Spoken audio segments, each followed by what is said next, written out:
Yo, yo, yo, yo, yo. What's up, what's up, what's up? Give up the rack. And hello to my fellow revolutionaries. You know who you are. And welcome to today's live stream. It is Friday, the 14th of August. Oh, yeah, you've made it. To all you working class people out there, you've made it to the end of the week. And it is a very special day today. Not only is it Far Right Fridays. Oh yeah, but it is also the most important day on the working week of the working week. It is Friday, and by the end of the evening, you will be sailing on into the weekend. Those 2 days of freedom that us plebs get away from the clutches of capital, from our service and our servitude actually to the economy. So we will be getting our freedom just at the end of the day. So I hope you strap yourself in nicely and you're ready for an interesting affair. We're going to be covering some strange topics today, I must add. We're going to be doing a lot of Pauline Hanson slush, One Nation kind of glazing. No, I don't know, glazing. We're just going to give them a lot of airtime. Pen Tester, let's freaking go. Oh, yeah. Yeah, we're going to be doing a little bit of a look. If you've heard some of the rhetoric that's been coming out recently in Australian politics and discussions about Barnaby Joyce trying to stick up for gay people and saying that One Nation is the gayest party. We're going to look at like where all of this came from. Saw a bandit in the house. Servitude isn't exploited enough. Not yet. It's coming. Yo, yo, yo, 4AS. Hobo Joe. Yo, yo, yo. Voltateur. Roast the out of her. Make that cyber dongo mad. Yeah, take that, cyber dingo. Hey, if only we could get on the front page just like him. Give him a run for his money. Raby Baby, how you going? What's this? Remember, everyone, One Nation is the gayest party. Okay, so that's what we're actually going to have a look at today. Give up your gayest party in the village. We are the gayest party in the village. So yeah, if you were here yesterday, you would have seen that we played a piece. It's this one that 4AS, I'm assuming, has put up there. And Barnaby Joyce of One Nation now has said that One Nation is the gayest party because there was someone inside the One Nation outfit, let's say, a former candidate, maybe still is a candidate, not sure, and he had said some, it's the Sloan Zone take. Okay, fair enough. Yeah, he had said some things about like gay people and like comparing them to animals, I guess, or saying that animals are better than humans because like they're not gay. Anyway, Barnaby Joyce had to come out and like defend the party's honor. I'm the only gay in this village. Yeah, WA candidate in the Senate. So anyway, we're gonna actually have a look at that situation, but specifically the video which like has caused the drama. This is actually something that Spandonk put in Discord, like I want to say like 2 weeks ago now. I love how upset he sounded when he said we're so in gay, like seriously, we're the gayest party and it sucks. Yeah, it was through gritted teeth, wasn't it, the way that he had to defend that one. And then like talking about obviously this guy's never been on a farm before. So we're gonna have a look at the actual original piece and like find out who this guy is. If you've seen on the YouTube thumbnail, our friend with the turban, like who is this guy? Who is this enigma that has caused such a fuss? We're gonna watch it, and it's incredibly painful from what I remember. I tried to watch like 5 to 10 minutes of it, and it's difficult watching. So as usual, we're gonna be a little bit tortured today on Far Right Fridays. We're also gonna have a look at the protests. So there were student protests that happened yesterday, an anti-Pauline or One Nation protests that were organized by a bunch of lazy students, good for nothing kids, never worked a real job. Stupid kids. What would they know? Anyway, they organized some type of protest yesterday that swept the nation when Bandsaw Bandit has gifted us a couple of links, so we're going to jump into that. And then we like progressively go down the drama train for Pauline Hanson. Hobo Joe suggests that we look at some Uncle Tuk Tuk today. Tucker Carlson and Hunter Biden got together. Tour de force, better than Hunter v. Nick Fuentes. Being watched by Andrew Callahan. I don't know. We might watch a little bit of that. I don't know if we can stomach the whole thing, but nothing burger with lazy high school kids. Oh man, those poor kids. Let them express themselves. Let them do it. Hilarious that the candidate said animals don't show gay behavior. Yeah, it is pretty funny. But like, we'll actually see the real piece that they came from. So, bro, never been around an animal. It's the water. Not only is it turning the frogs gay, it's turning the farm animals gay too. Spandonk, morning. How you going? Animal Farm becomes a sex flotilla. The protests ended at the home time bell. Yeah, stupid kids. So anyway, we'll have a look at the kids protesting against Pauline today. We'll look at this person that's causing a rift in the party. We'll also, we'll jump into some other things that have been hanging around in reaction recommendations and such. And we'll enjoy our Far Right Friday. But before we get any further, I'd like to do what we normally do and pay my respects to workers, past, present, and emerging. It is on your shoulders that the entirety of modern society is built. You know, look at you.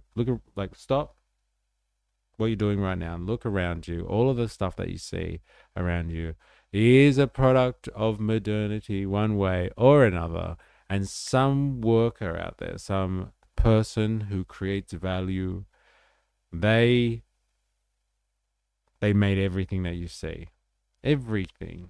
Again, unless you're coming from some medieval church somewhere or out in the bush, everything you see around you is the product of somebody's labor.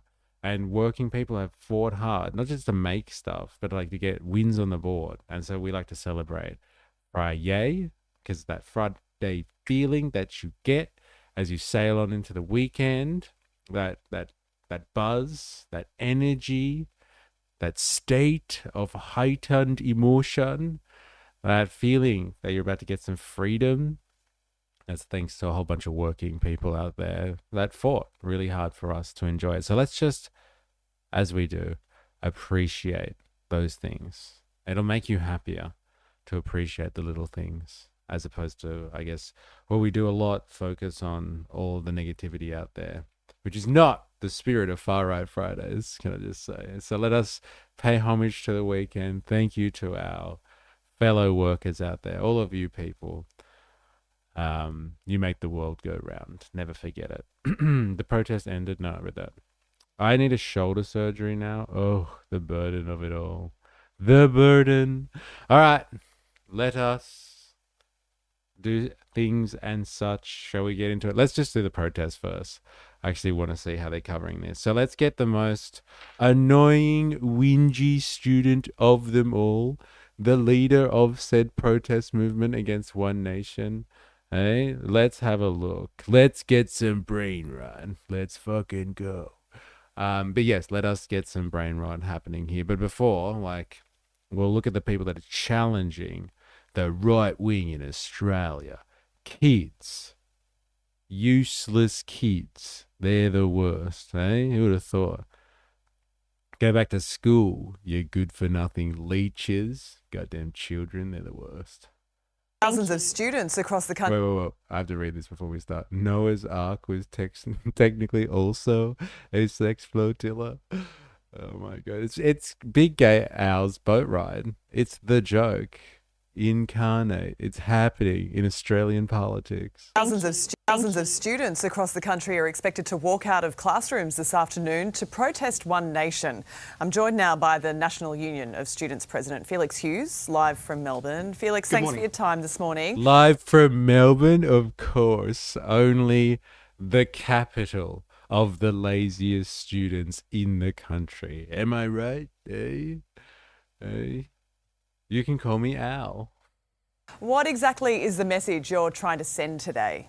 Yeah, the National Union of Students, which represents university students in Australia, has called a National Day protest against Pauline Hanson and One Nation.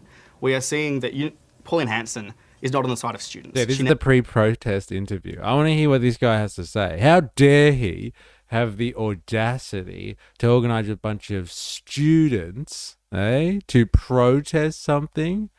Like students get politically active? Outrageous. As a former student, I would walk out and protest for anything to get out of school, lol. I knew it. Hey, absolutely good for nothing students. Never has been. She has opposed being that in Australia has called a National Day protest against Pauline Hanson and One Nation. We are seeing that Pauline Hanson is not on the side of students. She never has been. She has opposed university funding. She has increased and voted for increasing debt levels for students. She has voted to increase housing unaffordability for students. She has opposed workers' rights. She has never been on the side of students. And she's imported in these politics of racism and division. She has used migrants and international students as scapegoats and tried to turn us against them. But students aren't going to go along with that. And students will mobilise against this rise of the far right, this rise of One Nation, not just today, but every day. There are about 1 million domestic students in Australia, all of whom will vote in the next election, all of whom are happy to mobilise and get out in the streets. 1 million domestic students? Really? That's an interesting one. And they're all going to vote? Watch out. A force to be reckoned with. A man walks down the street. He does. A little protest down the street. Doesn't speak the language. He holds no currency. He's a foreign man. He's surrounded by the sound of protesters in the marketplace. Greg Carr, YMCA will be One Nation's theme song. Why is that like in honor of Trump dancing to YMCA? It must be, right? If you'll be my bodyguard, I can be your long lost pal. And we've got here in Victoria, for example, a state election in November. And every day between now and then, students are going to go out, we're going to knock on doors, we're going to make phone calls. We're going to talk to as many young people as possible to make them know Pauline Hanson is not on your side. She is not your friend. She votes against your interests and the interests of young people every single time she can. She is in the interests of Gina Rinehart and billionaires, not young people. Well, this protest specifically was originally... Damn, they gave him a lot of airtime just then. Hey, what's going on Channel 9? Woke rubbish. How could they platform this psycho, this student, obviously deranged, out of those potential new voters? How many could drag themselves from the mole bowl to vote? Well, they need to, or they'll get a fine. So tough to them. Little buddy's starting to realize how voting works. I call Pauline a pelican. Gina, when you call me out, call me Al. Will you be my bodyguard? Planned for uni students, but now high school kids are getting involved as well. Do you have a handle on how many people are likely to turn up today? And are you confident you can keep everyone safe? We're expecting thousands of students across the country. And you're right, the National Union of Students represents university students. But I don't think it's a surprise high school students saw this and wanted to join. Pauline Hanson is not just a threat to university students, she's a threat to public education everywhere. She opposes funding schools properly. And the other point there is university students, high school students, we don't want to be leaving class. We would much rather be in class right now. But the threat of Pauline Hanson is just too high. Okay, so why not stage this protest on a weekend as education? Yeah, here's the real question, she's a threat to humanity. Here's the real question. Why would they not, if they want to be in class so bad, why would they not do this on the weekend in their own free time? Is it because these lazy kids wouldn't allow this to impact on their time, so they take it out of education time? I ask the hard questions. Turns out they should have made AI slop for kids instead of geriatric people. Dude, that's hilarious. They missed the window there. Count Binface for the win. Does anyone actually know any updates on that one? Like, they've gone to the polls. Has Cap Binface won by a landslide, or has he not won by a landslide? That's the real question of today. The threat of Pauline Hanson is too high. Yes, I think that's you, sir. Put down the joint. Oh my god. You, sir, are the one who is too high. High school kids don't know which pimple cream to use, let alone anything that is relevant to politics. Savage, bro. Leave the kids alone. Let them voice their opinions. It is a free society. Polls are still open? Oh, man. I want to know now. They don't show live counts in the UK. We need to wait until the votes are counted. Boo. Boo. That sounds like a self-owned for how dumb you were as a kid, Bandit. Kids want to live on a planet in 30 years. No, they're not allowed. All right? No. Minister Jason Clare has suggested. Because we need to get as much attention to this as possible. We need to mobilise. This is worth it. This is worth leaving our university class for. Something like this that is such a threat to students as the rise of One Nation, who want to cut education, who want to target students and workers. This is worth it for us, and we need to mobilise as much as possible, not just on Saturdays, but every day we can. One Nation's Barnaby Joyce says socialist teachers are encouraging students to join this protest. I wish. What do you say to that? I demand to know where all the socialist teachers are, damn it. I demand to know where all the socialist teachers when I was going to school. This is outrageous. This is absolutely outrageous. Give me the commie teachers. All 4 days. I want my commie teachers back. When we were their age, we were perhaps less concerned with the heat death of the planet. We were less concerned about AI making all computer jobs redundant. We had realistic goals of being able to buy a home one day. That was the first thing I checked this morning. I want to see me man Count Binface win. Could you imagine if that actually happened? And Farage did this like ploy to get around him getting called out for corruption charges. Called a by-election, or forced a by-election, and then got done by Count Binface. It would be delicious. Get the kids back to the propagandized curriculum. Yeah. There's normally a couple of woke teachers, but I never learned about Marx at uni. Yeah, I know, right? Like, where were all the socialist teachers? Why are they all coming out the woodwork now? I graduated in 2007. I did not have an iPhone with algorithmic information being drip-fed to me to inform me about how hopeless shit is. Not inaccurately either. Be right back. That's ridiculous. No, that's not correct. Barnaby Joyce says socialist teachers are encouraging students to join this protest. What do you say to that? That's ridiculous. No, that's not correct.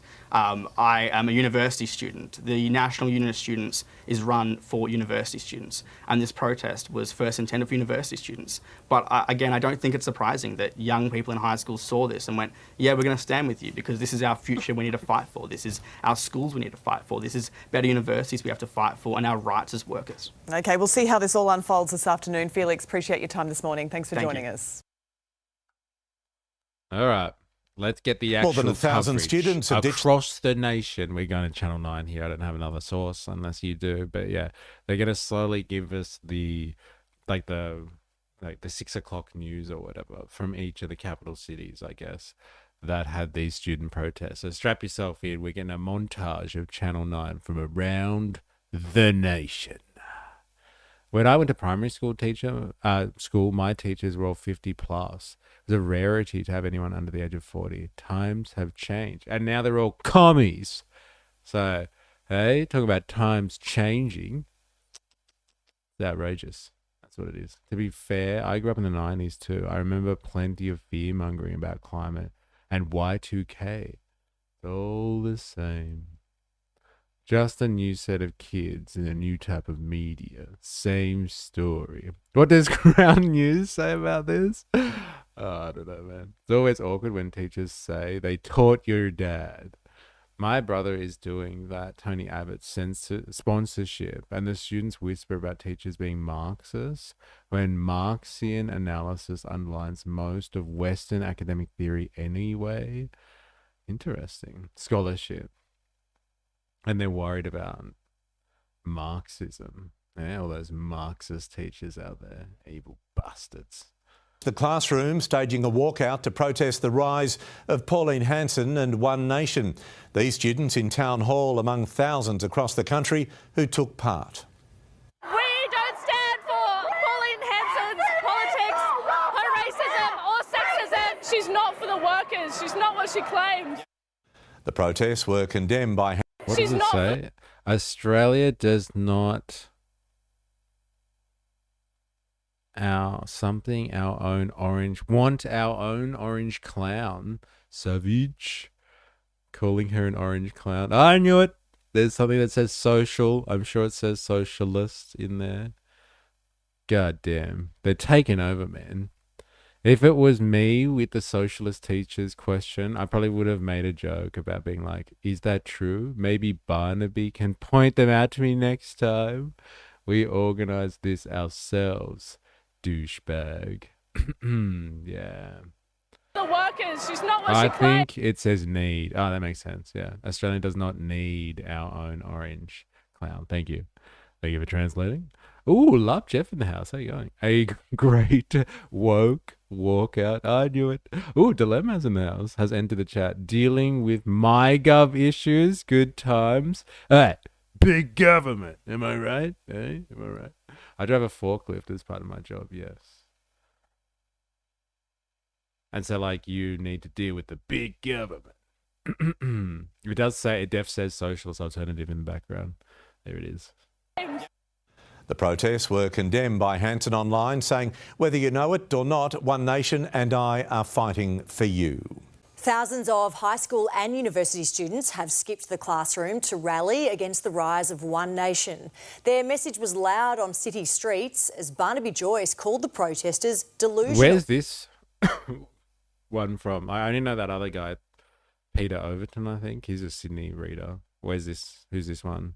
She from Melbourne?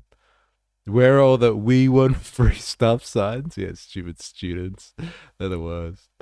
They wouldn't accept I don't use MyGov. It's all my wife. Ollie Haig was there. A sea of uniforms shut down city streets. Oh, it's Melbourne.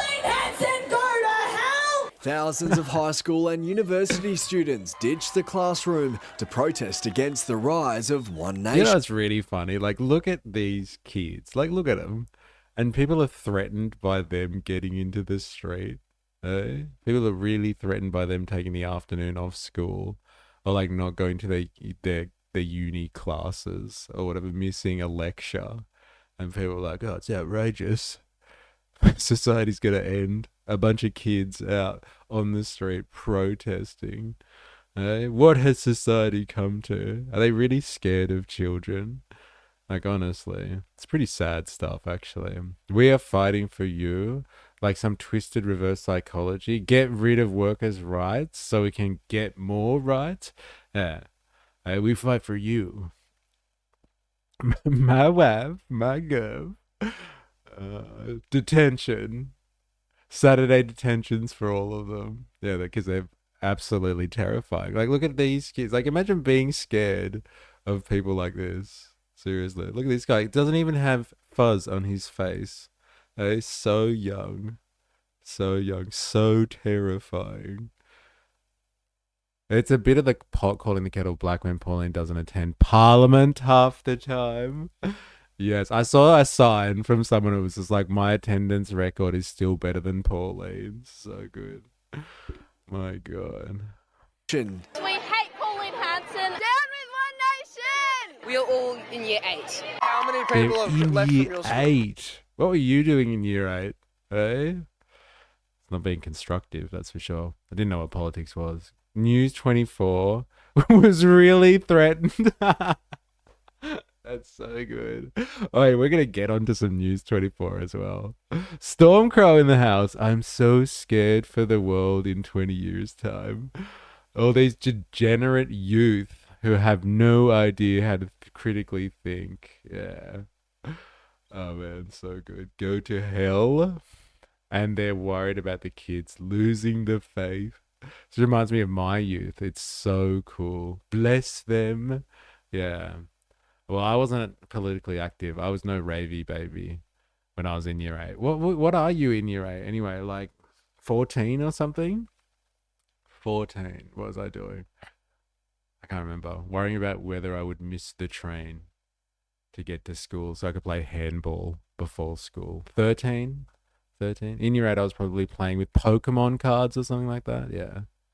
Abbas. Abbas? I'm just going to go with Abbas. I am disabled. But whenever your live broadcast comes in, it's so captivating that I get up and turn it off. Cha-chinga! What a savage take that was. I'm glad that I perform miracles for you, Abbas. If you would like more miracles, let me know.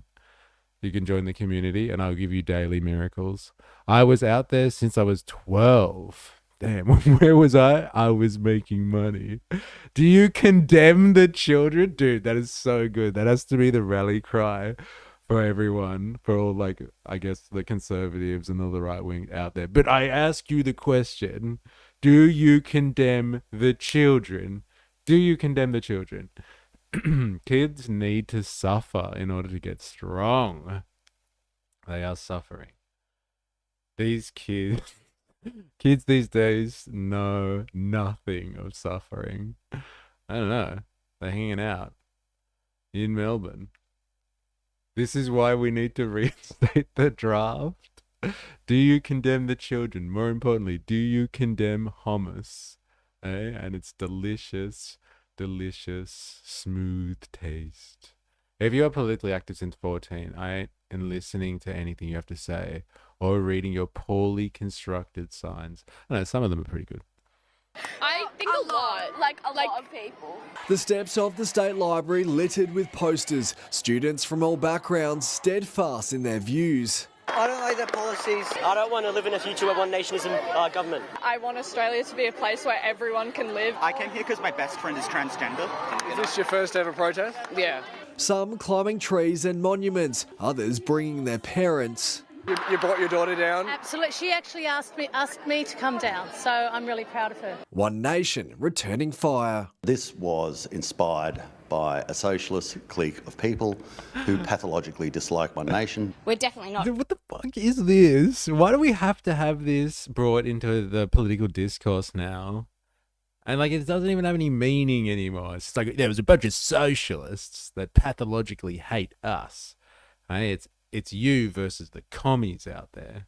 I wish there was some wave of commies out there that are about to take political office and overthrow the system. They're fighting ghosts here. They're fighting against ghosts. There's nothing happening. Wish there was some socialist insurgency for us to point at. See, all these kids need boot camp. They don't like the policies. They wouldn't know what a policy is. Oops, didn't realize caps locks was on.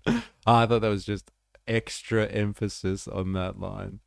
I know the exact boot camp they need to. Nelson Mandela's. Savage. Let's start a party, our own party, with blackjack and hookers. Racist. If you have a look at our followers, our members, our candidates, there is a diverse range of people within that. Of course, the vast majority of people here in the crowd can't vote, but they say this is how they send a message to our political leaders that One Nation is not welcome in Australia. We just want to make a stand that when we can vote, that none of this will go on. The best way is the socialists in the room with us right now. Yes, yes, and they're terrifying. to change your future in the world is to get an education and to stay in school. Oh, I hate that stuff. It's so bad, isn't it? The best thing you could do for yourself is not care about what's going on in the world. Put your head down and your bum up and study hard.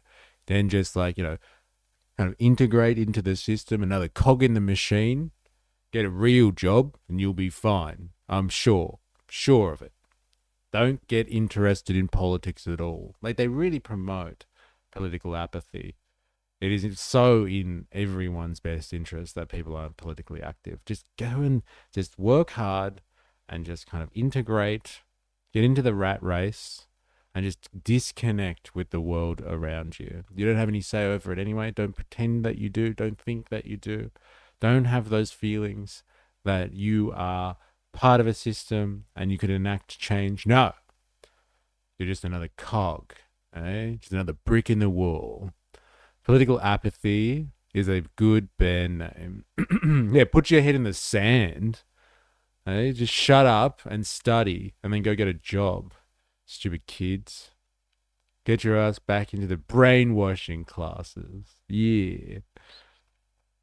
Another march is now slated for September 17. We recognise that it's a long-term fight. Ollie Haig, 9 News. Good evening. Protesters have gone toe-to-toe with SA's One Nation leader as hundreds of students walked out of class against the party's policies. Traffic was blocked off in the city as they marched through, joining others all around. This one's for you, Dilemmas. Who else lives in SA? Is it Heidi? Is Heidi from SA as well? Maybe Woozle. This is for all our SA people out there. In the country. School was out for students keen on a political fight. We want to Oh no, not the traffic. actually fight to get rid of Pauline Hanson's disgusting racist politics. This should not be in the mainstream. Students from Adelaide universities and high schools gathering on the steps of Parliament against One Nation's Pauline Hanson. I think it's about giving confidence to all of the thousands of really progressive and left-wing people in this country. One Nation's state leader, Corey... What is he doing? Plainclothes out there heckling kids. This is a politician, quite like a well-seasoned one, not like some fucking, random backbencher no one's ever heard of. What is he doing? He's actually out there heckling kids. I actually watched the Abbey stream of the Melbourne one. Then Corey Bernardi's footage. What is this guy doing for children? He's doing the Lord's work, fighting communism. Corey thought he wouldn't be allowed within 200 meters of students. Oh man, this is too much. What is he doing? He must realize what a kook he looks like, right? Bernardi arriving as they gathered, firing up the crowd. How dare you? How dare you be here? I'm sure your parents are proud. Oh, yeah, absolutely are. How Saying dare these you? students don't understand what they were protesting. They're supporting socialism, which is a failed doctrine all over the world. They hate capitalism. They obviously hate Australia. You have to ask the question: why didn't they protest on the weekend? Because they don't want to be. They don't want to avoid their own leisure time. So good. It's the best gotcha that any of them got. Hey, do you see these students, say? They're not doing it on the weekend in their own time. No, they do it on time that is meant for students, like when they're supposed to be at class, like they're making some type of political statement. But they should do it in their own time. Lazy students, eh? Or they should just get a real job. Maybe that's the problem. Maybe they work on the weekends and they can't protest. No, surely it's the kids. The kids are wrong. Obviously, it's the kids. Organisers estimate more than 1,000 protesters arrived here on North Terrace, with similar meetings happening all around the country.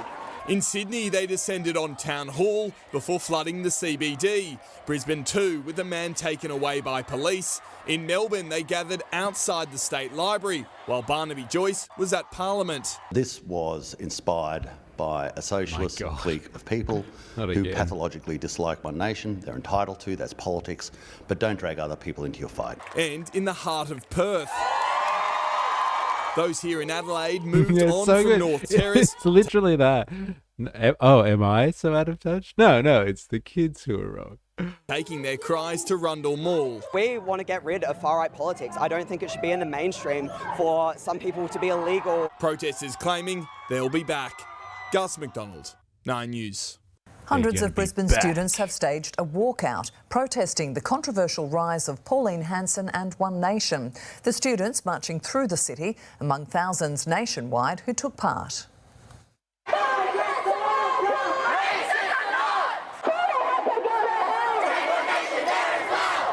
The protests were condemned by Pauline Hanson online, saying we've heard Students have skipped the classroom. One Nation and I are fighting for you. Thousands of students have Where's skipped the this? classroom to rally against the rise of One Nation and Pauline Hanson. Former WA candidate also This is backed the Western Australian news. All right. This was for you, Love Jeff and Spandonk.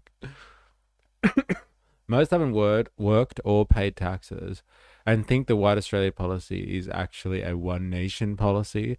Let them have their rowdy moment. Yes, let the kids eat cake. And get back to work, you lazy bums. Peddling today on comments he gave to a podcast that being gay is a mental illness. Fired up about their future. I don't agree with any of her stuff. She's racist, yeah, I agree. Hundreds of students ditched the classroom for an excursion to Forest Place, arriving in drones chanting against Pauline Hanson. Pauline Hanson sucks, am I right, guys? No. Am I right? Taking to the city streets students from all backgrounds. I'm a Muslim, and she hates Muslims and other religions.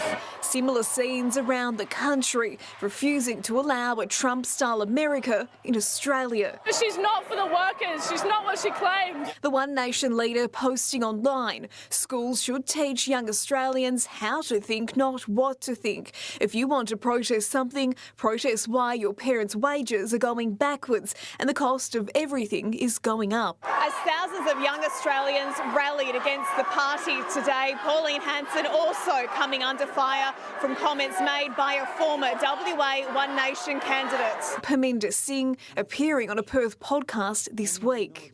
That there is a 3 sex, male, female. So this is the thing, all right? This is the one. And I'm pretty sure, like, this guy, it's like this footage is from the actual video that we're going to watch about this guy, Parminder Singh. We're going to watch his video, courtesy of Spandog. Hey, my local. We're going to watch that video this week. Parminder for the boys. So strap yourself in. If you haven't been tortured enough, we're going to watch this guy's interview. All right, we'll get to that. And yeah, Mr. Sikant did it with CPL weeks ago. Glad you found it. No, yeah, you had put this in, and I had it on a list for Far Right Fridays. So we're gonna have a look at it. Not one of them have paused COD to listen to anything Pauline has ever said. I don't know. They've got some of her positions down. Like that kid who's like, "Hey, I'm a Muslim. I'm pretty sure she doesn't like people like me." I've heard some things and some stuff. How much of their political philosophy comes from TikTok? They should have real sources like us. YouTube. Kids definitely understand policy. LOL. More people that are trans, disabled, and aren't white exist now, and they are attacked as being political for even existing every day. Yes, keep underestimating the next round of generation to turn 18 in time to vote next election. Yeah, it's funny, isn't it? Now, you don't want to isolate or marginalize too much of your voter base. You know, like, be careful. Be careful. Like, if you support, like, when we go to the marches, like, that are ostensibly about marching for Australia, but they're really like One Nation rallies, it's pretty, like, the demographic is quite old. Like, there's not a lot of young person. The second March for Australia I went to was the most I found young people there, but they were all like carrying crosses and stuff like that. I thought it was like weird Christian homage stuff going on there. They repeated a talking point they saw on a sign provided. Yep, they are in touch. Yes, the beginning of their political journey. All right, let's watch an actual Far Right Friday take on this. Oh, this one. Who put this in here? Was this you, Spandog? Avi saves media from evil kids, right? My security saves mainstream media from far left extremists. So violent student. Look at these huge security guards stopping this student activist. Hey? Thank God Abby was there to save the day. You got it? Yeah, you got it? Hey, what's going on? This is exactly why we had to spend thousands of dollars on security just to cover a kids protest against Pauline Hanson in Melbourne. But not everyone is as lucky as me to have you guys help fund the small army needed to report safely from these extreme leftist events. So please chip in what you can at protectavi.com or by scanning the QR code on your screen. Anyone want to take time right now to donate to protectavi.com? It's like one of those fundraisers they have for endangered species. So good. ProtectAvi.com. Oh man. Oh, sorry, I was responding to E. Wait, what did you? Yeah, I don't care about alienated a voter base, so I'm gonna call it how I see it. 90% don't care about politics. It is a large apathy problem. Just $2 a day can feed one Avi. Oh man, so good. Just wait until these kids pass the tax-3 threshold. Gonna change a few minds. Green, because I'm sure this News 24 reporter wishes she had my team there when this first happened. Yeah. Today, similar sentiment to where Kaiser is in prison. Oh my god, a kid. Give it back! Give it back! Give it back! Give it back! I've got to give credit to her though. She gave chase and actually caught up with her attacker, at which point my security team that you guys helped me fund at protectavi.com jumped in to retrieve the stolen microphone. Look at this. Thank God for Avi. Eh? I would have gotten away with it too if it weren't for you damn security guards, says the little kid with the hoodie. Thank God for Avi, bro. Far left extremist steals microphone from News 24. Oh my God, so lame. He must realize how lame this is. Short kings versus 10-year-olds. Oh man, the chopping board got brought up a few times on his stream, lol. What do you do?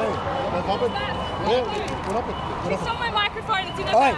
Get the microphone. The bag, he was stealing. You got it? Yeah, you got it. You got it?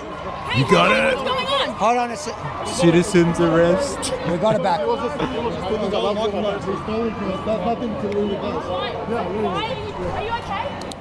Are you okay? She's checking in on her fellow pro-Pally lunatic, not checking on the reporter who just had her microphone. Pro-Pally lunatic.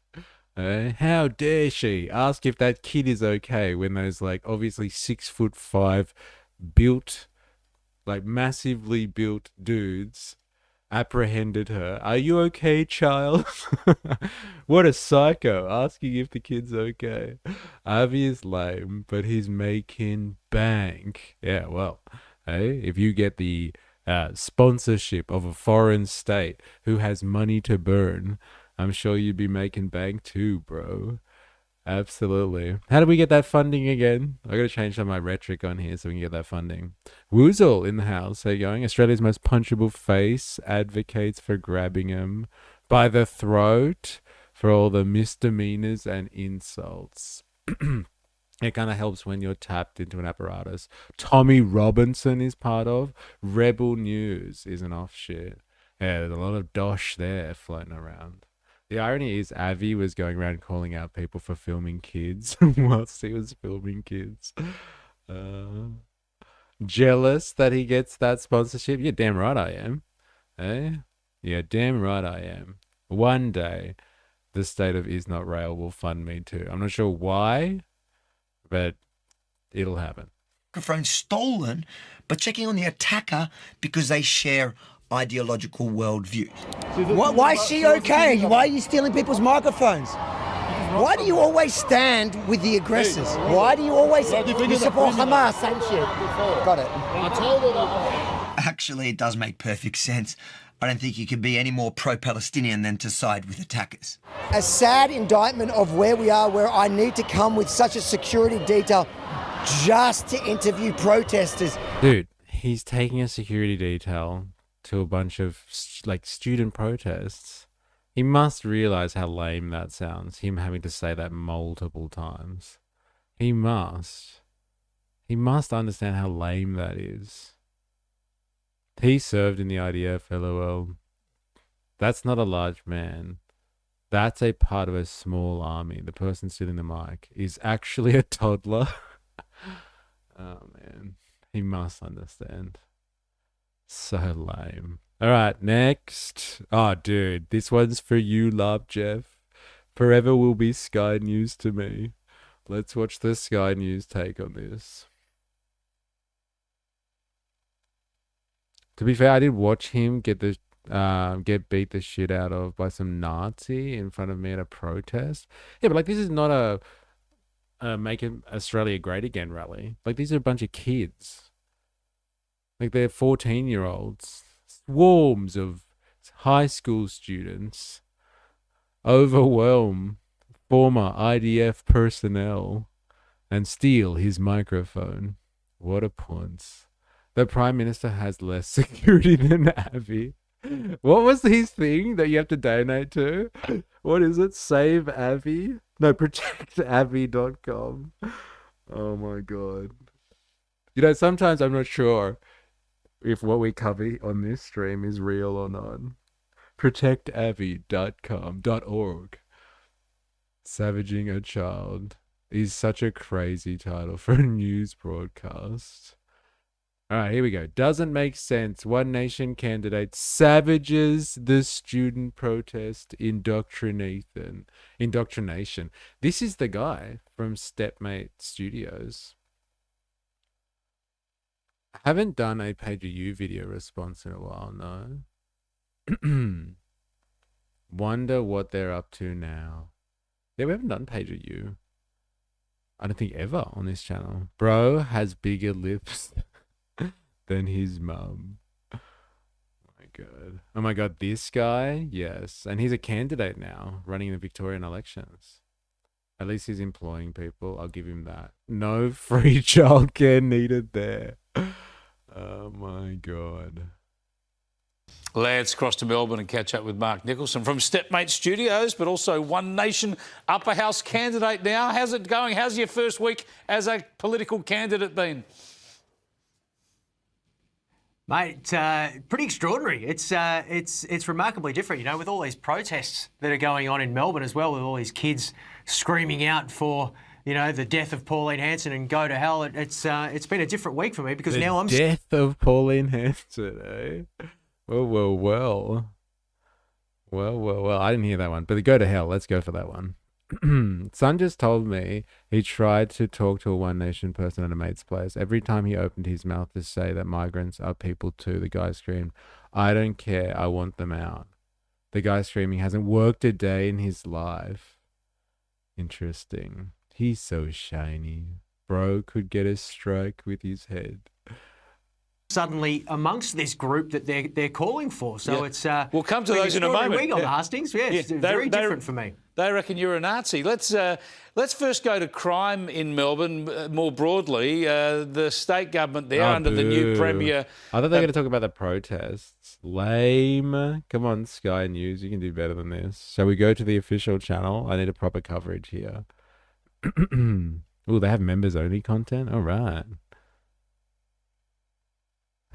Members only. I think that's... We all know what to get. Lapped Jeff for Christmas. Members only content from News 24. All right, let's go with the latest. Oh, they didn't cover the protest much. Oh, that's yesterday's news, I guess. Sign of things to come. Hanson protests are a chilling preview of what's ahead. Chilling. Who let these kids out of the classroom? Eh? I guess we'll take that one. I got to get a Sky News take on this. Death to Pauline Hanson. Joining me on News 24 host James Smith. Death to America. Interesting. Person and communications consultant Christy McSweeney has worked for Coalition Prime Ministers and Premiers. James, what did you make of that protest? I mean, is it just children? Is it so cute that they get engaged in politics? It's so healthy? Or is it a socialist alternative initiative that exposes the kind of brutality and ignorance inherent in that brand of politics? Yeah, I think it may be the latter. Like that, isn't it? As side of things to come, Hanson protests are a chilling preview of what's ahead. A chilling preview. Be scared of the children. I don't know, like they're terrified of children. Seriously.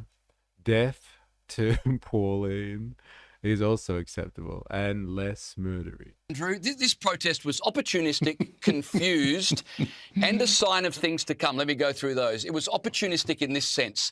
These kids had the choice between being in class doing algebra or meeting up with a bunch of kids from other schools in the town square to yell the F word at the top of their voice.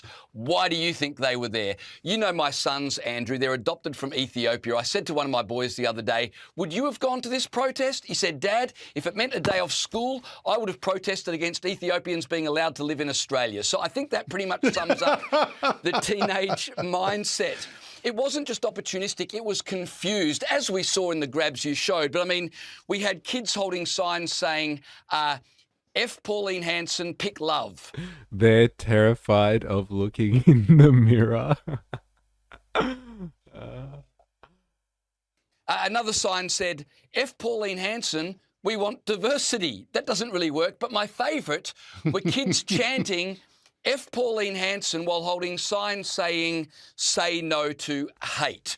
These kids were opportunistic and confused, but unfortunately and seriously, I think it's a sign of things to come because they were organised. They didn't do this themselves. They were organised, and not only by fringe activists. I mean, the deputy leader of the Greens, Mehreen Faruqi, was going on social media touting for kids, skip school, go to these protests. You showed us very well the kind of protests these were.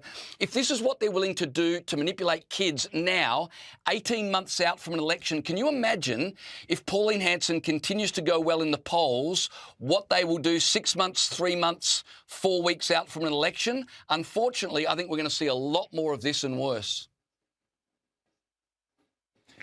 This is my absolutely shocked face, James. Mehreen Faruqi was there? Gosh, wow. I mean, seriously. This is awful. This is awful. Like, sometimes they're hilarious, but, like, this is just awful, awful stuff. They are basically shitting on kids. Stupid kids, skipping class. Who would have thought? So they could go hang out with their mates and swear on the top of their lungs. Like, they've really missed it on this one. Horrible analysis. They just missed a class on safe spaces. So protesting during this time is arguably productive. What they're supposed to do, write signs saying love Pauline Hanson stops hate. No, E. This is hilarious. News 24 is threatened by kids. It's sad. I don't know. I'm just really tired after being sick. So, like, I can't find the humor in this one for IS. Like, this is just so sad. That is the most hilarious thing. Nah, he nailed it pretty well. 90% weren't there for Pauline or politics. Right. And would he take a survey? Eh? No, they were just there to hang out. Oh my God. They only savage the children on Sky News after dark or whatever when it's past the kids' bedtime, so they won't even know. Is there not a trash protest that she wouldn't attend? I don't know. What did you make of it, Christy? Come on, Christy. Come on. I think James is right. It was opportunistic, but opportunistic of activist organisers who targeted school children, who gave out materials in advance of this, who used quite inflammatory language to attract young people to want to join it. And we've seen there the breadth of the critical thinking, what they're offering up in terms of when asked just exactly what they're protesting against, not being able to recognise that Pauline Hanson is the leader of a party. She might be the president, she might be the minister, but we'll just call her a Nazi. And by the way, there are laws in this country against defaming somebody in that way, and that girl is very lucky if she's not 18, not to, make prejudice on anything. But these are the sort of... So calling someone a Nazi is defamatory? Eh? Even a politician that you don't agree with? You cannot defame someone by calling them a Nazi. That'd be a mad trial. So the courts have to decide whether or not it's defamatory to call Pauline Hanson a Nazi. We have summed up the evidence and we have consulted with experts on fascism, and we can conclude that it is fair to describe someone of this nature as a Nazi. Let it be known. Too bad defamation doesn't apply to public figures. Pauline versus the youth. Pauline would not live that down. Could you imagine? That would be hilarious. That would just prove she's not for free speech. Hey, how dare you? Somebody needs to uphold, sue the children.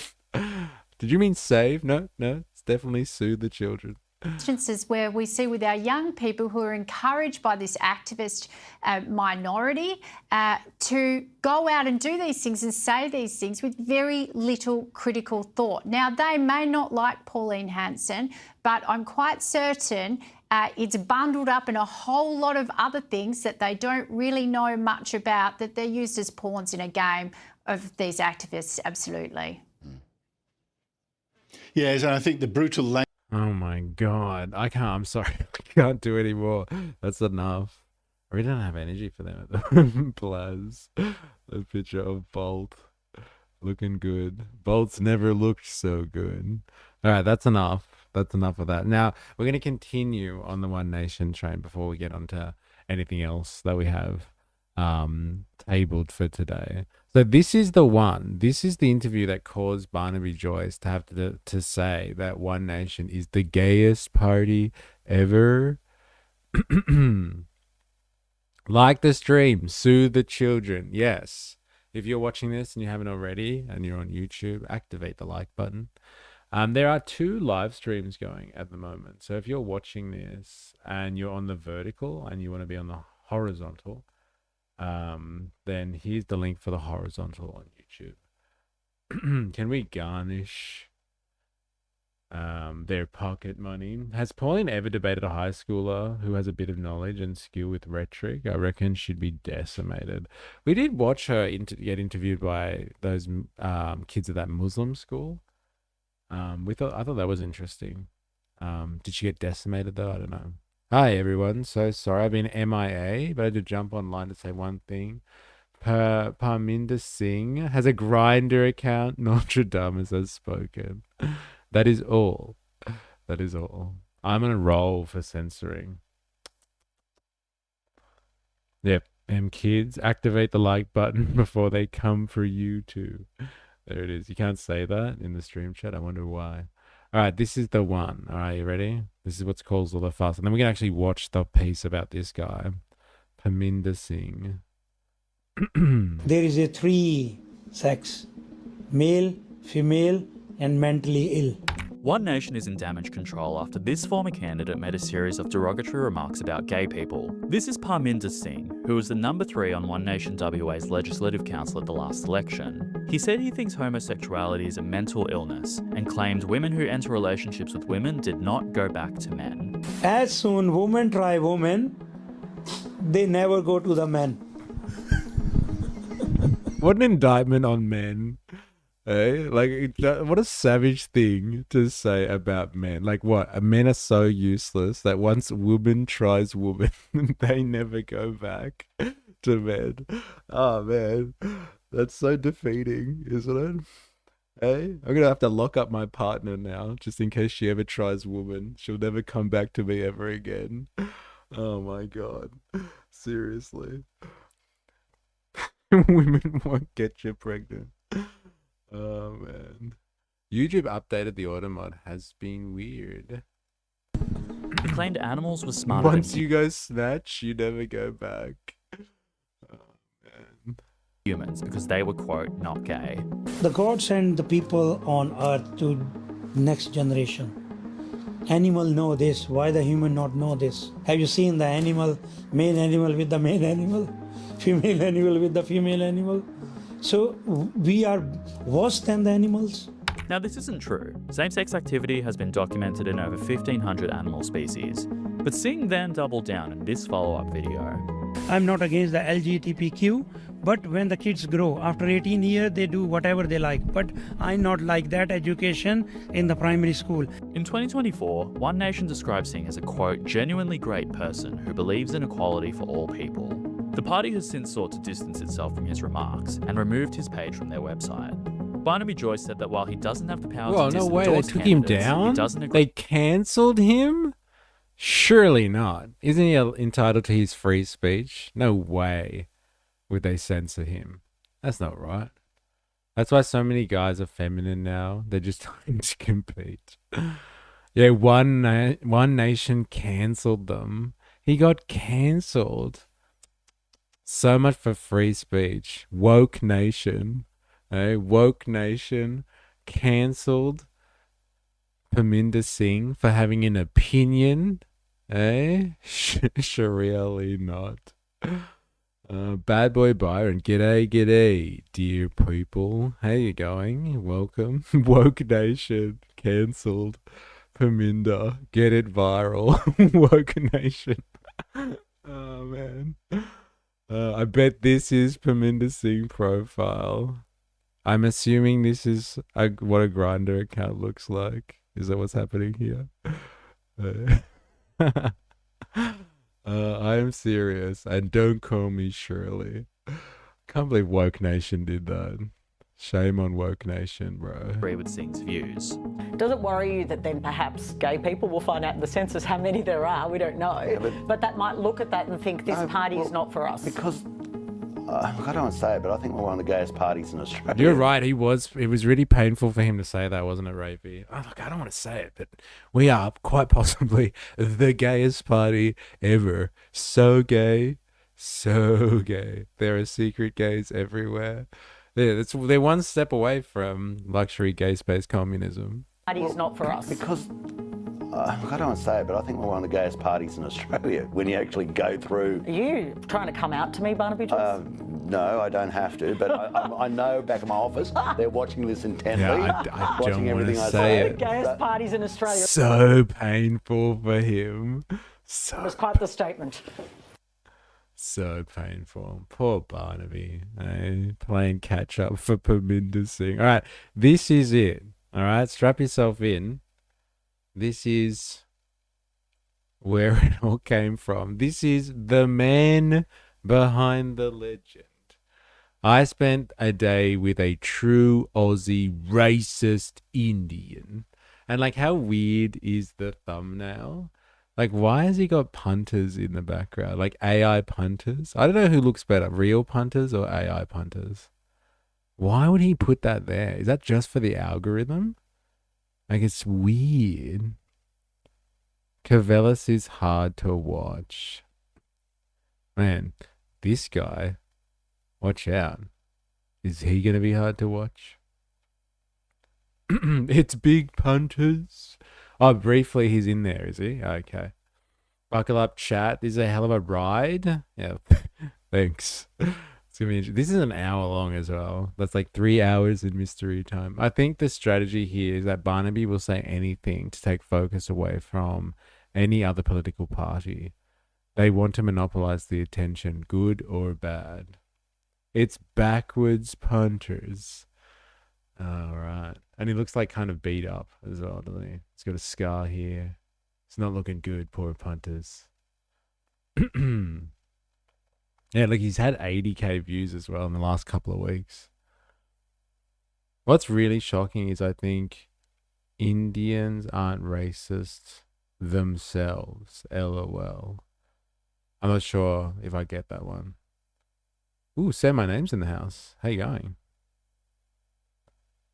Hope you're well. The "Are you coming out to me" line was a good call. I'll give that to Cavellis. All right, let us do this. Is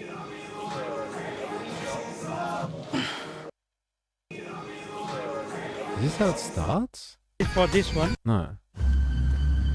Surely not. You hit 2.5k subs, just notice. Yes. I think it happened at the end of last week, actually. Thanks for noticing. Very good. Thank you for inviting me to your home. LGBT community, they're f***ing our community. You no need to gay parade. Believe me, bro, there is a 3 sex, male, female, and mentally ill. Are people still hanging on or they left? Yeah, they have, yeah. Racist, sexist, Dude, like, what is going on there? They put it right at the start. This was 2 weeks ago. Why is the media only reacting to this now? Like it's a thing. A bit slow on the uptake there. I think we'll go around the back too. I know, you're going to go that way and you're going to leave. The free speech shit doesn't work. You need to leave. Nobody speaks to this guy. Pauline Hanson, go to hell. Take your racist there as well. Oh yeah, she's right there. Hi, Pauline. We love you. Are you xenophobic? Please explain. Think about Muslim. The first thought comes terrorist. Actually see a Sikh person on Dude, the the best poster. thing is they give him deserves that subtitles. It's so good. Every time he speaks, they give him subtitles for all the One Nation supporters that are watching him. The first thing that comes to mind, terrorist. He isn't actually the epitome of masculinity himself, especially if we gauge this by the metrics of the manosphere users. Who are we talking about here? Terrorist. Actually see a Sikh person on the poster. He deserves that spot. I not like their rainbow flag also. Why they put the rainbow flag there? To attract the kids? All gone. Permission now. Yes. Oh, you give me permission now. This one, this one, Indians are lazy. I'm a One Nation Sing. Right, got it. guy. Do you have any inkling of who you might vote for when the election comes? Probably you guys. Us? Yeah, sure. And I'm not even running, but it's beautiful. This is the... When I came to Australia, that was my dream. One day I'm gonna live on canal. Do you think people will say, because now you're working for the One Nation Party, and now that party is saying, we don't want more people like yourself to come to this country? Got nothing to do with. So you're making this racial where I'm not. I've made it quite clear, and I'm not going to apologise for that at all. I not choose One Nation. One Nation choose me. What is Australian culture? Australia is free. Fucking, we not Can give I get a a fuck. shout you out? not give a fuck. That's Who it. gives a fuck? To Beanie Flower. It's their birthday. Shout out to Beanie Flower. Happy birthday from me, the chat, and our mate here, Parminder Singh. He says happy birthday. Unless you have a rainbow flag, Beanie Flower, then maybe don't ask Parminder Singh for that. But yeah, shout out to you. Happy birthday. Yes, bro needs more bone smashing to mog. This reminds me of something Donald Trump said. How as a billionaire, if he was ever to get into politics, he would join the Conservative Party because they were easier to manipulate. Yeah, happy birthday, Beanie Flower. That's the culture. Thanks for inviting us. Should we go get a coffee somewhere? They're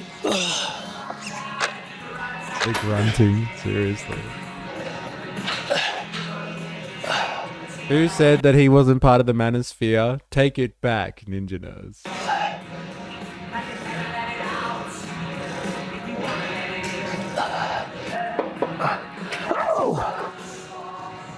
Like, I'm mentally fitness. I have mental fitness a lot, but not a physical fitness.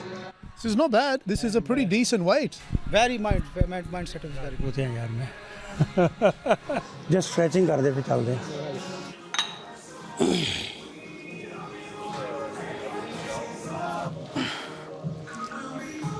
Lucky to have your own personal trainer. I wish I had one. Yeah. His subtitles are doing him so dirty, lol. Leg press, real men squat. It seems pretty gay. This is all like a love from TikTok. You know, the people said, "What you done on TikTok?" I said, "I make a This is the best stretch so far, Ravi. This stretch is for you. friends on TikTok." I seem to have not made any friends. And the frame working people, like lots of people. How did the Pauline Hanson relationship happen, Parry? Pauline Hanson relationship with me very good. You know, when she came first time here, she sit with me for a couple of hours. How did you even get to meet her?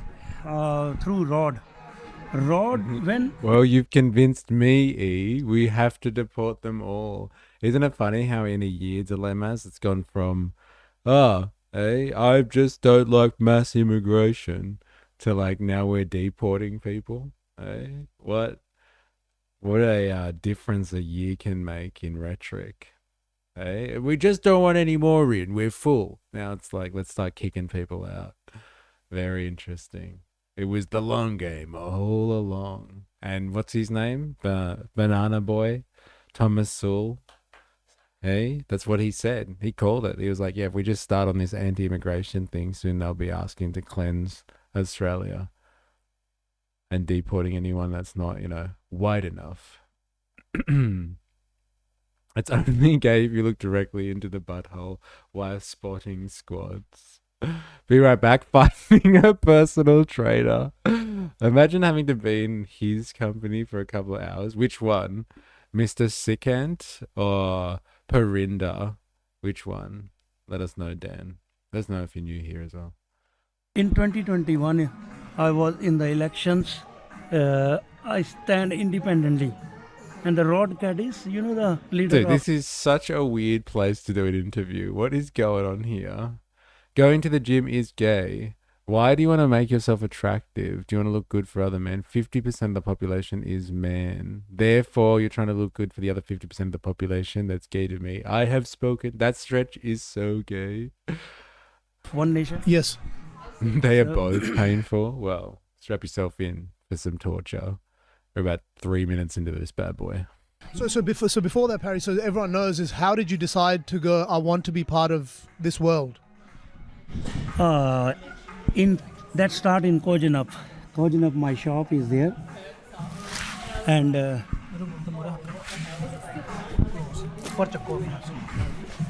Kojanap, I always give us suggestions to the local councillors and local CEO. Yes. That if you do this is the better for the town.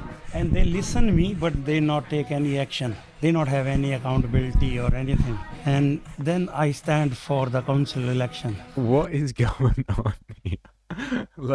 Seriously, all the controversy at the moment is about this guy saying untoward things. And this is the most homoerotic introduction to a video I think we've ever watched. What's going on? What is going on? Yes. And then become a councillor. And then I try my best to do the few things in town, like indoor stadium, the lights in the footy ground. We have a very good lights in footy ground. That's the best in Great Southern. So then after that, you thought next step might be to get involved with a political party? No. Not political party. I saw that the Shire has nothing in their hand. They have no rules. They are unable to do anything. But if I want to do something, I have to go in the state. And unfortunately, I not win, but I make a friends that time too. Then I learn practically I learn about how the political system work here. When you nominate yourself, and then after nomination, you have to go to the election. You gotta watch this at 1.25 speed with workout music in the background. Dude, I have to go through this. This is fucking painful. Oh, we're almost out of the gym scene. Okay. An office. Yes. And give your own preferences. So if you not win, then who your votes go to? Doesn't matter you put the one on me, but where I put my one, it's the more important. Correct. And why did you choose One Nation? I not choose One Nation. One Nation choose me. With the Rod and me standing in Esperance, Geraldton, Gelatin for election things, people outside the booth. I'll worry about Pauline when she starts chanting "Build the Wall." Till then, she and her party are just noise that has no decent chance with a melodic cadence to get you into a beautiful political trance. Yeah, well, this is it. They talked about it. It was mass migration last year, and now it's remigration. It's happening, man. It's happening. Also, he's not out of breath. He's not working very hard at the gym. Just saying, go to the gym to work out, not to be an influencer. We become a friend. And he told me, oh, Parminder, Pauline is coming. I said, I will come. and that's on the raft. You know the... Yes. On the raft, maybe 50, 60 people, that's it only. Hello, Paul. How are you? Yeah. July 25, One Nation meet and greet. This is a year old. Should have covered himself with baby oil before shooting this, so he looks buff. Great, thank you. Do you mind? There's not a massive crack. Can we do a quick walk and talk, and then I'll bring you back here? No? No, we've got to be... What are you going to do with me? Go for a quick walk, a bit of I exercise. want to walk and talk. Is that okay? So Right, otherwise, okay. everyone's going to be in the hus. With my my sciatica, let's go. You're the best, and from my friends in Dolby. Oh, okay, thank you. But what about the people here? Then I will let you back to the people. 10 minutes and 5 minutes. Come back. I just like to Can I walk. just say hello? You can say hello to quick. these people, and then we'll go and do it. Okay? We can. Yeah. Right, Okay. So whoever just wants to say, do you want that? All right. Sorry, I'm here. Sorry about that, but I come for the people, and I know media always want to talk to me, but I make sure, I spend that time with the people. Won't take too long. I respect the people. So what do you want to do? So good thing is I'm not legacy media. I'm glad they kept that cut in, so we know how in tune she is. First the people, then the media. Eh?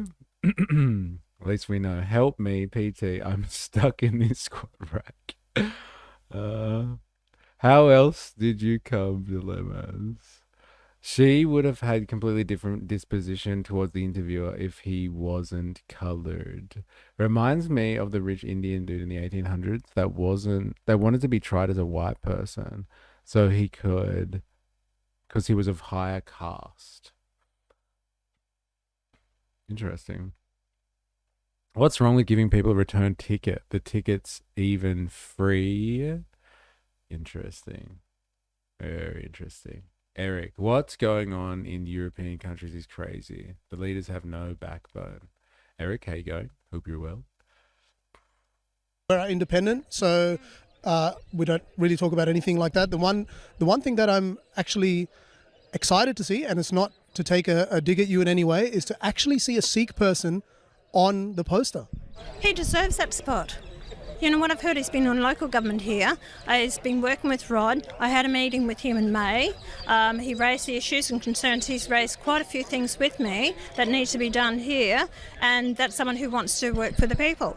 It's not about if they're a Sikh, and it's got nothing to do with that. It's someone who's prepared to put the work in for the people. That's what it's about.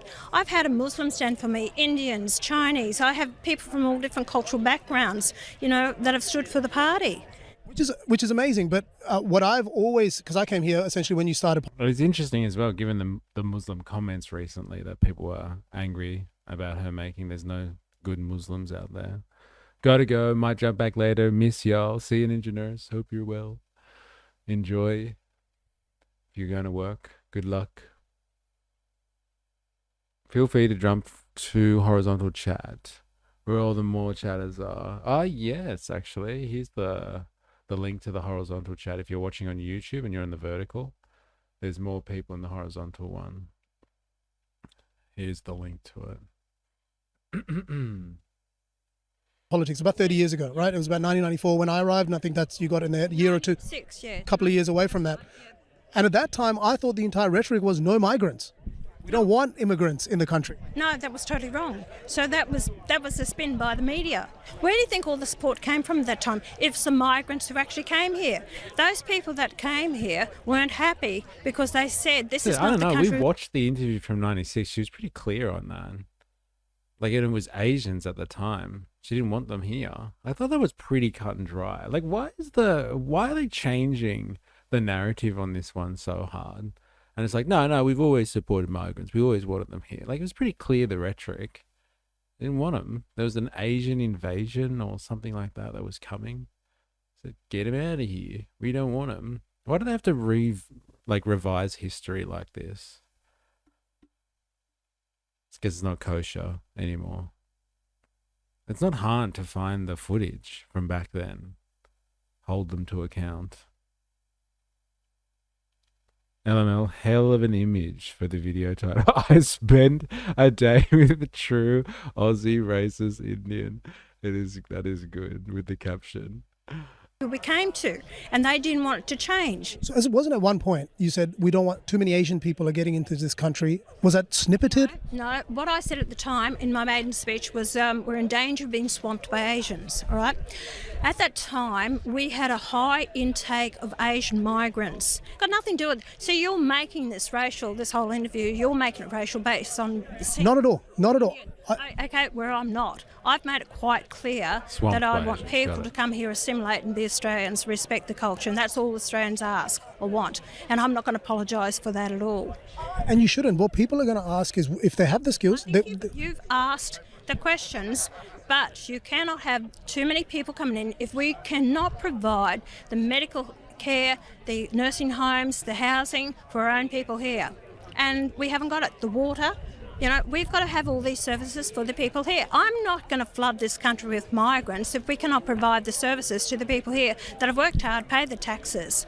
Thank you very much to come here for... Hey, props for not hiding it. She owned it. Yes, she addressed it. That's for sure. The rhetoric is always, we have supported these people. We just want these people to do the right thing. Ironic. It is interesting, that's for sure. Donald Trump is taking out 50,000 a month who's here illegally. 50,000? Interesting. We don't have the water for Australians. No more data centers though. Sorry, more data centers though. It's funny that the far left hate him, not the far right. Not the far right is going to hate him. Ooh, tickle the like button to completion. Ah, yes, if you're watching this and you haven't already, activate the like button. Such a short notice. Thank you very much to come here for just such a short notice. And I just want to say, like, male be male, female be female. I not want that education in the school. I'm not against the LGBTQ, but when the kids grow, after 18 years, they do whatever they like. But I not like that education in the primary school. I not like the rainbow flag also. I'm telling you now, I not like the rainbow flag. Why they put the rainbow flag there? To attract the kids? What they want to... Kids like rainbows, Parry. Love rainbows. This is the real global warming. They play with our kids' mental health. The global warming is not that not the climate. It's the rainbows in the climate. It's the rainbow in the climate. So I not like my kids' next generation. They said, "Oh, I feel like a dad. I feel like a dog. I feel like a cat." I don't want that. My kid once said he wants to be an ambulance, and I said, "Stop right now. You are not going to become an ambulance." You know, when my son watching the one cartoon, he's little. I'm not sure which cartoon he watching. He run like this, and few years he run like that. So he wants to be an airplane. It's transitioning to an airplane. What are they talking about? Honestly. Like the kids run behind with their arms behind their back. I thought that was that Naruto run or whatever we talked about on the stream before. Not about planes. You stop it. No ambulance. No fire truck. But China's our friend. Bansor, what are you? Some kind of racist? No, wait, what did I miss? The water we do have, we sell the rights to China. You got very little coverage to none. Yeah, he doesn't understand the Naruto run. Okay, got it. They're talking about the old meme, I identify as an Apache helicopter. Okay. The aesthetics of racism is just a moneymaker to Pauline. The reality is that the entire economy is built on migrants, and servicing the local Asian economy in this hemisphere, it's just housing and migrants all the way down. Always has been. I identify as a potato, let it be known. Sorry, he's. Oh my God, they're back at the gym. Like I'm friend with Rod, and then I start spending my money, on your own money on Pauline. One nation in WA, not on Pauline. On the party. And with the last year in 2024, I was a Gina Reinhardt for One Nation. Someone in Illinois won the Powerball. Haven't checked my numbers yet. Mystery might be getting a gift sub in his future. You can only hope. What do libertarians think about paying the lottery? Is that like some weird statecraft? Scary statecraft stuff? Redistribution of wealth, etc., etc. They must hate it. It's voluntary tax? Yeah, but where they get the money from for this voluntary tax to pay out to the people? It can't all be from that. We got to take it from somebody first, right? It's okay, except when the mob ran it, it paid better. Interesting. Okay, so libertarians, I'm going to have to write a checklist. Libertarians like the Powerball. Tick. Voluntary tax, it shall be associated with. This interview is hilarious. Dude, this is wild. What is going on here? Oh God, his sovereign citizen is about to peek out of those gym shorts. So majority of the work and the following they made was because of your funding here in Western Australia. I made them easy, because I introduced the printing press where we can, the core fleets on the election. Yes. They print very quickly, my friends over there.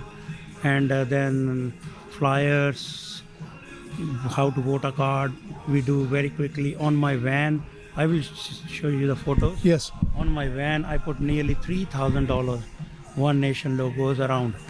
And when I drive that van 9. It's Fitness Friday. Let me give you a crash course on what the fuck is going on here. All right. This guy on the floor, his name is Parminder Singh. He's some One Nation candidate from Western Australia. And like, what did he actually say? He said something offensive to gay people. He said that like being gay is a mental illness, and like even animals know not to be gay or something like that. They only take partners of the opposite sex, and so humans to do anything worse is like being less than an animal or something like that. And it's caught from this video. Someone made a documentary about him, and so that was like a couple of weeks ago, and like now it's come to light, and the media's run with it. And Pauline Hanson, or Barnaby Joyce actually, has had to play catch up. And like Barnaby said something funny the other day. Yeah, that's the one that Barnaby was responding to, and was just like, we are actually the gayest party out there. And so Barnaby had to say that, which is just hilarious for him to have said. I don't really want to say this, but like, we're actually the gayest party.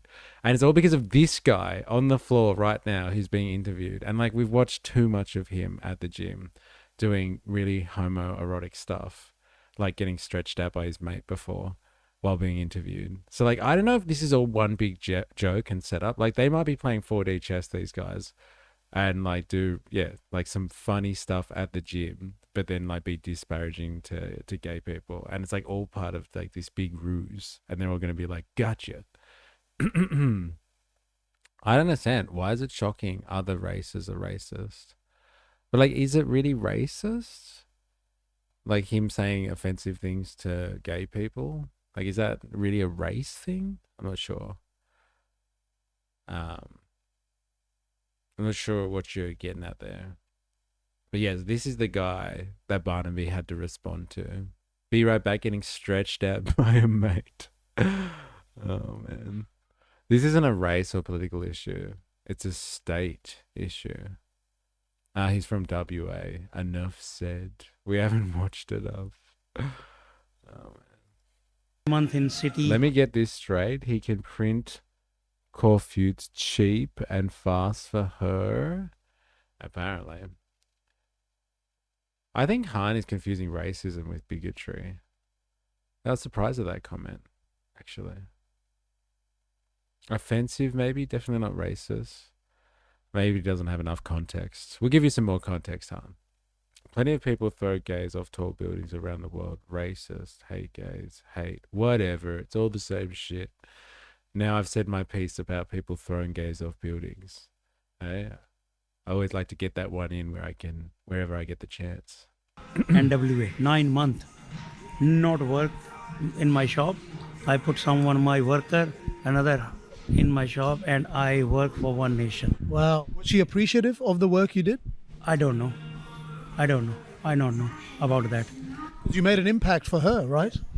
So people show me, like some people wave me when I driving that van, and some people show me figure this, fuck off, like they abuse me.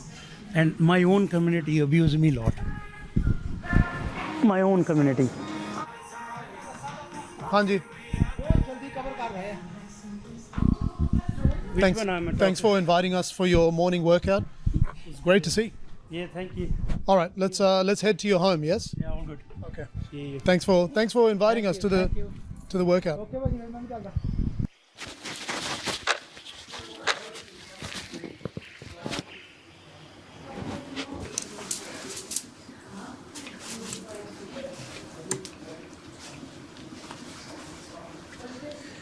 Dude, sick pad, bro. This guy lives on the water. He's got a boat. It's mental. Backs onto a canal. What's this whole thing leading to? I don't know. But we're just learning about Aminder Singh. He's just the man of the hour in Australian politics right now. Almost as important as all those students who are out protesting against Pauline. What is this leading to? Just a full-on D-pic. Final shot of the interview. Hi, how are you? Very good. Thank you for inviting me to your home. Hi. Come on in. Shoes off.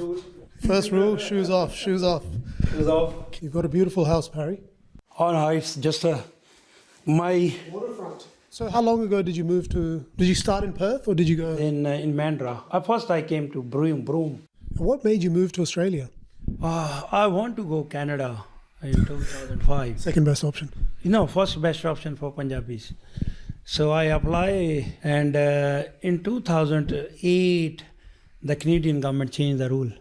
And I was working in Hero Honda, and my friend told me, Bunty, I'm going to Australia next month. My nickname is Bunty. And I said, how are you going over there? He said, This poor immigrant came to Australia and he is successful and has a nice house. Young Aussies are weak. Yeah. Band now, car, fat boat, house, bowling. This guy is bowling, man. This. And I follow that. And I not use any migration agent or anyone. And we get assessment positive, and $2,105. I came with the whole family. 2,105. 105. That's it. And at that time, it was you, your wife, and two daughters. Two daughters. In Australia is Australia for me. I not know is good and bad here too. Bad part, good part. Single mother, druggies, this and that. I not know about this. Australia is the Australia for me. Single mothers and druggies in the same class. Interesting. I didn't know what was good or bad. Single mothers, druggies, eh? Not sure. We'll find out.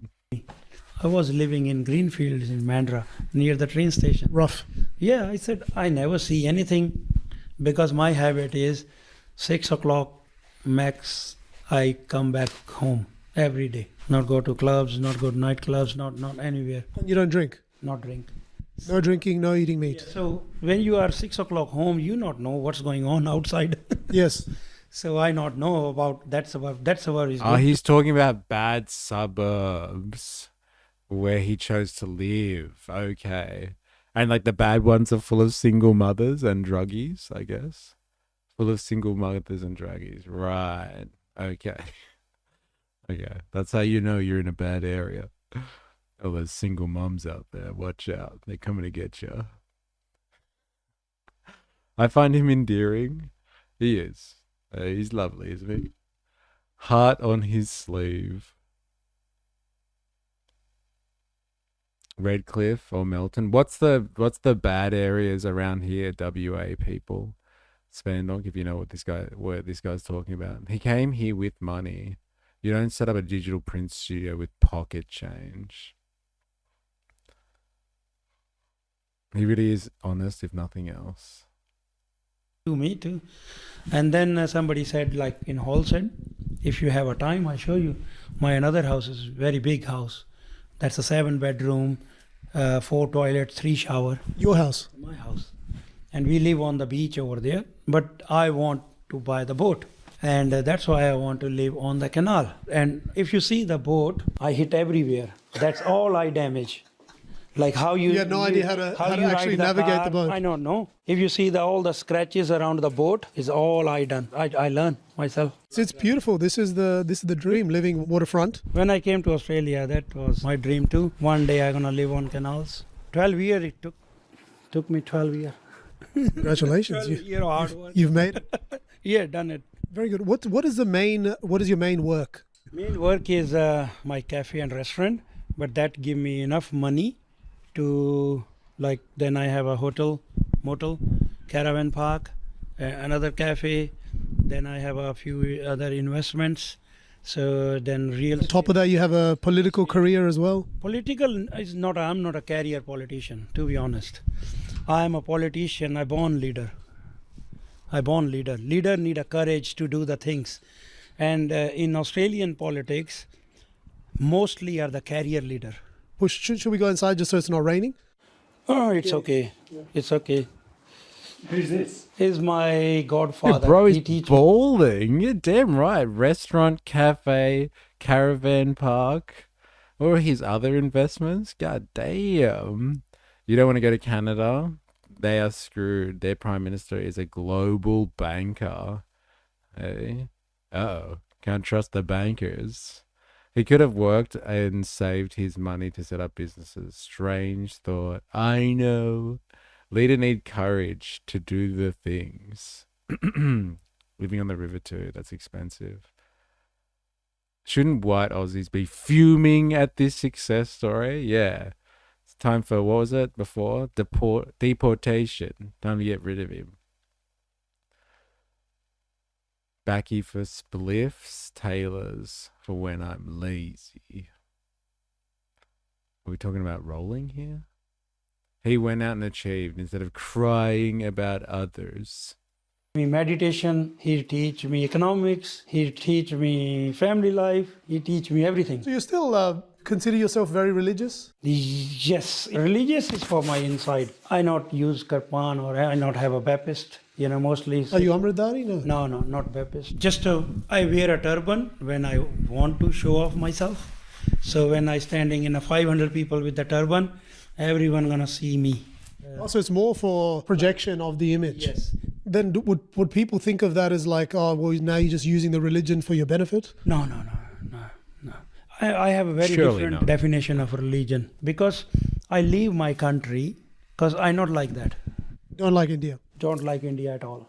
Because the corruption, casteism, because when in India, what happened when the government has out of control anything, so they do the religious rights. They genocide Sikhs over there. Yes. In independent India, nearly Oh, 100... we're going to have to fact check him there, Spandog. He used the word genocide. Did he use it appropriately? Is he even allowed to use the word? We're going to have to get back to him on that one. Don't know if he's allowed to say that. Not sure about the new ones these days, but immigrants back in the day had the best work ethic, just saying. Yeah, back in my day, the immigrants were okay. None of these new ones, just like the students today. Useless bastards. Canada has the most galleons in the Gringotts Vault. Only next to Parminder. Donald Trump to Canada. We don't need anything. He's talking about putting 50% on goods coming to America. Fake Tobin wearer. Imposter. He must quantify his claim. Yeah, how dare you say that? Is it really genocide? Is he allowed to say that? Or is it just a massacre? Must quantify. Students have always been useless, but migrants, they used to be better. And 50,000 Sikhs killed by the Indian government. That is Sad. massive figure. Yes, sad. Let's keep moving, otherwise it gets very boring in one spot. We will. Let's go to the office right after. Do you ever sit here? Oh, hardly I sit here. Never? Because you don't have any stress, Parry. No. People with stress, they all need to sit. I sleep very well every day. I sleep around 8:30 in the night. Okay. And wake up, like today morning, I wake up 3 o'clock. What do you do at 3 o'clock? News, anything for my You mind. wake up at 3 o'clock to watch news.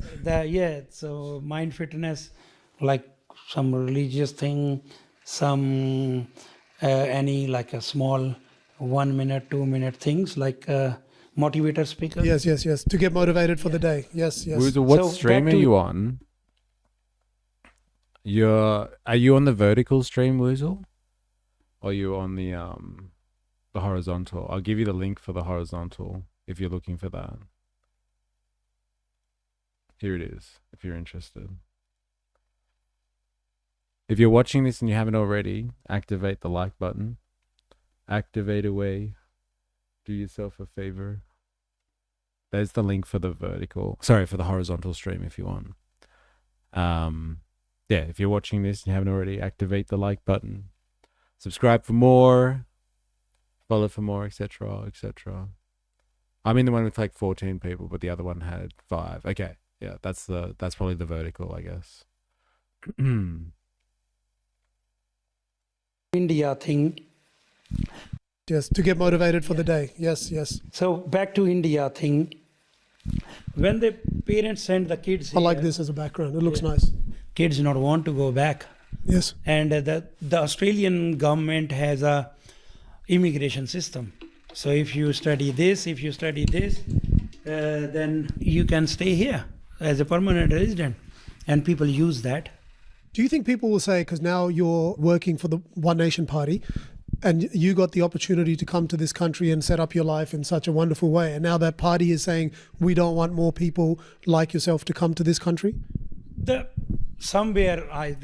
Pauline not said this one, we not want our people. She said 130,000 cap on. And the student, she said student use the back channels. So she said, that's why she said, if somebody come here for study, get study here and go back to your country and apply the visa from there. Yes. So because lots of people unable to get a permanent residency and they apply the different visas. Yes. And they misuse the visas also. Is this yours, Parry? You use this? No, my son used No, that. I was going to see if you can do some pull-ups. Yeah, no. Show people your gym strength. Son used that. Should we head to the office? Yes, please. Let's go. So that way at least your wife can roam freely and not have to hide. You want to cook maybe something? Thank you. Why some people are getting advantage, they get married just for pregnant residency purpose. Yaar pata nahi ki honde avire. But you know, the kids are suffer more with the husband and wife fighting, like they grow up in that environment. And especially girls said, we're not gonna marry in our life. So you're on live now, yes? I'm live from long time. Are they still watching? Yeah, the people are like, because I'm in English. Jande nu? Second, yes, bro. Hey, Sarbat Tapala, how are you? Mr. Sikhan. Vic, yes, dekho. Sare ne yes kita. So tell us. People know you, people watching you. Yeah, tell us a bit about this. So you go live. So people that don't know, you go live for what reason, Parry? I have a lots of reason. Get your wife in the kitchen cooking. They'll have to get out of the place. She wants to take over the kitchen now. Batman is a socialist. They're my British migrants that overstayed and came through the frontest of channels. Yeah, I'm not across all of like the students that manipulate the system kind of stuff. Batman is a socialist. But like it is a claim that people often make, isn't it? The students, they're coming here and they're warping the system. It's a rock and a hard place, that one, because we rely on students so much for our economy, like massively. It's one of the things that have helped us survive, actually, through such turbulent global economic events. But like we have a diversified economy, so it's not just relating to, I don't know, our iron ore or our coal. or the construction industry. We've got the student intake as well.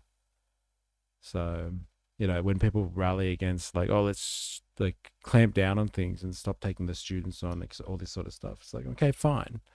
You know, but like there is a reason why people refer to Australia as a lucky country that's been able to economically survive through some turbulent times on the world stage. And like the student thing is like a massive part of our economy. So as long as everyone's okay with shooting ourselves in the foot, just to make a point, then, you know, fine. Just cap it incredibly low and dump funding into education. Problem solved.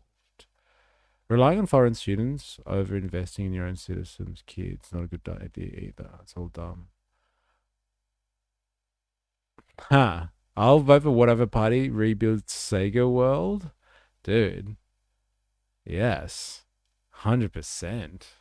I get behind that. My community, they think they are clever, but they are very innocent. If somebody talk with love, they give everything to them. And that's a negative thing in them. If somebody talk with love, they will give them their heart even. If you need kidney, they will give you, donate the kidney also. Our community is, in English language, if you see that, fucking our community. So like lots of people like dodgy businessmen, they make a fake books and try to sell the innocent, hard-working Punjabis. Yes. You know, I said to all my community, maybe you feel funny on this. If you see think about Muslim, what the first thought come in their brain? I'm not sure.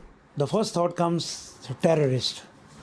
So we are Indian, you know, if anything, any people, their first thing in their brain comes up, they are the scammers, dodgy people.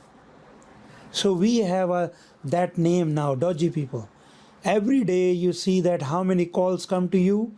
I'm calling from this and this. I'm calling from this. I'm calling from. Hello, sir. I'm a solar this. company. Yes. So, yes, yeah. So all our dodgy calls come from somewhere in India or Pakistan. So you're trying to change the perspective, help people, and then do you go on and respond to comments? Yeah. Sorry? So you go on live? Yeah. Few hours and respond to comments? Yes, I respond to the comment and I answer the calls. Oh, you let people join? Join here, and even they call me.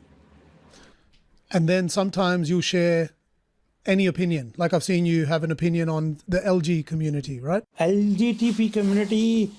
Right, so this is the one. This is the thing that the media has like captured in the last couple of days and run away with it. And like, yeah, Barnaby's backtracking, playing defense for One Nation. This is the moment.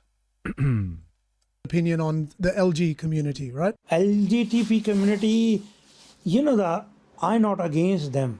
I just want against their advertisement. They are already accepted from long time. But you no need to advertise. You no need to gay parade in city. You no need like those like type this guy is like Pauline Hanson from 30 years ago. That's what, like, remember they were asking Pauline in 1996. We watched the interview, the famous interview, and they were like, what do you think of like the Pride rally? And she was like, oh, well, I don't care what they do at home, but like they shouldn't rub our faces in it. Like this guy is Pauline from 1996. Very interesting. Who would have thought Pauline would be replaced by a Sikh from Western Australia? Who would have thought? You no need to gay parade in city. You no need like those type. He's carrying on Australia's legacy. You no need to gay parade in city. You no need like those type of parades. And our people, like because of social media, they bit like wake up. You're saying it's too much advertised. Everyone. My queen has lost control of her vision. Like, what would Pauline from 30 years ago have said about this? She would have been like, I don't need you to platform my ideas. Get the hell out. He's got those boomer values. This is Pauline's monoculture. Ah, finally we see it. Yeah, no more gay pride events. and cut migration down to 130,000. Pauline Hanson, do you agree that young people should be taught about civics at school? No, they should learn about Australian cars. Bring back the monoculture. He's 670, as he says it. There are too many gays around, and I find it confronting and tempting. They shouldn't advertise it. I try so hard to get it away.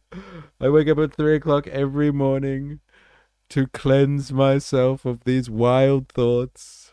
And then they have a parade? It's outrageous.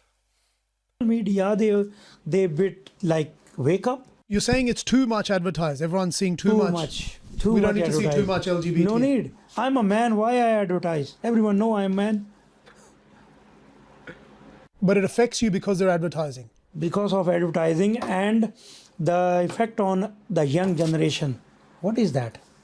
Believe me, bro. He's called me bro. It's only taken 2 hours. As soon women try women, they never go to the men. That's the best one. It's so shit. It's such a bad call. Don't be like that, bro. Men are very appealing, okay? If women figure out that if they just try another woman, then they won't need men at all, we're all useless, all right? We're all useless. Don't let the cat out of the bag, bro. Don't tell them this. Don't advertise it, please. All of us men are going to be useless. Where's Heidi for this? I know. Yes. Where's Saint Chi for this? Heidi and Saint Chi can go head to head on this one. Oh my god. Do we really have to go back to gym again? Yes, it's the 4th time today. I need to cleanse. I need to cleanse. So if they become lesbian, they don't go back. They don't go back.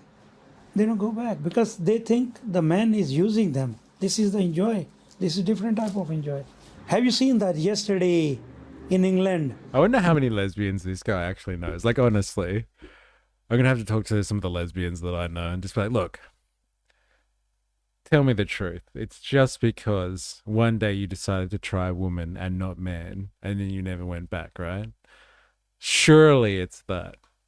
We listened to this guy from Western Australia. He knows the score. If all the women turn gay, then men can make a fortune selling their swimmers. I don't know, actually, fair enough.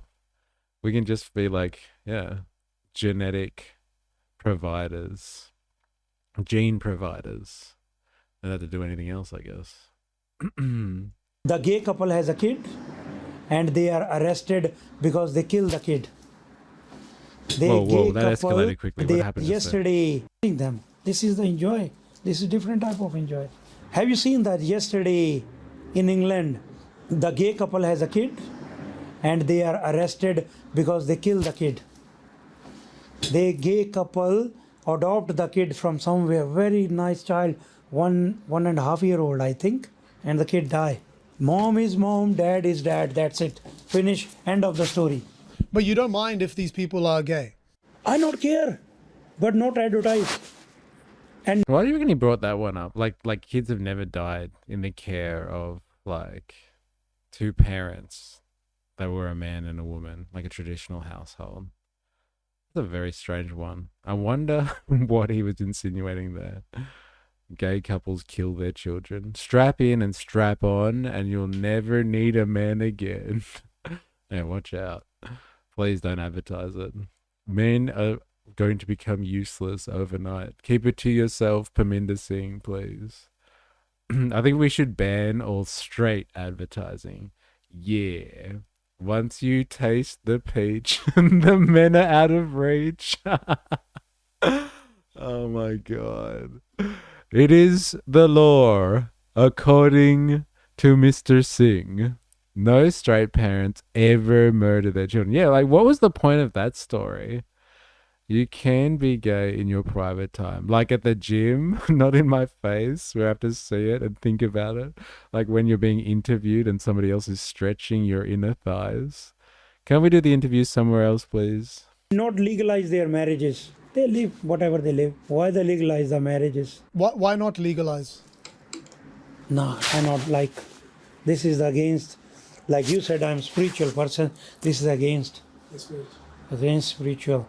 The God sent the people on earth to next generation. Animal know this. Why the human not know this? Have you seen the animal, male animal with the male animal, female animal with the female animal? So we are worse than the animals. Animal, they think they did not think much, but they are better thinker from us. This is the I like the one girl put the something on the social media that there is a 3 sex, male, female, and mentally ill. So you don't think they're born gay? Is that the thing as well that made everyone upset? So that wasn't actually about gays. Exactly. That was about there's 3 genders, male, female, and mentally ill. Is that about like trans people or something?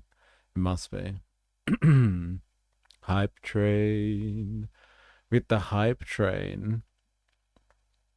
Let me get over to Twitch. See what's going on over there. Oh, Hobo Joe. You legend. Tier 1 subs going around. The King, D-Dev, Pro Player, Icarus. Thank you very much. Thank you very much, Hobo Joe. Apparently I had spent $40 on Twitch for my streaming days, so I spent it forward. I paid it forward. You legend. Thank you very much. I appreciate it. Really do. You fucking legend. Giving out Tier 1 subs for the boys and girls. Hype train, toot toot. Thank you very much, Hobo Joe. Appreciate it, man. Straight to the stream, baby. Straight to the stream. I reckon his nana had to keep a shopping cart full of soap to wash his mouth out with. Lies drip like honey with this dude. Fun fact, in every single animal we've ever observed for it, from dolphins to blowflies, there's evidence of gayness and intersex characteristics. Boom. Take that, Parminder Singh. And oysters change sex 8 times in its lifespan. The frogs, man. No. It's a mental illness. Mental illness. They're not born. No one born anything. It's a grow up, how the grow up environment is and how your environment outside is. You know what the people said. If you hang around with the good people, you are good. If you hang around with the druggies, you be next drugged. If you hang around with stupid, you be next stupid. If you hang around with the millionaire, you be the next millionaire. So then all these people that are now identifying as gay and all the LG, the whole... They go in those type of community. It's those people, it's the parents or the people that they're around. The parents not look after their kids. That's I blame on their parents. Because wow, so simple. This is the part. I'm glad we get the full context of what he's saying and not just the snippets from the media. It's actually way more informative. Nature is super gay. That'd be fucked. One would need 2 entire fit changes at all times. Parents are too busy. Are people still hanging on or they left? Yeah, they are there. I'm not against some people does. Who's on? Like what kind of people tune in, Perry? Everyone. Just a second. Hello, my uncle, how are you? I'm good, thank you. Is 1 o'clock confirmed? No, 1 o'clock is too late. I have to then come 3 o'clock. Sorry? Come 3 o'clock or come tomorrow. Oh, for Christ's sake, we were originally going to come at 11. Yeah, 11 o'clock is okay. 11 is fine. Sorry? 11 is fine. Yeah, well, I don't know that I can't be there at 11. Well, I'll have to ring Peter and see if I can change it. What time tomorrow? Whatever suit you. Whatever suit you, let me know and I wait for you. What's going on? Well, you want to make it 11 in the morning? Yeah, 11 is okay for me. Tomorrow morning? Okay. All right. Bye. Thank you, Perry. Bye. So I changed him. Like he said 1 o'clock. I said, nah. Because otherwise you're going to disturb. Yeah, then we want to... Yeah. Anyway, so interesting. So you were saying that... Just a second. Hello? 11 o'clock tomorrow. All good. See you, uncle. See you.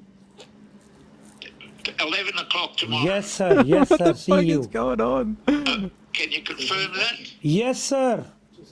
Okay. Okay. Bye-bye. Bye. So he's 84-year-old and he still travel around WA for the properties businesses. I love his work ethics.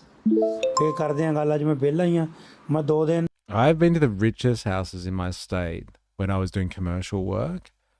I've had to repeatedly tell a millionaire that the Sky remote was different than the satellite decoder remote.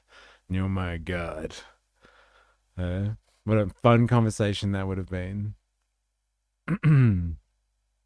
This is like when your mum runs into a friend at the shops. Oh, man. I fucking love that he called back. Yeah, Unk is a paid actor. It's cinema. I worked 30 hours in last 2 days and I'm tired.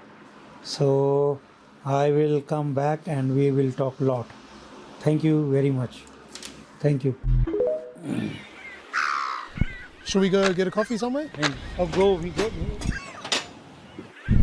Come on. Is this locked? Yeah.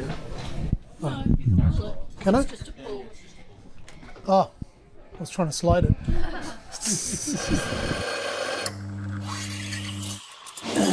Just go for like a 65-degree temperature, at least. Go 65, 70 degree, and the best coffee result. You all need to watch this cross-faded. It's great. Yeah, I hope for all the people that are watching this, they are enjoying this in an altered state of consciousness. Or else this will be, this can be quite torturous. The stressing of the confirmation by the older caller tells me that our racist Indian is also unreliable. What kind of man who has a cafe orders things with sprinkles? I love that. Thank you. Thanks. See ya. For a man who doesn't want to advertise the LGBT community, he ordered the gayest coffee. Hello? We thought we'd come trouble you. Can we sit next to you for a second? Yeah. Parry, come sit next to us. Yeah. Parminder. How, mate? Yeah, go on. David. So Parminder is part of the One Nation Party. So I wanted to just speak to people about One Nation. You got any thoughts? They're the favourites at the moment, I'm pretty sure. Government's a bit of a circus at the moment, but the One Nation, yeah. What is magnetising you towards One Nation and as opposed to the other? I think bringing back Australian factories and things like that, keeping people employed. Yes. Selling stuff overseas and then buying it back and that, keeping it in Australia. So when things go wrong with the rest of the world, Australia doesn't suffer. Yeah. I agree with you. Yeah. What about all the people calling Pauline racist?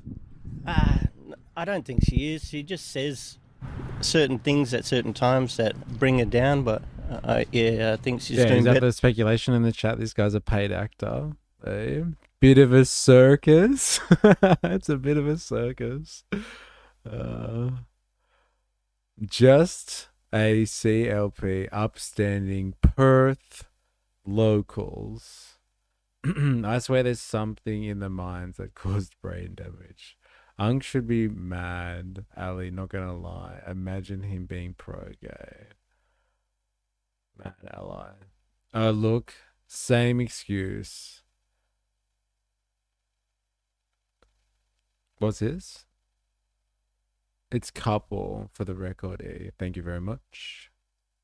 Better than the other governments at the moment. What's the hardest for you at the moment? Well, the gun laws. I've had to hand mine in because they made it too hard to, and yet I relied on it. What were you doing? Hunting? Hunting, yeah. Keeping the freezer full. Yeah. Hunting immigrants? Nah. Nah. That's terrible. What the fuck? Come. We'll get a couple of people and then we'll go sit. Hello, boss. The immigrants want to have nothing to do with you guys. Yeah. The immigration they saw Parry and they ran away. They're like, oh. Immigration is not a issue. The problem is when you force your culture on Australian culture. This is the problem. Australia is a free world. He relied on his guns. Bro, go to the shops. Is our version of Count Binface the Paul's Warehouse logo with the guy popping out of the shoe? Or the Mortine fly? A Mortine fly. Eating parasites, catching diseases, good old catch and eat hunting. What a clever dude. Culture. Australia is free. Okay, we not give a fuck. You not give a fuck. No one gives a fuck. That's the culture. Just stop telling us to give a fuck. Yeah, not tell them how to live. I think the point is we do want to give a fuck. You know We're giving a fuck by not giving a fuck. It's like, let's give a fuck about not giving a fuck. They not want somebody. They not want some people interfere in their life, and that's why they are happy in their camping, fishing, and all those things. Yes. Why you foresee them your own culture? I know it's very important to you, but why is it so important? This is like you've dedicated so much time to the One Nation Party now, Parry. Because I come here, I love Australia, I love the weather, I love constitution, love values, love culture, and now I want to say, I'm fucking coming from this country, I want to wear a burqa, I want to wear a scarf, I want to wear a turban, I want to do this. This is my culture. So no one's stopping you. Only they're stopping the face masks. That's it. Yes. Unless you're sick. Anyone. No, like COVID mask. Yeah, the COVID masks. But so what they want from the Muslim? Two things. Not think about the Sharia law and not cover the face. That's it. How are you? Can I stop you for a second? You were about to pause and then you moved, so I thought I'd just stop you. This is Parry. Hey, Parry, how you going, mate? Yeah, good, thanks. He's a politician. Oh, okay. So I wanted to see, before I preface which party he's in, what are some of your opinions? Don't opinions. like politicians, mate. You don't like him? No. Already hate him? Yeah, always lies. So you go for voting? You do vote? Yeah, great. Yeah. So I'm a One Nation guy. I do like how you can wear a mask and it seems normal now. Yes. But like, yeah, burqa is too far. I'll take a mask though, please. Global Party. I can get my son a kin nickname to run. He also gay, so totes would work for the Global Party. Pauline Hanson, Yep. You're gonna support on? Good on you, mate. Yeah, see this? Do you think that's the way to go? Yeah, Pauline Hanson, sure. Why, you just changed. You said I have no views. You're like, yes, Pauline Hanson, come on! Just went from a passive... Hey, Pauline Hanson. Because you didn't think he was going to be Pauline Hanson. No. Right, What is the thing that gives you the thumbs up for Pauline Hanson? Got mine, just immigration, stuff like that. I know you're not from Australia, but still. Yes. You've done it right. Done all right. What should be capped? Is this too many people come? Rather say Muslims, eh? Too many Muslims. Probably Al-Qaeda, stuff like that. What is the negativity? Too many Muslims, probably Al-Qaeda and stuff like that. Yous are not from Australia. Standard. Oh my God. Probably Al-Qaeda. That's what Pauline Hanson and One Nation represents. If you stand against Al-Qaeda, then you must vote One Nation. And remember we were talking before, it's the students that have no idea what's going on, right? It's the students, not people like this. Like Al-Qaeda and stuff like that. Oh my God. Far out. Oh my God. What are they doing? Oh, you can't see the faces. You nailed it before. Yes. He said if he walked around with a burqa, more people would hate him. Less people hate the turban. Ask you a quick question. Yeah, sure. How's it going? Yeah, not bad. Put him in there. Yeah, this is WA. We're in Spandonk's electorate, I think. Oh, how do you miss the hot gym action? You more often you miss you missed a claim that would make men redundant, but we're not going to repeat it because we want men to remain relevant to the human race. Parry is one of the main One Nation Party here. We're just discussing some of the views. What are your thoughts on the One Nation Party? I have no idea what it is, sorry. Nothing? No. Pauline Hanson? I'm very out of touch with politics, sorry. So good. What about a lot of people wearing One burqas? Nation. It's fine. Doesn't matter? Yeah. What do you think, like any political party, like a Labour, Liberal, or One Nation, what is you think is the main issue for you, or you are in life, or generally? Not too sure, honestly.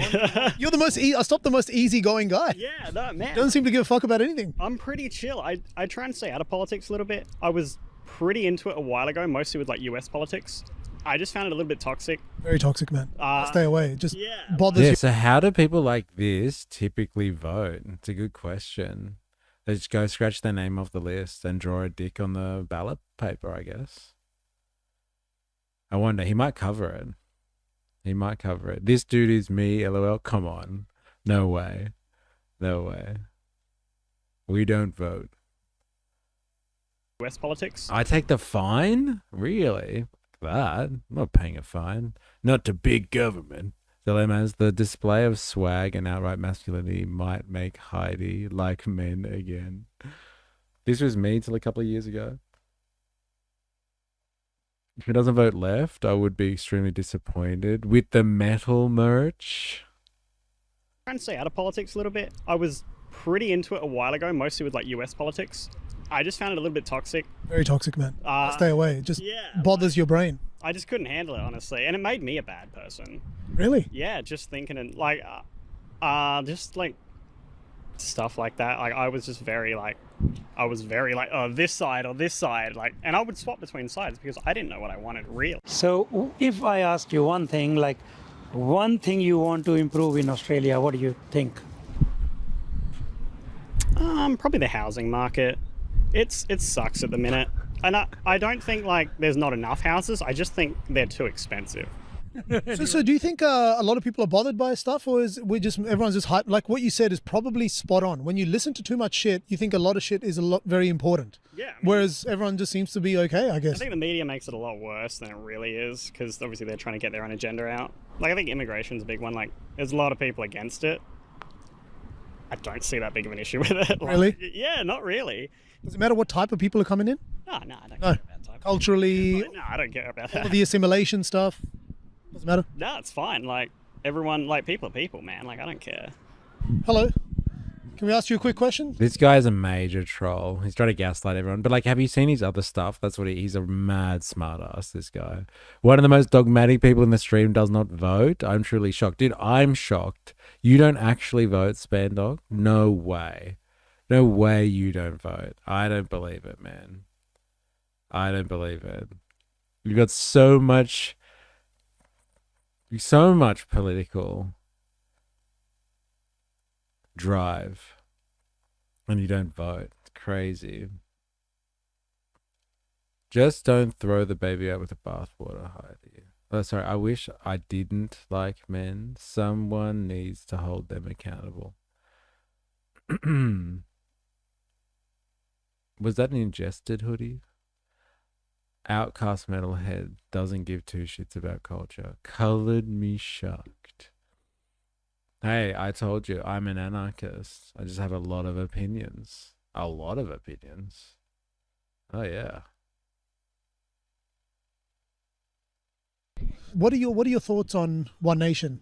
I don't really know, to be honest. Anything bothering you in the world at the moment? People just need to be paid more because like our wages just aren't livable in this day and age. It's like really hard for everyone. Do you look to the future and you feel like, it's just not that great? Try to be positive, but Is this what everyone looks like in Western Australia, or is it just finding the best people?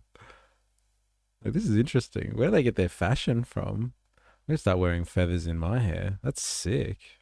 You go find some feathers on the weekend. Fuck yeah. I understand not voting, since there was never a good option to vote for. They always seem crap, so I tuned out. But I'm stingy, so I didn't want to take the fine. Standard Perthians. I love it. Yeah, this is great. I'm going to get a feather. Dude, they get them feathers.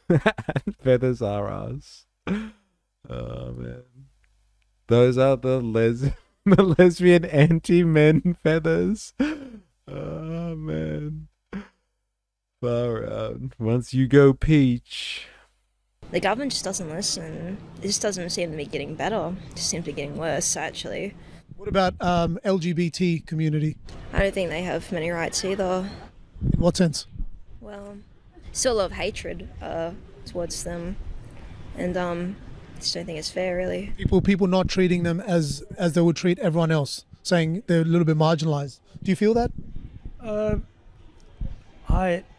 I not do that. So for me, everyone is equal, but I not want that education in the primary school. Is this Perth or Portland? Seriously. The amount of crystal healing and energy spiritual stores we have. And secondary school, that's it. So not too much LGBT education in primary schools. What do you think about that? If we, you want the future generation kids get this education in the primary school when the kids are kids? What do you think? Yeah, well, let them be kids, but I don't see a problem in teaching them about it. In the primary school? Well, I don't know. Probably not in primary school. Yeah. Because I've been in primary school forever, so Yeah. no idea. Yeah, I don't even know what I got taught in primary school. It's been a blur. Hey, nice to meet you. Have a good one. I've been here many times. No, what's funny, Parry, and I just want to say this before we kind of... Are they teaching LGBT in primary school? I have no idea. This is what we talked about this the other day. I don't know if that's an actual thing. Like in primary school? Like I have a kid in primary school. I haven't heard her talk about this stuff before.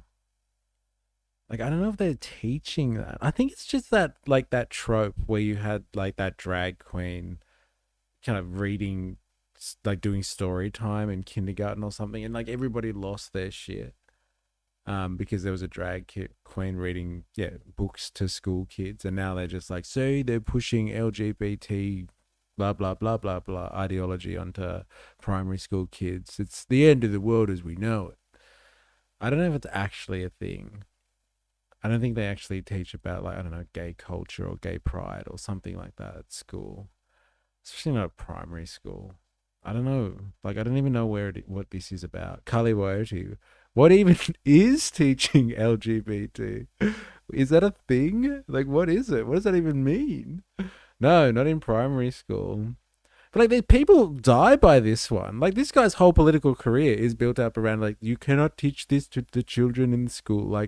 His whole political philosophy is built around this. Someone has convinced this person and many others that they teach you to be gay in primary school, or it's okay to be gay, or something like that in primary school. It's normally modern books about accepting of differences. People just keep making things sexual. What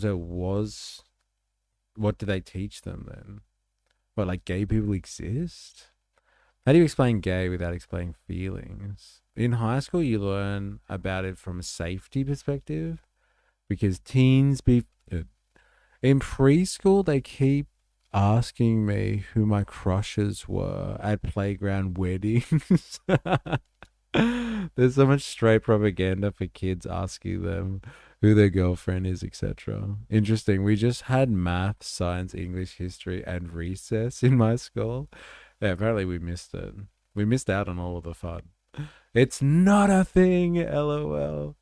You also don't learn sex ed in primary school.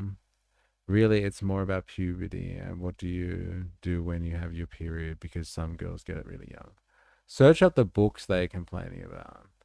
I think the most controversial thing that we had was DARE, Drug Abuse Resistance Education. What's with the acronym, say? Drug Abuse Resistance Education, which basically made me want to try drugs. Oh, man, so good. It's more health class. It's like that that group of people that come to the school in South Park and they're trying to convince the kids that smoking isn't cool, and they have that really lame song, and so the kids all start smoking because they don't want to be like the presenters. It's fucking hilarious. Go grab our lunch. Is when I say you are not from a particular political party, they're all thinking you're not going to be One Nation because you don't look like the typical One Nation candidate.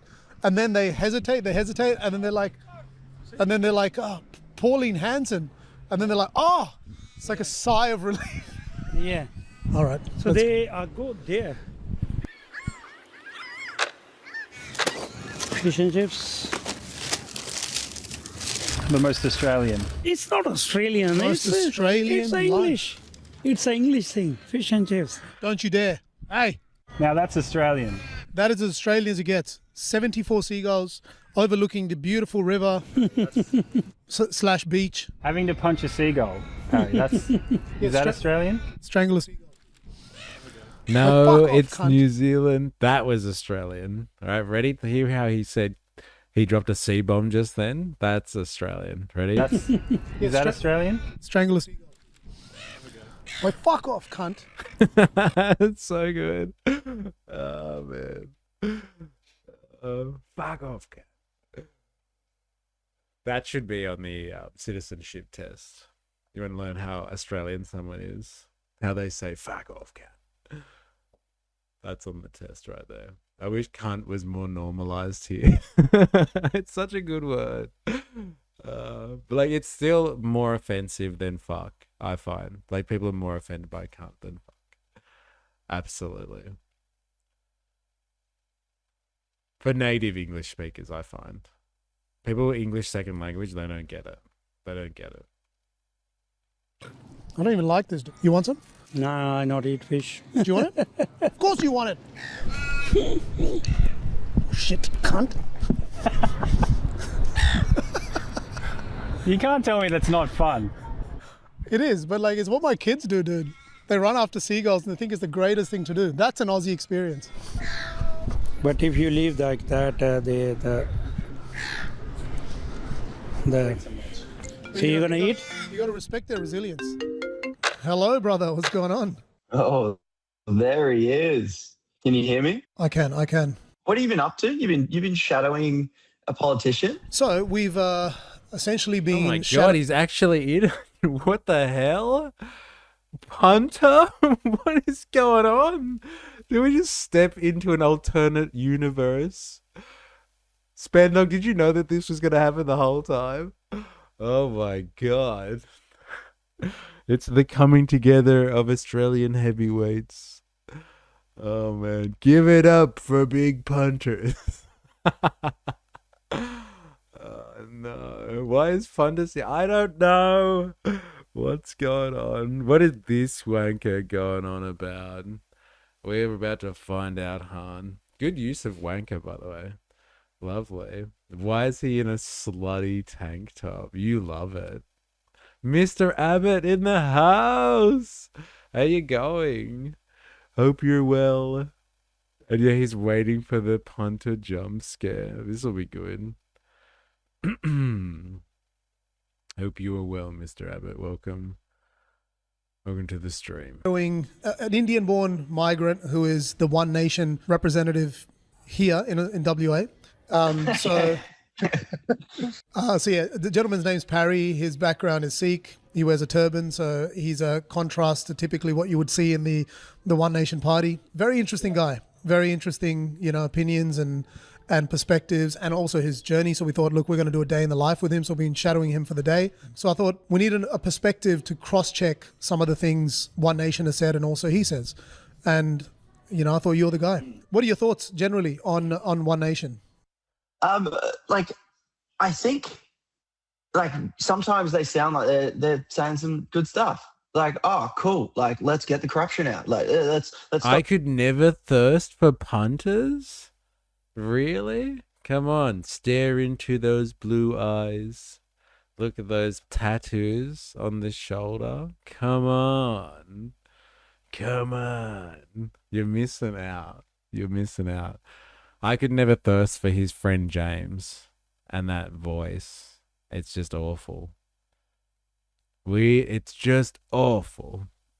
Even with the boob window he's got going, come on. This government's wasting time in the uniparty, and no one's representing us. I think great. That sounds really good. But I tend to not listen to anything any politician says and just look at how they vote. I think politicians, and we all know this, politicians have worked out they can say whatever the hell they want. And some will even go as far to lie to you knowingly. Like some will be like, nah, like, you know, we're trying our best, and they'll edge around and stuff like that. But some have just worked out like we can just say whatever we want. And then everyone will stop paying attention, and we can just do what we want while we're sort of in office. I've never told anyone how to vote, but I encourage all punters out there to not listen to what a politician says. Just look at how they vote. Know what you want, right? What I want is our politicians to start representing us. And one example, tax the gas, right? It's my bloody gas, stop giving it away for free. Yes. And saying you're for tax. When do you reckon they filmed this with him? Because he got a bit silent on the whole tax the gas thing now. These guys look like bounty hunters without context. Him on top whispering, "You like how I punt my little punter right into your punt." Oh my God. Thank you, Dilemmas. And I read that out as well. I changed high schools in year 10 to play netball. My first social studies class, I was asked to name a union. I said the Farmers Union. Taxing gas is one thing, but I'm going to check how you vote. And if you don't vote for it, you're off. All right, so swaying off gas for a minute, because I really want to get the One Nation perspective, is why do you think now Pauline's been, I don't know, doing politics for 30 years, and she's kind of been like this sideshow politician, like just saying outrageous, crazy things, and now she's potentially in line. You're gay for punters. Just a little bit. We're all a little bit gay for punters. That's what Parminder Singh has learned from this whole experience. Everyone's a little bit gay. That's why he does his 3 a.m. gym sessions to cleanse himself and fight it off. Punter drank the Australian Institute Kool-Aid. Yeah, no, tell me about it. He's definitely in bed with them now. Little punter curious. That's so good. To be someone who could be the Prime Minister. What's changed? What do you think? Parminder Singh. Be someone who could be the Prime Minister. What's changed? What do you think is different? I would say it's not now. So there's two things happening, I think. We've seen a slide. There's this ABC article that like I looked at in one of my YouTube videos last year that shows the shift of voter away from like this either two major party, blah, blah, blah. And now everyone's shifting towards like we're all over the map. Like every seat is marginal, right? So everyone's been drifting away from the party loyalty for quite some time. So then to the other half as to why I think One Nation now is because people are looking for an alternative. And my honest opinion is because the Liberal Party is so shit. They're so useless. They like keep losing elections and go, you know what?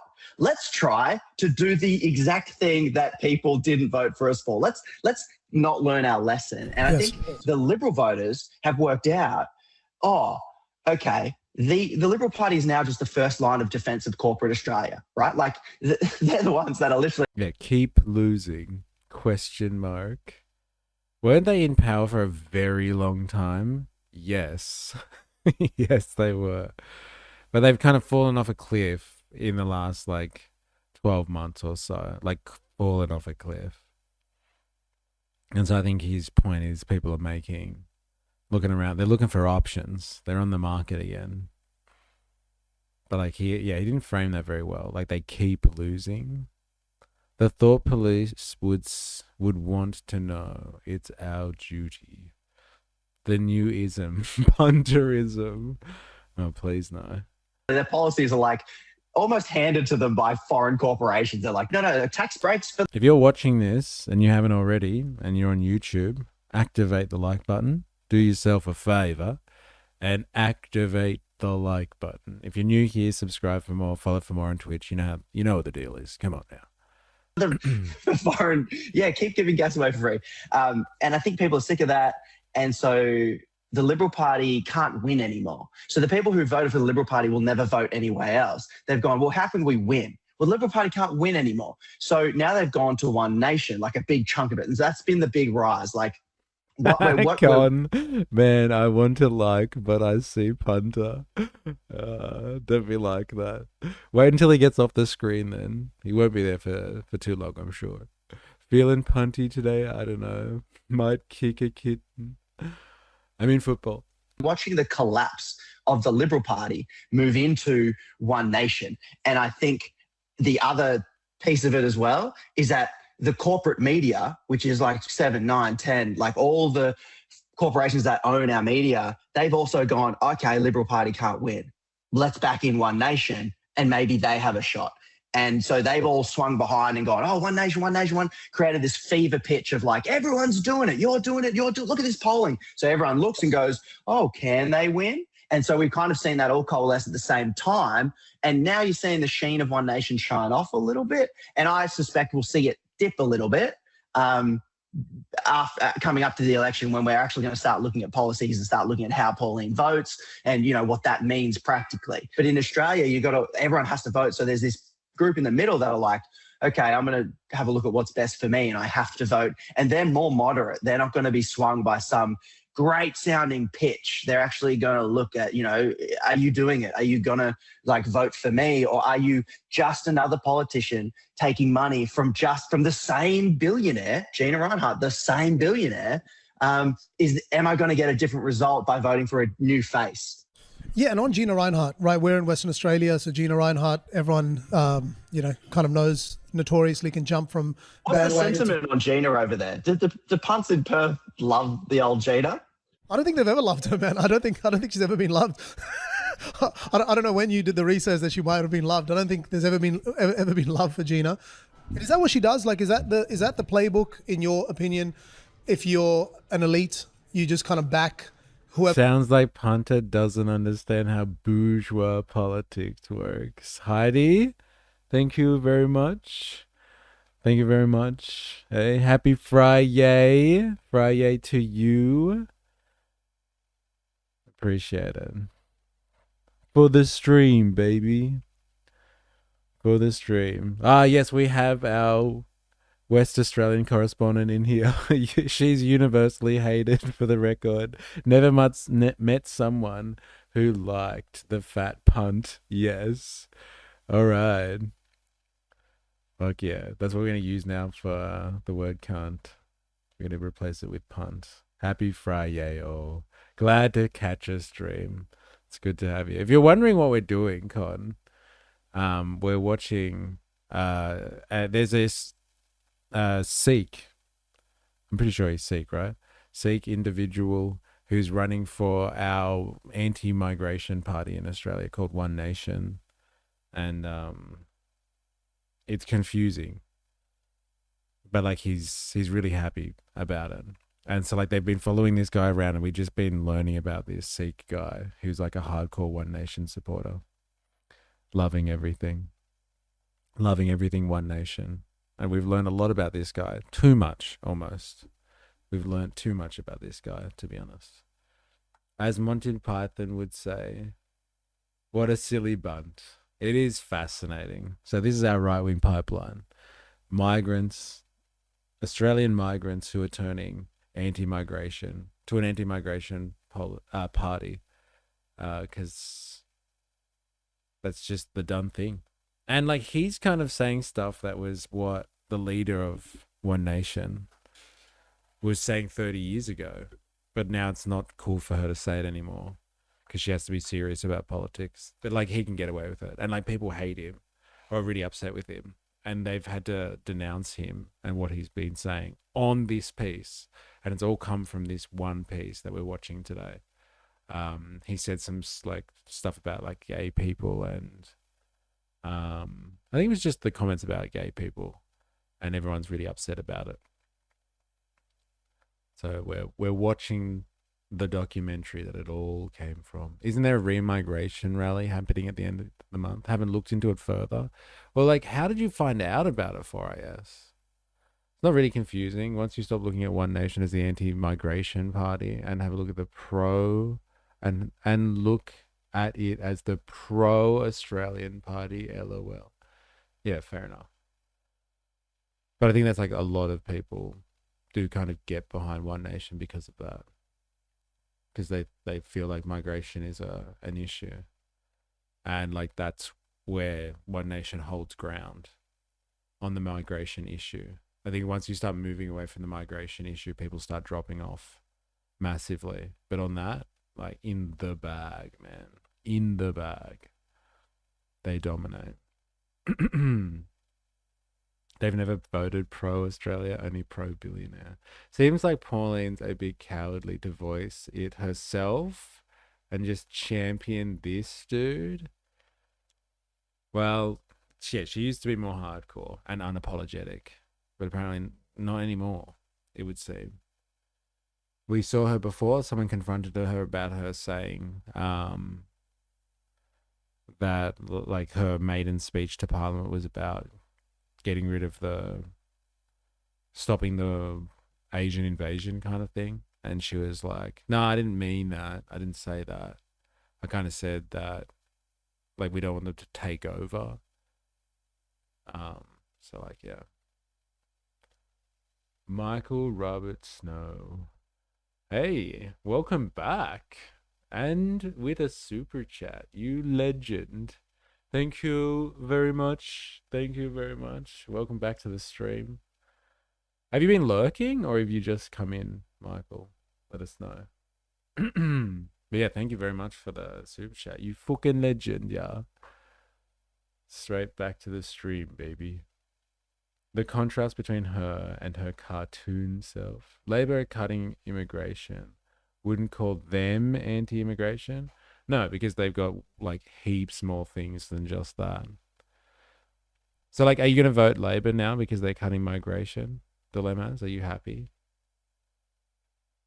You happy to vote for them because they're cutting migration? But like, yeah, they've got way more things on their smorgasbord than just like a one issue kind of party.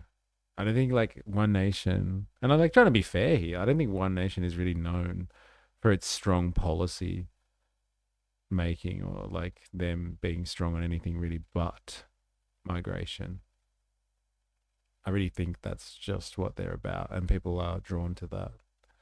They're like trying to build an image for other things, being like the Australia First party kind of thing, but it's always Australia First through the angle of like migration. People have got to integrate. We don't want any of those types of people. We'll take them, but not those ones. Eh? No Sharia law here. Thank you very much. I think you can have a strong stance on migration without being overtly racist about it. Well, supposedly, yes. Like we've asked a lot of people during interviews when we go to rallies and stuff. It's like, we're not racist. We just think about like blah, blah, blah, blah, blah. And they make it about economic issues. But like once we start getting into the territory of like deportation and remigration, and it's not about immigration anymore, the levels are going to go down, but now we wanted to round people up and deport them, then you go into a different territory. It's a working class issue, especially when it has an economic spin to it. But like, here's the $1 trillion question though. If people are worried about the economic impacts of migration and they think, all right, we need 100,000 people coming in and that's enough, right? And then you actually have somebody who does that, but then it's still not enough. Then you have to ask, like, is it really about the economics of it, like the maths? Or is it something else that's going on there? Depends on their policies on personal freedoms and tax reforms. It does depend on that, I guess. But like the average person, I don't know if they would associate her with tax reforms and personal freedoms. Just us, right, who look into this type of stuff. Heidi, Labor out there to please the corporations, Wasrael and the racists. Greg Carr, Farage isn't going to show up to the count for security reasons. He's such a Timu Trump. Pathetic. Really? Wow. Eh? Somebody's going to have to change him, get him off Air Force One. Quickly, get him into a catering truck with a bunch of tacos. Get him in that catering truck. Stat. Men's afraid of a bin. Whoever's got the potential to win, so you're protected, or back everyone, and then you kind of got your hands in everyone's pockets? If Why like, does if I he was, keep putting the microphone to the laptop? Has anyone else noticed that he talks and then he puts the microphone in front of Punter's face? He's like, yeah, you like that, don't you, Punters? So, take that. LOL, yes. What is he doing? I know out of all the things that we could be talking about right now, but like, what's that about? He just likes poking Punters in the face. There's so much homoerotic stuff going on today. Labor are trying to win elections with a hostile media environment, and they're trying to win government in their own right, catering to every electorate, not just winning 20 rural seats and asking for a coalition with the coalition. Savage. I like how you use catering there. All I can think of when someone says catering is Trump hiding in a catering truck now, munching on tacos. They put a Big Mac in there for him as well. Gotta mic up your lappy. Hold it closer to his nibs. Tickle him with the tip. Surely Farage has been there before. Far right and homoerotic is how I like my Fridays. Farage declared victory even before the count? Really? Apparently, I saw someone analysing it and they were like, Count Binface could get up to a fifth of the votes. A fifth of the votes. 20% of people out there just like, oh, I'll do it. I'll vote for the bin. Hey, take that, Farage. If it's a neck and neck thing, like what a fucking shame that would be. Almost beaten by a bin. But it was funny. It's still funny. So while we might not like Labor's efforts to cozy up with various business interests, that Middle East country or cut migration, they are really strong issues in certain electorates more broadly. if I was chatting to Pauline, I'd ask her the question, how are you going to fight the elites and stand up for me against the elites when you're on holiday with the biggest elite, taking money from the biggest elite, taking policy ideas from the biggest elite, right? Gina comes out and she's like, we want to give free land to Israel and free islands to Elon Musk. Like, what Australian is going for that, mate? Like, what is wrong? And this is the person that's advising and giving money. Like, yeah, like I just say punters, like, I mean, some things can sound great. Like, let's just, if you want something different, my question is where I'm coming from. It's not looking that different to the things I'm making stuff about. And I'll hammer Labor on this stuff. I'll hammer Liberals on this stuff. So I've got to hammer One Nation on this stuff when they're probably going to be the Liberal Party now. They're probably going to be the opposition. Who knows? So, yeah, we'll Free burritos only. see. It'll be interesting to see what you sort of like have discovered while following around this bloke. Just a couple of things. What are some good policies about One Nation and what are some bad things? I mean, you can just sort of like pull up their voting record. I don't know if you've pulled up. No. So, you know, I can just scroll through here and go the stuff I don't like. Voting for always voting for gas mining, don't love that. Voting for increasing surveillance powers, don't like that. Voting for more offshore oil mining, my issues with that. Voting against public housing, don't like that. Voting against consumer protections, voting against increasing worker protections, voting against stopping tax avoidance or aggressive tax minimization. Well, this is like my entire bloody platform is foreign corporations not paying us what they bloody owe us after using our NBN, our roads, our infrastructure. You can keep going. They vote against funding for university education and they vote against fee-free TAFE. When we're short workers, how do you think we're going to get them? Do you want them to be Aussies? Because you've got to train them. And it's going to cost money to train them, but you get the return on that investment after you finish training them. So you spend a certain amount of money skilling up someone, and then they go build your houses, earn lots of money, and pay more tax than they cost to build, to create. That's the point. And then when you cut this stuff, I think Howard did, or like a lot of Liberal politicians cut our investment in our human beings, the Aussies that live here, then we don't have the skills. How do we get the skills? Who's going to look after your grandma? Who's going to build your house? Who's going to do this stuff? You got to import that shit. So, he makes the point that you're voting if you want no immigration. Well, what is this commie talk? Yeah, outrageous. like, what do you want? Do you want no services? Do you want no buildings? Do you want no healthcare? Like, what, you know, do you want no doctors? Like, you know, everyone's like, oh, my doctor's always Indian. I'm like, oh, do we have enough doctors? Like, and how, if like, how do we train them, right? So that's sort of Dude, what I didn't come here to watch punters. What's going on here? Bring me back to, what do they call him? Parry. Is that his Australianized nickname? Parry.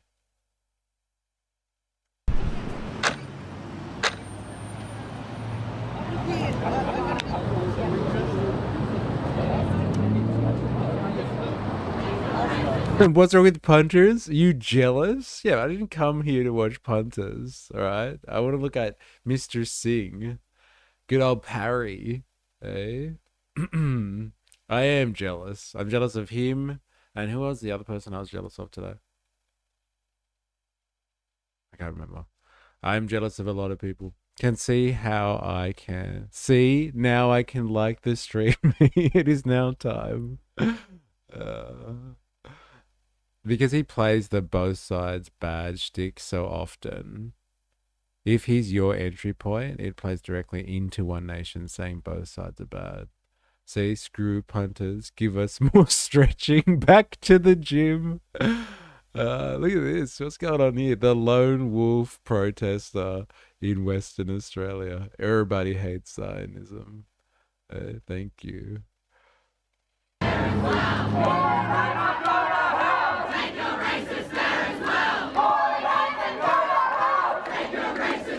Parry, हाँ जी कितने गए तुझे पर तुझे बाहर आ सकते हो 5-10 minute हाँ हाँ आ जाओ okay he's coming out. People should be ashamed of coming and hanging around and looking for trouble. Pauline Hanson is entitled to come here. We're trying to stop peace. We're trying to stop war. I stand on territorial ground. I shout out, no war. Tell them they're racist. They're racist. No, it's not against racism. I stand here because I'm the tribal rightful owner here. What, like I said. You know what it is? You just want some... No, like I said to the socialists. We agreed with the social people. It's going to be across the road. I've already explained. I stand on my territorial grounds. So a lot of hostility here, Parry. Yeah, they just doing like, they just scared, I think. Is the One Nation comes up. And in my town, like I'm in Kojonup and Tambalab, they're mostly the native people town, and all native people support me. And if you think that, I don't know why they are like against the Pauline. Megaphone is violence. Pauline not done anything wrong with Australia. This is the one question I want to tell you. Why all the asylum seekers, there is a 52 Muslim countries, why they not go to the all asylum seekers in those 52 countries?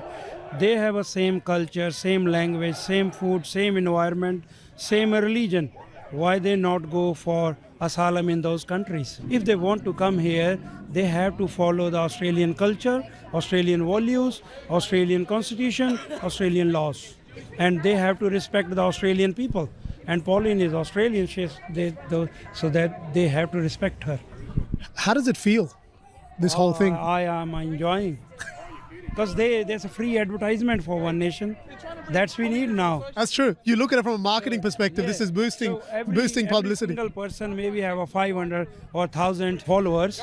So they put on the photos on their social media. Because those countries are always facing conflict because their own governments sell out their resources to the West. No, surely not. Surely not.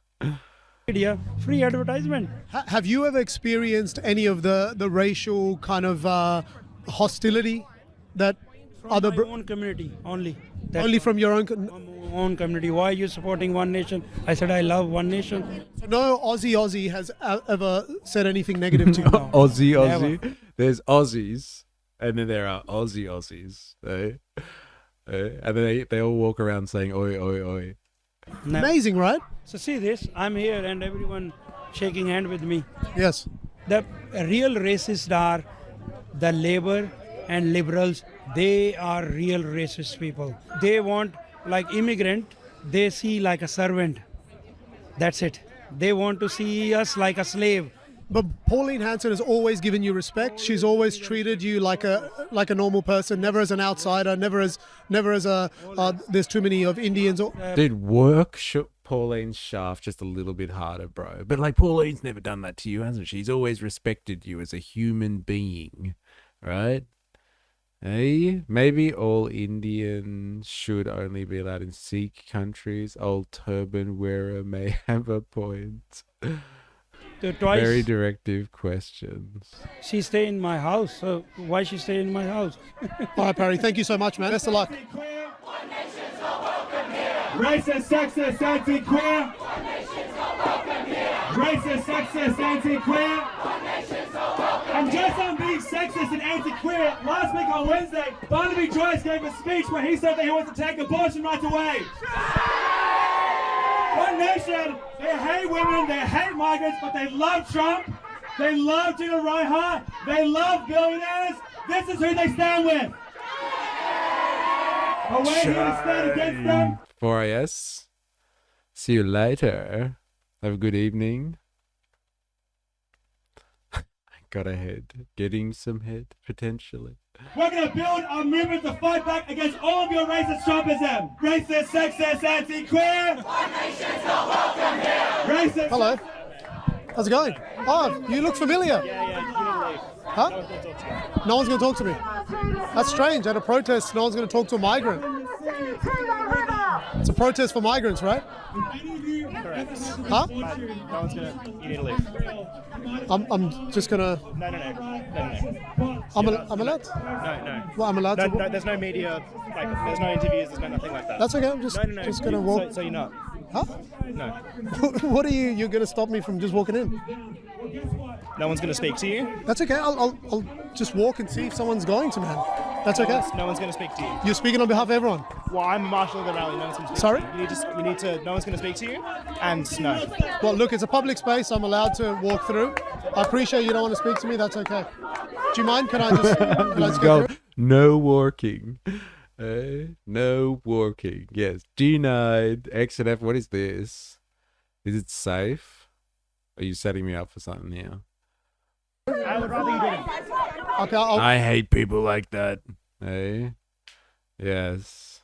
Yeah, block him. That's the. Yeah, no, you're really showing him, eh? It is safe. All right. It better be. Very dangerous. Very dangerous. Are you okay, whatever. This one's for you, Han. This is an environment of welcoming, and you should just get the hell out of here.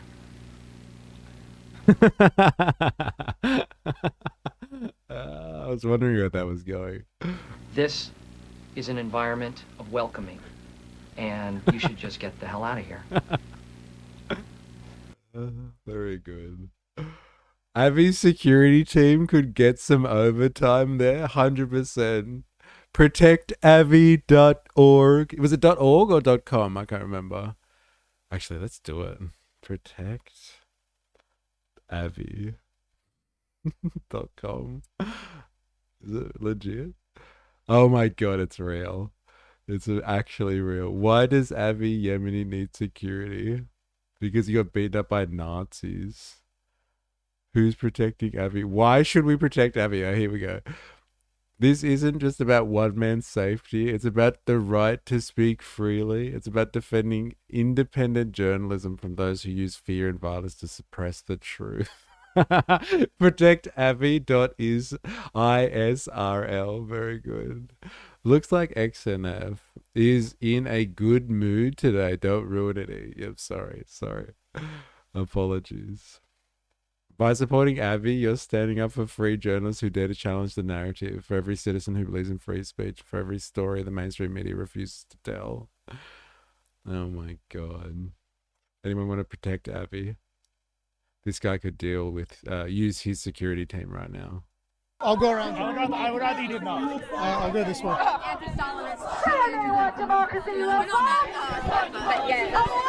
Tim, we'll go around the back, dude. No, you're going to go that way and you're going to leave. Yeah, you're not. That's what's going to happen. You need to leave. You're not here to show both sides. You're here to show that side and to shit stir. So I want you to leave. I'm a marshal, and you've been asked by marshals to leave. Okay. We don't have to leave. We're just doing interviews in a public space. You need to leave. We don't. You're not welcome here. You need to leave. But who's You're not dictating welcome here. She said the thing. She said the X and F thing. That's hilarious. You're not welcome here. The marshals, okay? Right. Yeah, we have an agreement. Yes. Everybody here is in agreement, and we want you to leave. Okay? I'm just doing interviews. No, you need to leave. Media is allowed to be in a public space. You're not media. You're two guys with a fucking microphone. Okay? You need to leave. And you're just. The free speech shit doesn't work. You need to leave. That's okay. We are allowed to. No, you've been asked to No, we don't need to leave. You do need to leave, mate. You've been asked to leave by the marshals. Is this a public space? You're No, you need to leave, mate. Here. Okay, you've been asked to leave. Who said? We're marshals. We are in charge. You need to leave. We're in charge of this case. Yes. Did you see Corey Bernardi hassling the kids in Adelaide? Religious zealot piece of shit. We saw him. He was literally hassling kids, and they were telling him that they didn't want to see him there. And he was just like, "Look at these kids. Hey, they don't do it on their own time. They do it during school time. Hey, losers. Get a real job, you stupid kids." It was hilarious. It was hilarious. He clearly doesn't understand. When the actual cops come, so gold. Oh, let's get to that. People here don't want to talk to you. I just want to understand why. We're not here for both sides. We're here for the left-wing side, okay? So you need to leave. Unless you're on our side, unless you're here to support, you need to leave. That's what I'm here for. You need to get your mate with his cheap-ass camera, and you need to leave, okay? This cheap-ass camera? You're not here for both sides, love. You're here for the right side, and you're here to make fun of Can I us. say something? No, you can't. Can I say a single You need to leave. Everyone's allowed to talk. Listen. I haven't even said a word, and you guys are supposed to be open to. No, we're not. We're open for the left Where's side. We're not open to your side. So much for the tolerant left. Let the man speak. If there's no riot police, it's not a protest. I hired this camera for a lot of money, thanks. These are the lefties hard always shits on. Oh, man. Come on. So much for the tolerant left. Whoa, calm down, chick. They really don't want him here. When we went to the anti-Pauline protest that was organised by New South Wales socialists, we went around and introduced ourselves beforehand, me and 4AS. And we're like, look, we're going to film and we're going to ask people questions and stuff. You guys all right with that? And they're like, yes. Go on. Go speak to the leader. And so we spoke to the leader and they were like, yeah, that's fine. No problems. Avi Yemeni definitely paid by the Israelis. Surely not. Pretty rough for the tolerant side, eh? Obviously not so tolerant after all. You need to I haven't even said a word. When you just said that we're open to both sides. We're not open to both sides. No, I'm we're saying, the marshals, and you guys. No, what I'm saying is. No, we're the marshals. You guys need to leave. You're not welcome here. You can't step away. Guys, nobody speak to this guy. Nobody speak to this guy, please. He's an agent provocateur. Nobody speak to this guy, please. Stopping him from walking around, right? Because you're going to get moved on. If he wants to Exactly. Just a cop defending a right winger. Okay? All I'm doing is walking. Defending a right winger here. If anyone wants to, that's assault, right? Yeah. So he wants to walk through the crowd. You can let him walk through the crowd. You're more than welcome to move through the crowd. Thank you, brother. Do not stop people. Spandong, is that why you were so keen to watch him? Let him walk. Let him walk through the crowd. Abby should go live there. Yeah, with his 5 security guards that protect him against children. Can't stop people from walking or get moved on for assault. We're not doing it for anybody else. This is what democracy looks like. Show me what democracy looks like. This is what democracy looks like. Show me what democracy looks like. This is what democracy looks like. Show me what Finally a friendly face, man. Finally a friendly face. I've just been told to leave my... Huh? I'm not any side, dude. No, the friendly face on this side of that. I do not want any... As soon as I've tried to walk, all I've been told is to get out of here. Non-violent tonight, but we do want to chant so loudly that he can't even hear himself. So let's give him a nice welcome by saying, Pauline Hanson, go to hell, take your racist there as well. Pauline Hanson, go to hell, take your racist there as well. did just want to say that because this guy, he is a provocateur. He's trying to get shit out of us. He's trying to make us look stupid. Democracy where only the people you agree with can participate. Yes. Yes, yes, yes. Why not, eh? Why not? This is what democracy looks like, as they're saying in their chants. This is what drives more people to One Nation, LOL. Bad optics. Yeah, good thing he's got a camera to capture those bad optics just for this moment. This is democracy manifest. He's trying to make us look violent. He's trying to delegitimize us. Well, guess what, buddy? Guess what, buddy? If you want violence, if you want racism, if you want hatred, you're on the wrong side. Go over there. And maybe just to our special guest now, we can chant it one more time. Fuck off, fascists, fuck off! Fuck off, fascists, fuck off! Fuck off, fascists, fuck off! Fuck off, fascists, fuck off! Fuck off, fascists, fuck off! Fuck off, fascists, fuck off! Fuck off, fascists, fuck off! Fuck off, fascists, fuck off! Fuck off, fascists, fuck off! Fuck off, fascists, fuck off! Fuck off, fascists, fuck off! We can be the new leaders of the left movement. We can bring true democracy to the left. Who's with me? I know, man. These are a formidable force in the background.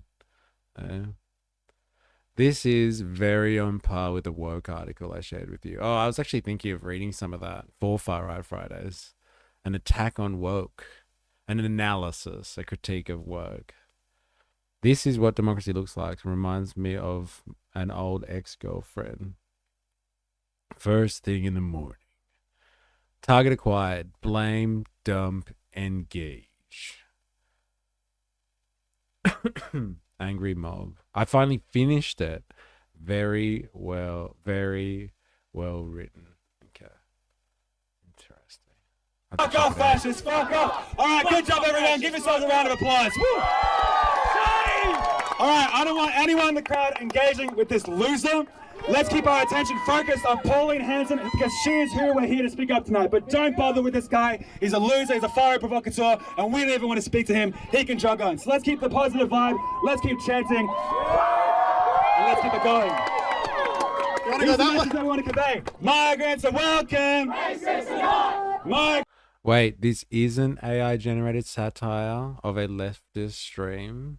This isn't a leftist. This guy here's not a leftist, if you're wondering. He's far right provocateur. Migrants are welcome! Oh yeah, she's right there. Woo! Yeah. Look at her security detail. Sucks compared to Avi's. Maybe she missed out on the Israeli funding. Why do they hate him so much? I don't mind his content. I think because he just trolls them and they just can't handle it, I guess. Like, he is incredibly sarcastic when he interviews them. And he's obviously pro One Nation, which they're obviously protesting against. But like, do they have to be so hostile? Like, come on. Like, prove him wrong. Let him ask a few questions. He'll say some stuff. You'll prove your point. Then he'll look the fool. Eh? Prove him wrong. Prove him wrong. He's very centrist. I don't know. He's working the shaft and the balls of One Nation pretty hard with this piece, man. Centralist? I don't know. Unless I guess you consider One Nation to be a centrist party, then I guess we can get down with that. I feel like I have been pimp slapped by the hypocrisy. He just interviews characters. Thinking he's far right or supports One Nation is weird. But like, you don't find this entire piece to be pretty glazy of Pauline. Like, he's not really critically analysing. The best he could do is like, I'll just bring in punters and then that'll make it look like it's objective. The protesters are leftists, the streamer is right. The people not bothering to understand what's happening and instead chanting fascists aren't self-described leftists? I wouldn't have guessed. I don't know. This seems like this is promo. This is like One Nation promotion stuff. Oh, you reckon? Dude, it's because Parminder is so weird. When does he glaze One Nation? He calls out Parminder a bunch and a bit with punters. You skip shit all over them. Was it like them? Like the small parts that I skipped was where he was critical of One Nation. If anything, I say he leans left. Wow, okay. Heard him denounce Pauline in other vids. Fair enough. I know there's the style of editing and the cuts. Like he's finding people that are all very pro One Nation. You never know what goes on in editing, man. I guess until you do enough editing. Everyone's trying to tell a story. And there's been a definite narrative here. Definite narrative with this stuff. He's just there. He's barely said anything. They're feeding him the content. Yes. Fair enough. Fair enough.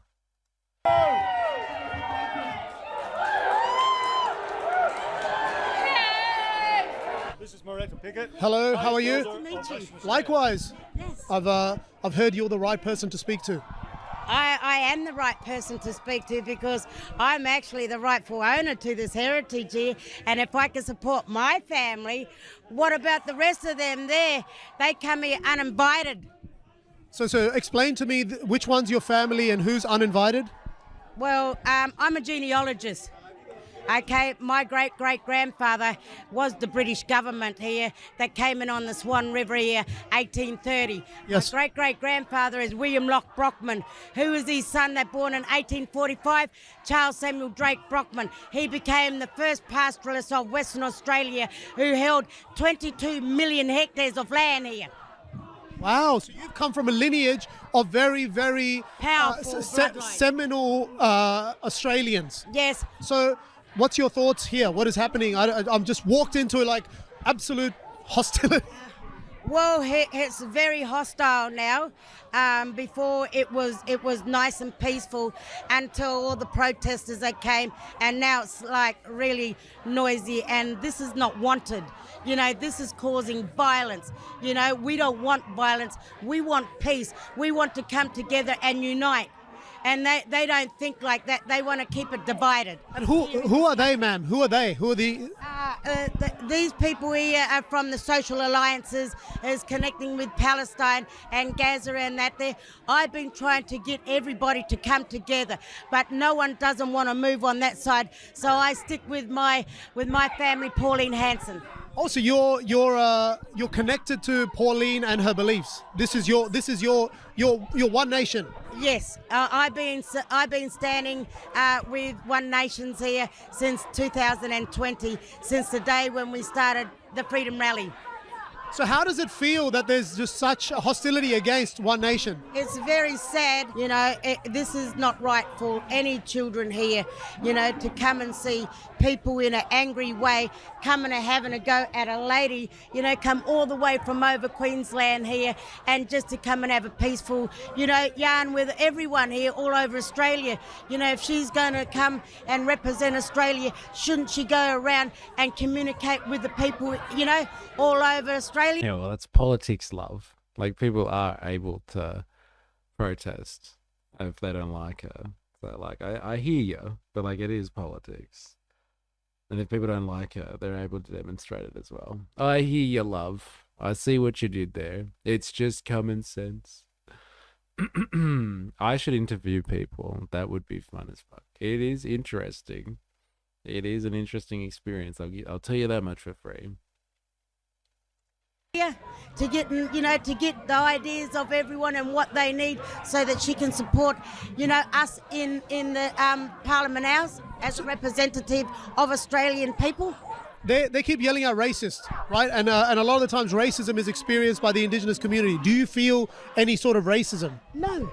I feel at peace here. I feel that I am, you know, in with my family, the community, and supporting each other, you know, on a different level of creating something in Australia. Thank you so much. Socialism has been implemented in 10 countries, right? People from East Asia, flooded Lebanese, everything flooded Australia in the 60s and 70s to get away from communism and socialism. It's not equitable. And they're trying to shut down People freedom. in East Asia and Lebanon were fleeing communism. Is that what he just said? Oh, dude, this is good. Asia. Wait. Socialism has been implemented in 10 countries, right? People from East Asia. East Asia. Flooded Lebanese, everything flooded Australia in the 60s and 70s to get away from communism and socialism. Oh, okay. He's talking about Vietnam. I don't know the Lebanese reference though. I thought the people in Lebanon were fleeing from Israel, actually, and the war that was going on there. And the party that he's here to support right now is pretty much okay with that. I forgot this guy. That's really funny. Another victim of the brain damage mines. I thought I heard him wrong. Oh my god. All those Lebanese people escaping communism. It's not equitable. And they're trying to shut down freedom of speech with these horns, and they don't want to debate it. They don't want freedom of speech. They don't That's fair. They don't want to debate it. That's true. want anyone to have liberty. But yet they're calling her a racist when 5 of their Greens were caught on camera saying anti-Semitic and racist things about Australia. Racist things about Australia. What do you reckon they said that's racist about Australia? We hate Vegemite and kangaroos. They're the worst. Hey, I shit on kangaroos. I hate to agree with Pauline on about anything. Kind of lean towards the flag thing. Bro, when my family fled fascist Italy, it was because of all the communism. Yeah, goddamn communists. How dare they be racist against our monoculture? But like, what is it that the Greens have said that is racist against Australia? Like, I'd love to know. I really would. I'm sure it would be hilarious. Eh? It's an attack on meat pies. It's definitely an attack on meat pies, for sure. Stood there for about 5 minutes and got abused 3 times. Yeah. Without even saying a word. Ignorance is bliss, mate. And in Australia, it has been socialism by stealth. Australia has been bleeding its wealth for over 2 decades, and it's bloody disgusting. How they can just try and shut down free debate. How they can shut down people with actual intelligible viewpoints, you know? And label them something like homophobe, transphobe, racist, just to shut them down so they can't debate. So, Jacob, if I get it right, you're saying that because of this, Socialists by stealth, they've been stealing your money for 2 decades. Like he must have some like links in the chain there that we're missing here. He covered a lot of territory really fast. I wonder look, the socialist takeover, I'm all for it. And they've been stealing money for the last 2 decades. I really want to know what this guy's talking about. They're coming for your shrimp right off the barbie. Is that the racism thing? There it is. They're attacking barbecue culture. They're going after the Bunnings snag. I say remove the Union Jack. I'll let you and Bandsaw Bandit figure that one out. Hi to the sausage. socialist beliefs, it's really fucking Australia up because now we're no longer totalitarian dictatorships, mate. That's all that socialism has produced. It's bloody disgusting. Does communism work? No. It got implemented in Russia, and there was a revolution to get rid of it. Enough said. There was a revolution to get rid of it. Enough said. Oh my god. I'll let him finish. Socialism has produced. It's bloody disgusting. Does communism work? No. It got implemented in Russia, and there was a revolution to get rid of it. Enough said. Yes. Enough said. You know, enough said as well is a old Australian workers like slogan. It was a working class slogan from back when they were fighting for the 8-hour working day. One of the things they used to write down was enough said. 8-hour working day, enough said. This guy's the true workers' movement in Australia. Enough said. We don't want communism. Implemented in Russia, and there was a revolution to get rid of it. Enough said. Yes. 10 countries have implemented it, 10 countries failed. So what do you think they want, Jacob? They want a total collapse of Western civilization. They want a total collapse of free debate, freedom of speech, so they can push their rhetoric. It starts at the universities and it's going to end at Parliament's front door with blood on it, mate. I mean, there's only a few people here. I know some people have gone in, but look at the amount of people on that side. Yeah, it's too late. We're gone. We're going the way of France, England, and parts of America, mate. They're gone. They're self-sabotaging their own country with a belief they're doing something better. What are they going to do when they implement it and they go, oh, fuck, I shouldn't have done that and I'm not going to get paid a wage now? Albanese, the communist bastards, charging us 40% in tax if you're earning over $180,000 a year. And my mate breaks his... Albanese, the communist, is charging us 40% tax a year. Oh my god. Far out. You know, there were no taxes up until about 2019. The communist bastard. Oh man. That is gold. That is so good. Never have we ever had this communist stuff before, income taxes, until Elbow Sleazy came around. 40%. 40%. My family has fought with the Australian flag on their left arm. The flag stays. So has mine. But does that mean I'm not allowed to ask for it to be changed just because some people fought and disagree? Most are Polish, Russia. Pretty sure German Jews didn't do so well over the border in Poland. Must be a separate conversation going on there. Dude, that's so good. Albo is responsible for this man's tax rate. I lived tax-free before Albo came in. Bastards charging us 40% in tax if you're earning over $180,000 a year. And my mate breaks his bloody back at work fencing, and he's just no end to it, mate. Rent, bills and food gone. Oh, mate, I have arguments with my own sister about this shit. All right, brother. Thank you so much. We love you. Go, Pauline! How did it go? Yes, good. She said, I love immigrants, but we not want a mass immigration. And so anyone welcome who says Australia is my house. So good. She talk about the farmers. She talk about the small businesses. Yes. So I'm small businessman. So nearly 50,000 businesses closed this year. So she want to support the small businesses.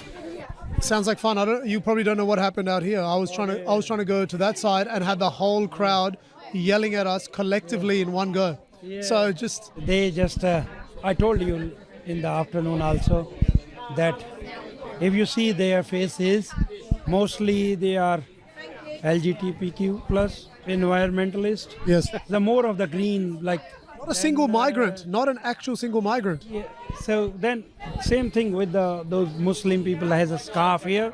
So why they want asylum here in Australia? Why they not go to the other 50 Muslim countries? They are more richer than us. Thank you for having us with you for the day. I'd rather stay away from this chaos. So this might be the last time we ever hang out together. I come close to you, all the chaos comes to me. All good, thank you. Thanks for letting us join your day. Thank you. See you, Perry. Aspiring bourgeoisie. Yes. The petty bourgeois. Hanging around with Pauline Hanson. I've heard a Marxist analysis of Pauline Hanson or One Nation and the phenomenon, and the Marxist analysis is that she represents the petty bourgeois interests out there. Like you heard that guy before, he was like, my mate owns a fencing business and he can't even feed his family. And so like there's this kind of petty bourgeois vibe out there. I think there's a lot of Australians that are kind of involved in small business in one way or another, and they think that she's, because of her fish and chip shop entrepreneurial skill, that she's representative of their needs and cultural, their aspirations, really. And so, she represents the aspiring bourgeoisie of Australia. Owns a fencing business. There's no end to it. Oh, there's no more stretching? You promised more stretching fully sick. Sorry, had to be done. This is exactly what Aussie culture is about. They embrace us and our ways, and we want them to succeed next to us. Tell the kids they can't be an ambulance. Comedy gold. Love the Aboriginal lady at the end. Spoke so much niceness for Pauline. I didn't understand what she was saying. She actually didn't really make a lot of sense, to be honest. As an immigrant from Singapore 20 years ago who became Australian citizen, I'm a member of One Nation and proud to be Australian. I want mass immigration to stop. 15 seconds in, makes more sense that Albo in his entire political career. It's so funny because it's almost like a cult of personality. Only that personality is literally the takeaway lady who's irked by skin tone. My shopping trolley murdered. My groceries just gone. This Indian One Nation representative is fantastic. I'm completely happy with an immigrant with the mindset he has. If you want to be blessed to have the opportunity to live in Australia, you must live the Australian way and continue our legacy and heritage. Our culture is important to us. So yes, you can come here. Leave your tradition in the place you left, and embrace this amazing nation. Interesting.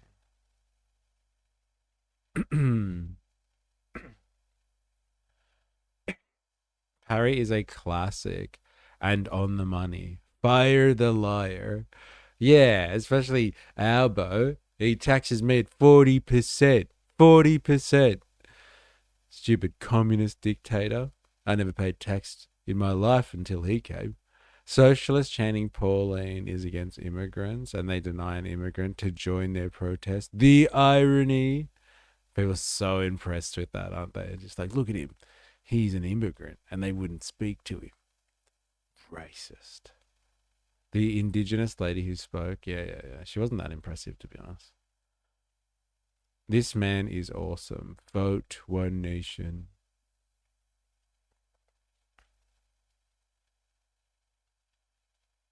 These are completely normal people. Strong borders, sensible spending, protected children, work for the people. How does anyone find a way to call this extreme? Yeah, it's just common sense, really. Sikhs are fabulous people. They give back and they work hard. Don't push their faith on anyone. Damn. This is like, can you see Voltaire, the culture war difference in Australia and New Zealand? Like, Sikhs are under the pump in New Zealand because of the Destiny Church as well, right? Proving again the superiority of the majestic critical thinking skills of the right. It's common sense, really. Really, it's common sense. Dude, we did it. Everyone, take a moment, pat yourself on the back here. Give yourself a round of applause. I didn't think we would make it through an hour and 4 minutes of that. And we did it together. And it wasn't as bad or as torturous as I thought it was going to be. The only thing that we really skipped over was the punters part. Sikhs are pretty cool, to be honest. My favorite Browns. Mamupa, where were you before, bro? We watched, what's this guy's name? Sickant or something? Mr. Sickant. We watched Mr. Sickant go head to head with the socialists, and they wouldn't speak to him.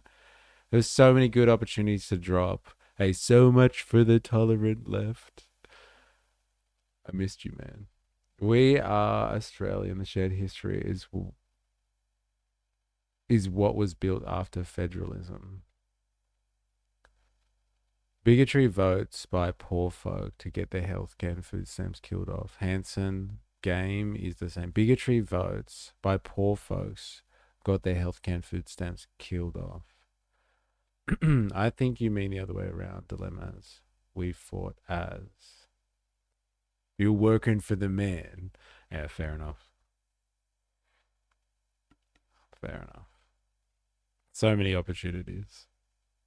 So many opportunities. Anzacs. We were more aligned with New Zealand than British. All right. Thank you, everyone, for coming on that journey.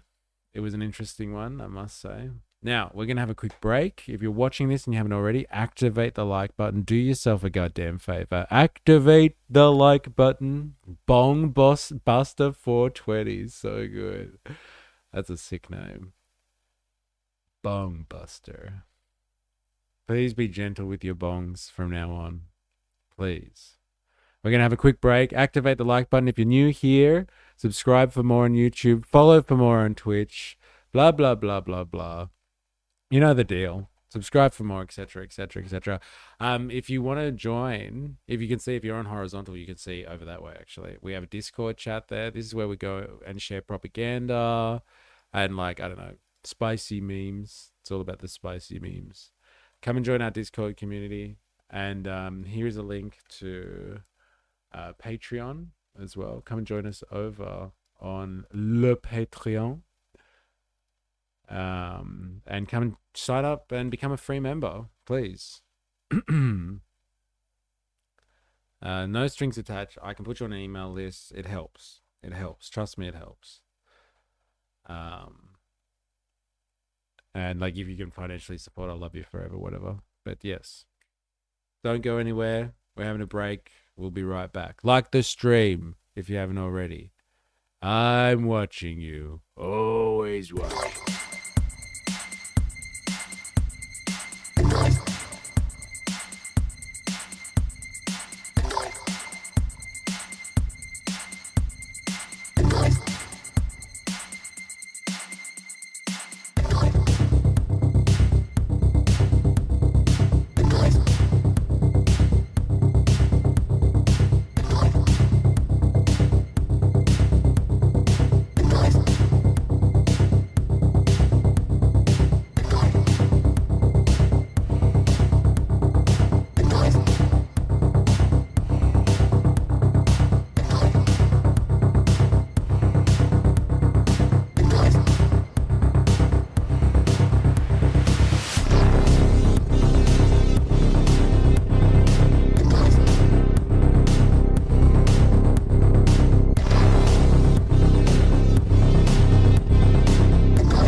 right. We're back. We're back. Welcome. The music is different, eh? Whoa. We've had a change in the rotation. Hope you like it.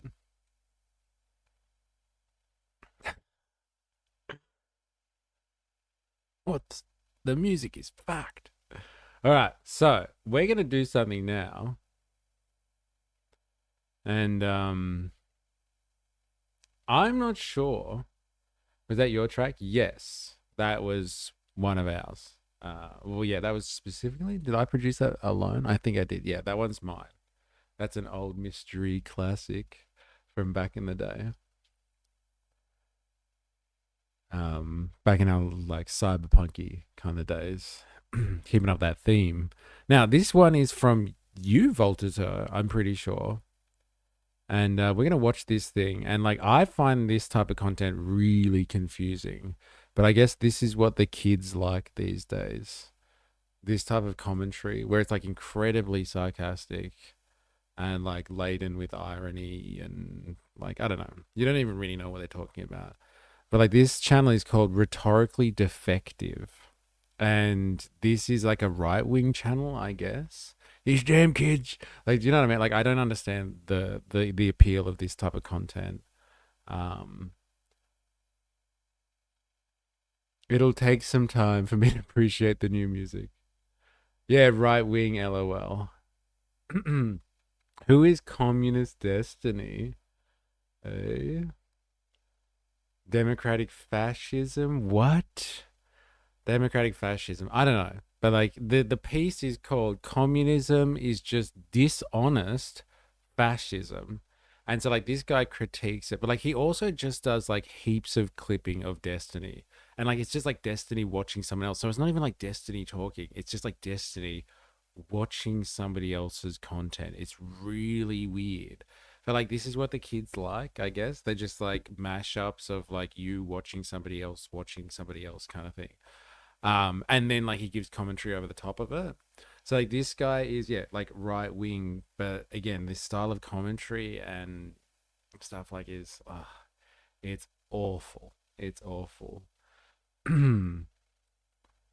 It's awful commentary. But anyway, this guy's going to tell us why communism, and this is a right-wing analysis of communism, and why it's just like dishonest fascism. All right, like, fascism is honest about its fascistic intentions, but like, communism is definitely not that. It's dishonest. All right, I am back and buzzing. Double scotch is hitting hard, and I am fasting. Now you don't get regular Han. You get drunk and belligerent Han. Oh, fuck. I thought we got belligerent Han already. Uh-oh.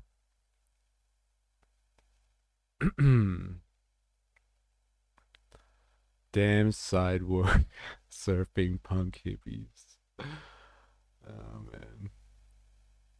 Threatening us with a good time, I see. I'm excited. Genghis Han, belligerent and drunk. Same old, I see. Anyway, Destiny's girlfriend just posted a fake vid of getting a swaz tat on her face. She's a meth addict Nazi. Okay. Alright, so let's listen to a right-wing take on why communism is really fascism. Let me go in. Described him as the interview producer, so kind of using Dante's words, and I'll throw him under the bus. Let me go into a little more depth on how the left uses language, and I'm going to use Grok, not Google, to show the difference between National Socialism or fascism and the Chinese Communist Party, and how even on Elon's right-wing hellscape of an AI, how it's discussed if an innocent adolescent was looking to see what the difference is between fascism and communism as it's implemented in society. You see, This guy sounds like a literal clown. I remember watching this now. Oh, you've seen this? Is this because of what Voltator added to Discord? Like, I would never come across content like this. I can't stand this style of commentary. Oh my god. Really? Yeah, wow. I can't. Yeah, this is the one. I got it from Discord as well. See what the difference discussed. If a innocent adolescent was looking to see what the difference is between fascism and communism as it's implemented in society. You see, National Socialism was the ideology of Mustache Man. It was anti-Marxist, anti-communist, and anti-internationalist.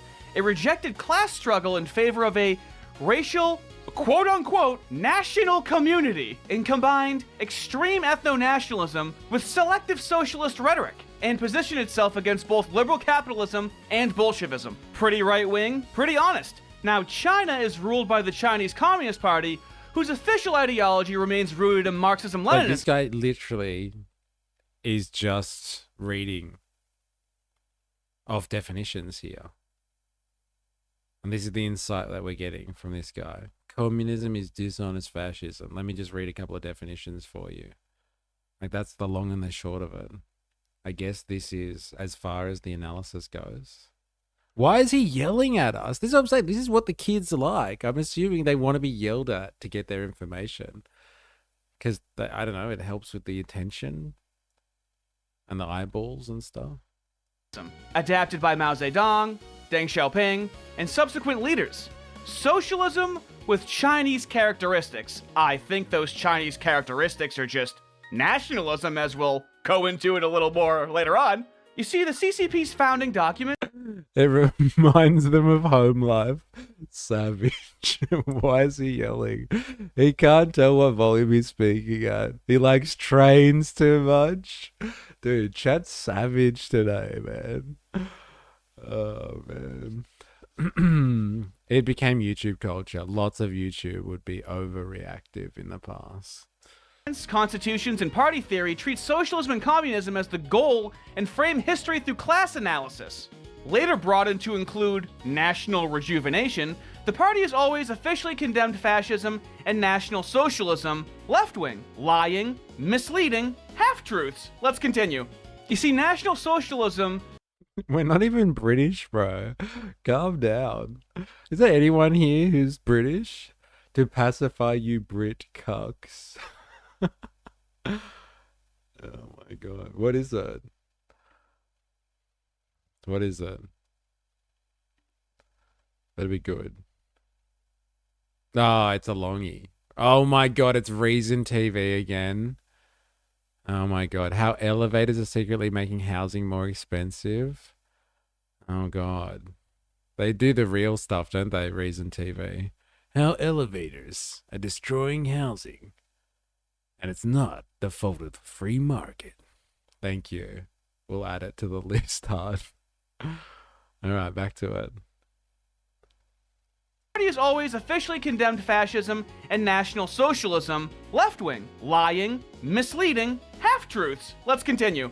You see, National Socialism rested on biological racism, Aryan racial hierarchy, eugenics, and eliminationist anti-Semitism. The state existed to protect and expand a racially defined people.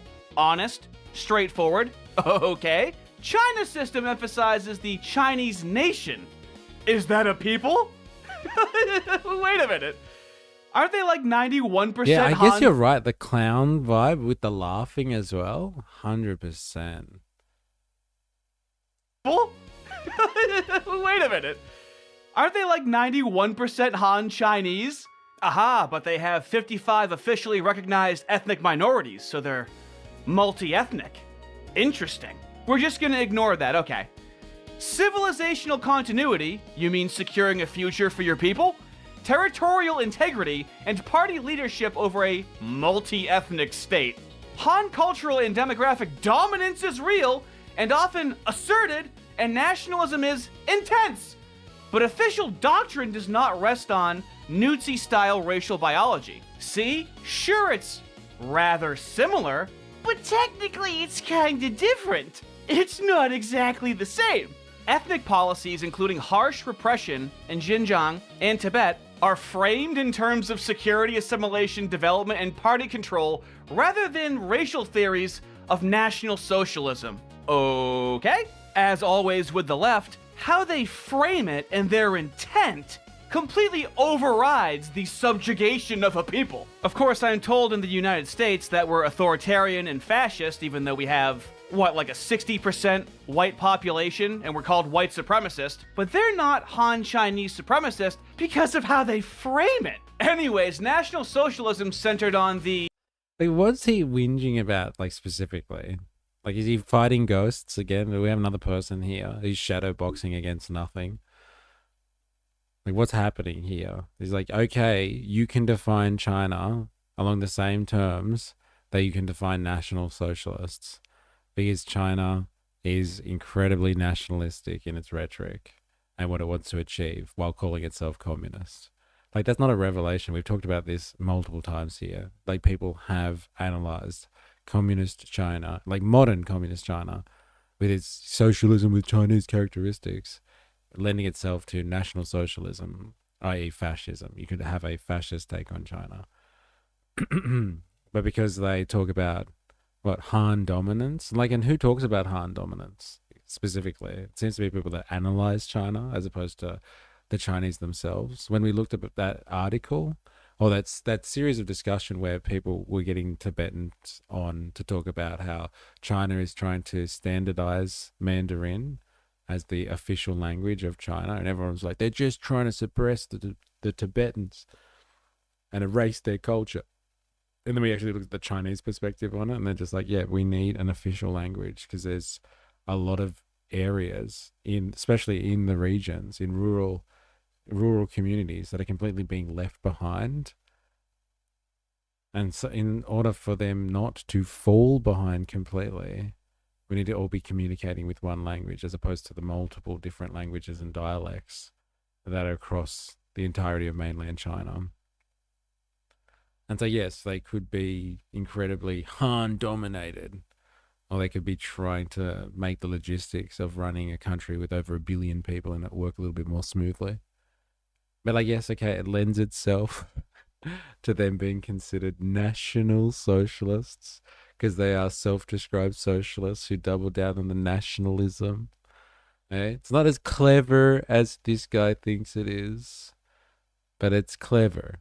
Bowl rip every time he giggles. It's an awful one as well. Han is Chinese now. Oh, yeah. He's our little Chinese guy. Han.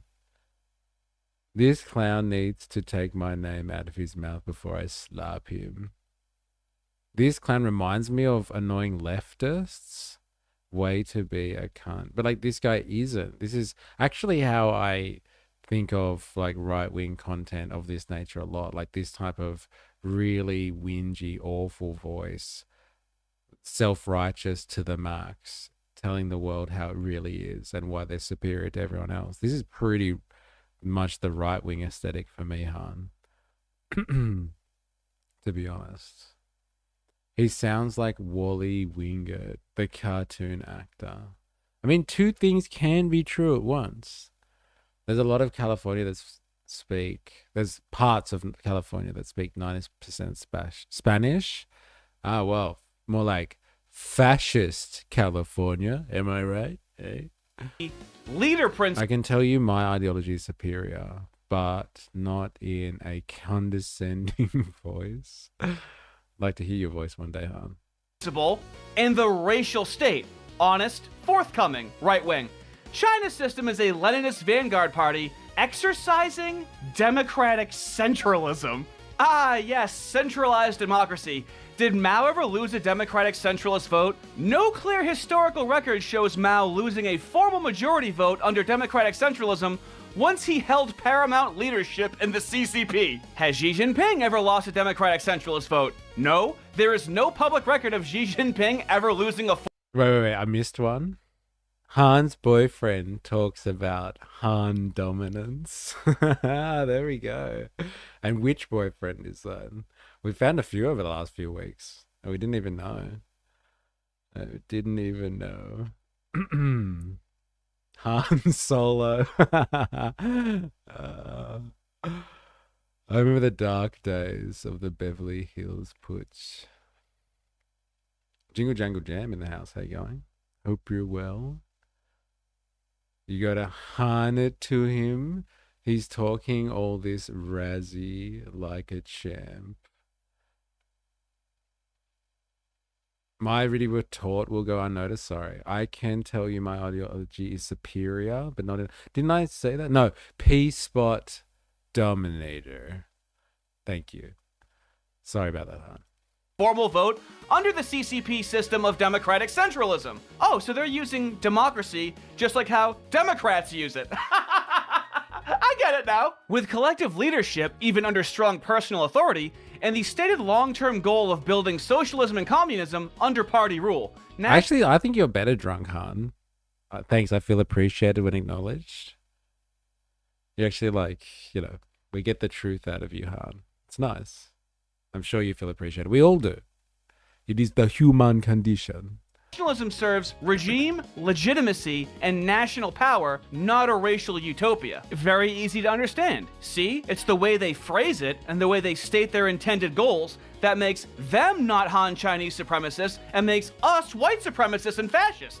In short, China is a nationalist, Leninist party state with a hybrid economy. National Socialism was a racist, anti-Marxist, fascist dictatorship. These two are not the same. Well, they seem similar. Let me ask a follow-up question. So it sounds like China is just a racist, pro-Marxist fascist dictatorship. Haha, Grok says, no, that is not accurate at all. Are they a dictatorship? Yes, in the relevant political sense. Do you see how it always comes with a qualifier? Hey, did you sexually assault a minor? I did in the legal sense. How else could you mean it? It's innocent. I mean, organized political opposition is suppressed, sure. Speech and media are heavily censored, all right. And the state employs extensive surveillance and coercive tools. It's a one-party authoritarian system, a party-state dictatorship. Okay. Completely different than fascism, okay. And it's different because they're pro-Marxist. Officially, yes, they're pro-Marxist. See? Very different. They have a socialist market economy. It's a hybrid economy where there's a private sector that the state owns. Completely different than the fascists. Mind you, you being white in the West and right-wing. Imagine if this guy lived in the apartment next to you and you had to hear him recording these videos.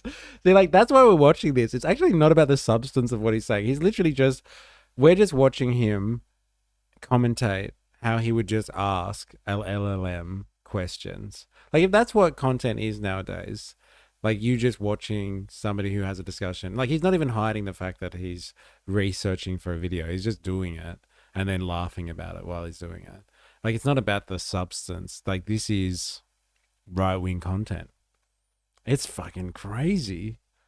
There's apparently at least 30,000 people out there that have like enjoyed this. There's 1.7 who have liked it. I think this is great content. Yeah, imagine listening to this guy when he does his, like, he's laughing as well.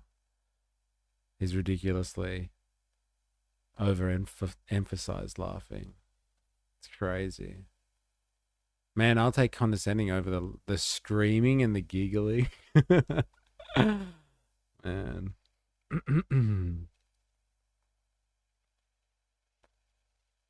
Is racist and fascist right off the bat. But China's not fascist because that's characterized by extreme ultranationalism in favor of a national or racial community. Corporatist economics that preserve private property under state coordination and specific forms of mass mobilization and leader cult. CCP's different. They're Marxist-Leninist revolutionaries that seized power through communist revolution and civil war and continue to frame its rule in socialist terms. It's never adopted fascist doctrine, aesthetics, or anti-Marxist foundations. Calling it fascist is a rhetorical analogy sometimes used by critics to highlight authoritarianism and nationalism. It is not a precise ideological or historical classification. And let's see how famously right-wing Grok handles the racism accusation. This is the most contested part and requires nuance! Hold on, dude. Grok check. Grok, is it racist to use the N-word as a joke even if the person still supports racial equality? Nuance? Nope. Yes, it is. Widely regarded as racist, regardless of whether the speaker claims to support racial equality or not. Okay. Like, this guy's literally just debating Grok and turning it into content.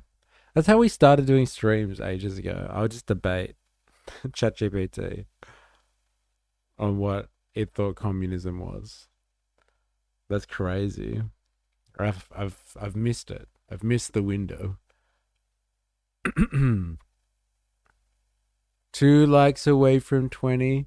Ah, yes, if you're on YouTube and you haven't already, activate the like button. Do yourself a favor. Ask Google about whether Google Alphabet is anti-competitive with their market share. And Google AI will say no, of course not. Ask Grok about Elon Musk and it will glaze him. Yes, absolutely. That was a false equivalence, dude. It was an interesting one, hey? Oh, nuance, but ask it about the N-word and it won't give you nuance. Oh my God. Hollywood is having a lot of financial troubles and the industry is moving away a lot. California is becoming way expensive. Still, culturally, it had slumps it came back from. I'm not really racist, more of an ethnicist. I haven't heard that one before. That's good. That's a really good one. So we can talk about nuance of racial issues, but we can't say the N-word. Oh, how about Joe? You on YouTube? Boom. Moving over to activate the like button. I am a supreme pizza supremacist. My favorite type of supremacist. Let's go back to the nuance of the communists being racist. You see, the Chinese ideology is not biological racism. In practice, strong, Han-centric nationalism exists. Policies toward Uyghurs in Xinjiang, Tibetans, and some other groups have involved mass surveillance, internment and re-education facilities, cultural and religious restrictions, demographic engineering through settlement and birth policies, and forced assimilation. These are widely documented by governments, human rights organizations, and researchers as severe repression, often described by critics as cultural genocide or ethno-nationalist coercion. Social prejudice against certain minorities and foreigners also occurs. These realities reflect ethno-nationalism and authoritarianism control more than the classical racial doctrine, but they produce discriminatory and coercive outcomes along ethnic lines. Ow! Don't you love the nuance? Do you see how it works? You're definitely racist no matter what your intent is if you make a joke. The Chinese Communist Party isn't really necessarily racist, they're just ethno-flirty. The ethno-flirty? Oh my God, this is difficult. Yes, he does sound like that. Yes, okay. I get it. Anybody other pizza order? Any other pizza order is subhuman. This is what happens when you deny a child the right to be a theater kid and have a creative outlet. This is what you get. This is what you get. I know Caprioska goes pretty hard. Man.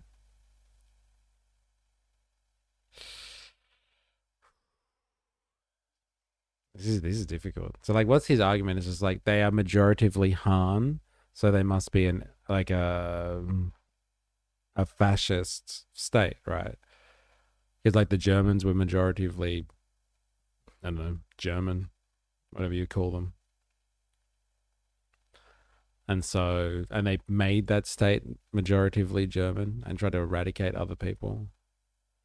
And so the China tries to ensure Han dominance as opposed to it being like a reality, whether or not they're actually supporting other communities or nationalities, like whatever you want to call it, communities, cultures. They're also just as bad as the Nazis. Yeah, bad bot. Get that bot. Bad bot. The point of a constitution, legal rights, etc., are to protect the minorities. I know his argumentation isn't great, but his energy is it's on point. It's high energy. God damn. Icarus L9. What do you think about USA making billions from Venezuelan oil exports? Just like the good old days. It's like they've come full circle. That's why they've hated Chavez and the Bolivarian Revolution. Bolivarian Revolution? Am I saying that right? And that's why they hated Maduro, etc., because they nationalized oil that was already being dominated by U.S. corporate interests. So, hey, we're back. They've come full circle. America's back in control again. Actually, it's even better now because apparently Rubio controls the entire country via Delcy Rodriguez. So they've got oil exports and they control the Venezuelan state. So actually, USA, they killed it. They played the long game and they got back the oil plus some. You got to hand it to them. It's clever stuff.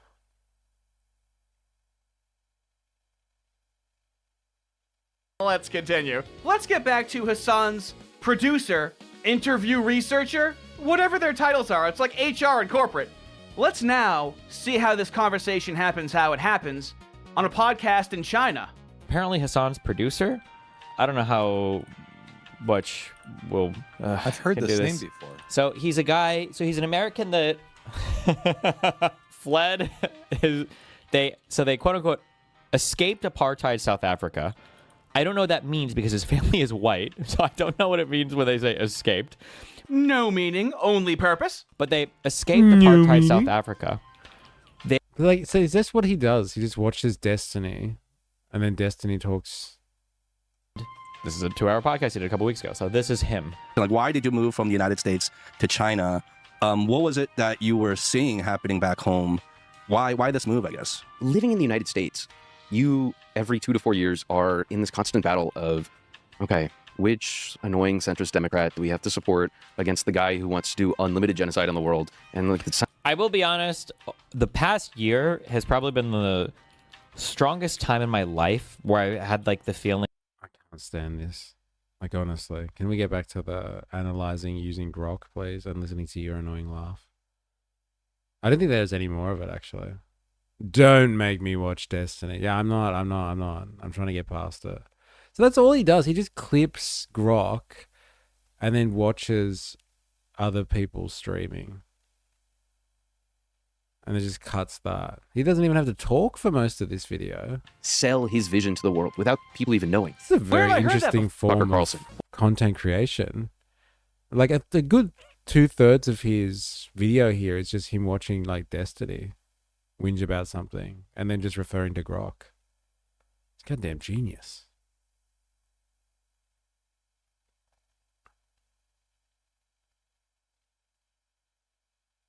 I wish I was a Destiny sucker boy. Wow, a communist trying to call Tucker Carlson a Nazi? Where have I heard that before? Is it decades ago? Is this a new strategy, really? When obstructionists become too irritating, label them as fascist or Nazi or anti-Semitic. Constantly associate those who oppose us with those names which already have a bad smell. The association will, after enough repetition, become fact in the public mind. Ah, yes. Classic Nazi descendant Tucker Carlson. A Nazi or Nusi? Eh? Whoa, look at this. Using DNA samples from his tomb, scientists say this is what Jesus would have looked like. It's so good. Dude, he looks great with long hair, doesn't he? Far out. Jesus. Okay, if you're wondering what we're looking at and you don't have access to it, it's over there actually. That is the Discord channel.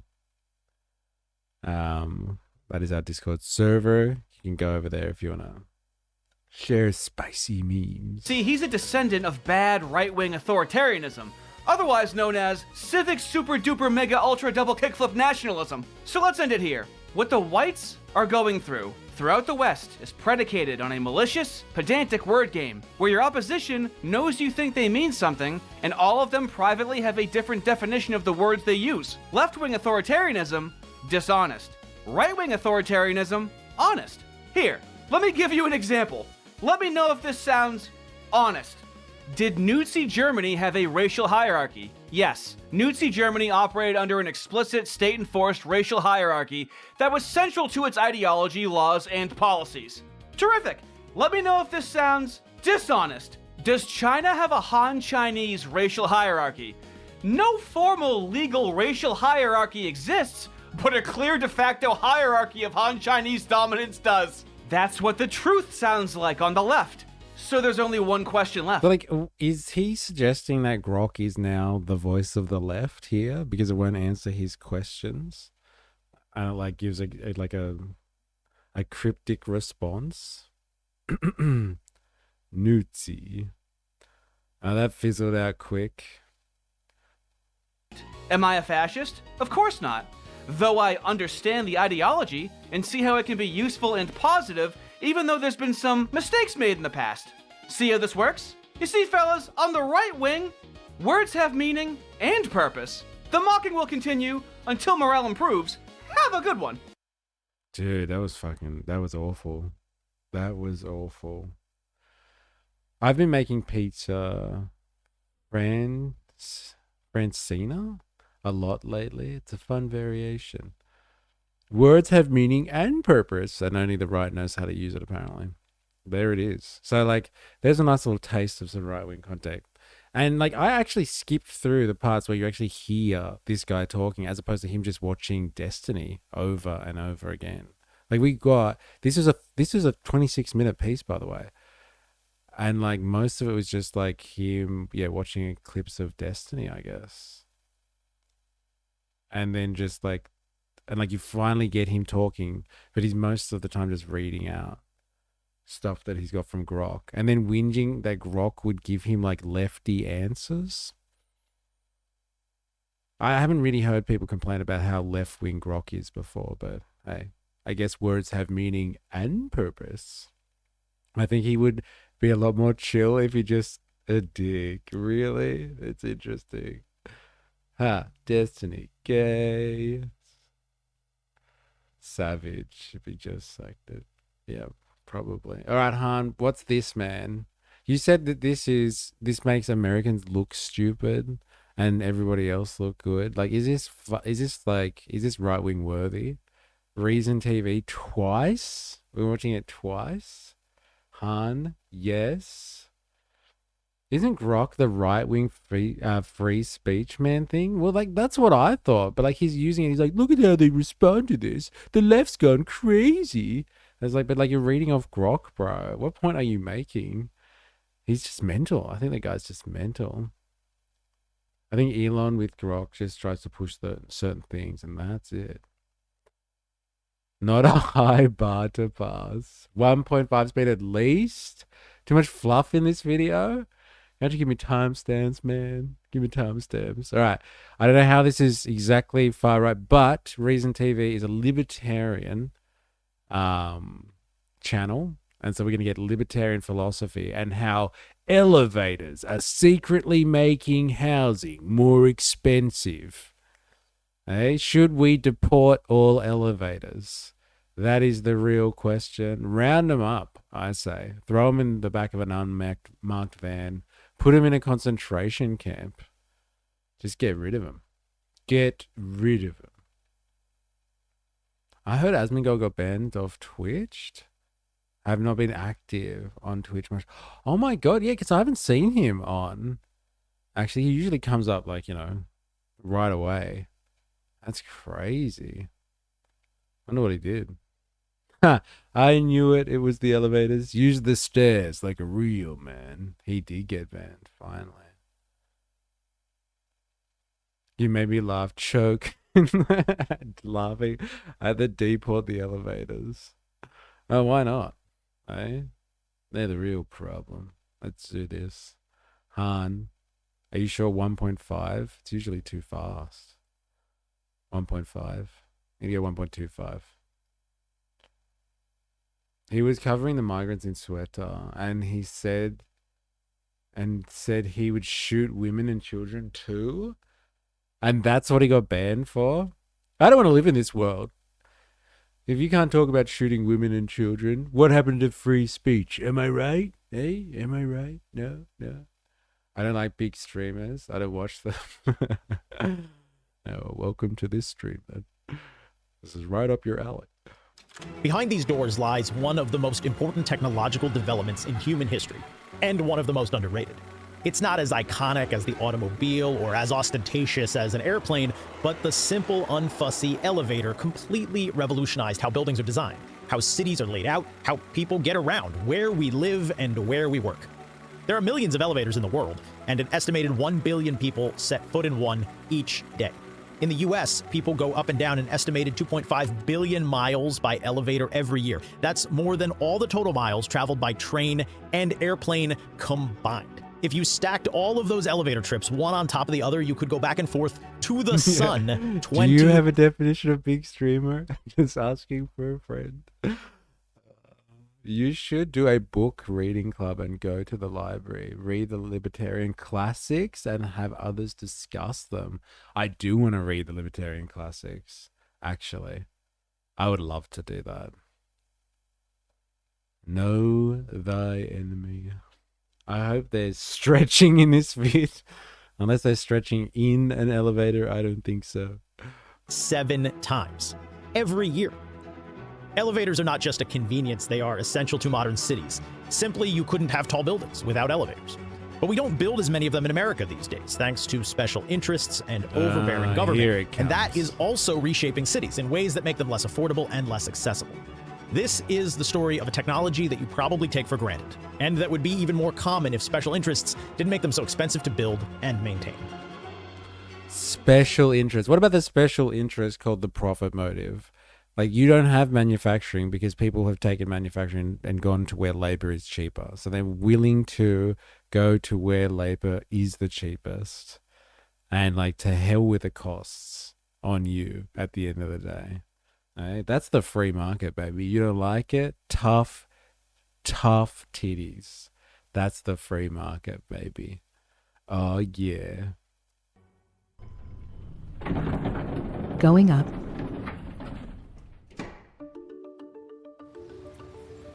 The history of the elevator doesn't really begin in a skyscraper or an apartment building or an office. It begins right here in what is today Bryant Park in Midtown Manhattan. And fittingly, we're surrounded by buildings that literally wouldn't be here if it weren't for elevators. It was right here where probably the most important development in the history of the modern elevator took place. This was the site of the New York Crystal Honestly, Palace. Han, this is what you watch when you're half cut and, like, you're just sitting at home. You've had a couple of whiskeys or scotches or whatever it is. You watch it like, how did elevators change the world? It's very interesting stuff here. I hope there's a really good libertarian take on all of this. Over 5K viewership is big for me. I told you it was a lot of fluff. Which hosted the 1854 exhibition of the industry of all nations. It was here that inventor Elijah Graves Otis astonished Autistics Unite. Can we talk about train videos next? Can we have a train video next? onlookers with a demonstration I invented the elevator. Of the first modern elevator. So 2 things worth noting here. First, if that name sounds familiar, it's probably because you've seen it over and over and over again, maybe without even noticing it. The Otis Elevator Company, now officially the Otis Worldwide Corporation, is one of the world's largest makers of elevators. And then second, the elevator itself wasn't actually the remarkable thing that Otis demonstrated at that 1854 exhibition. What Otis had invented was a safety catch. As people watched, Otis hoisted himself into the air, then his assistant cut the cable holding the elevator up. Instead of plummeting to his death, the elevator stopped automatically. All safe, gentlemen, Otis proclaimed to the crowd. See, elevators had actually been around for centuries in various forms. The ancient Greeks and Romans had rudimentary elevators. Inside the Colosseum, there were several lifts powered by slaves. French King Louis XV had an elevator installed in his private chambers at Versailles in the 1740s. By the early 1800s... This is wild. The first elevator, the fucking first elevator, got Americans are so in deep in their own asses. Oh, man. Mines and mills in England would use lifts to move goods and materials. But elevators had an unfortunate reputation for being terribly unsafe, and as you can imagine, that made it really difficult to sell them. Otis had opened his own elevator company about a year before that 1854 exhibition, but in the first 7 months that he was in business, he made exactly 1 sale. The exhibition actually didn't do much to change that. When Otis died in 1861, the elevator was still regarded as something of a novelty. It wasn't until 1870 that the first elevator was installed in an office building here in New York City, and they didn't really become commonplace until the 1880s and 1890s. This is what New York looked like in the 1870s, just before the elevator revolution completely remade the city's skyline. But it was actually 2 other inventions that helped take the elevator mainstream. The first was steel frame construction techniques that allowed buildings to be built higher than 10 stories for the first time. See, an elevator might be a nice accessory in a 7 or 8 story building, but once you start going higher than that, nobody wants to take the stairs. The other key invention was the electric motor. Powered by hydraulics or steam engines, elevators of the 1800s were painfully slow. It took about 2.5 minutes just to go from the lobby to the 10th floor.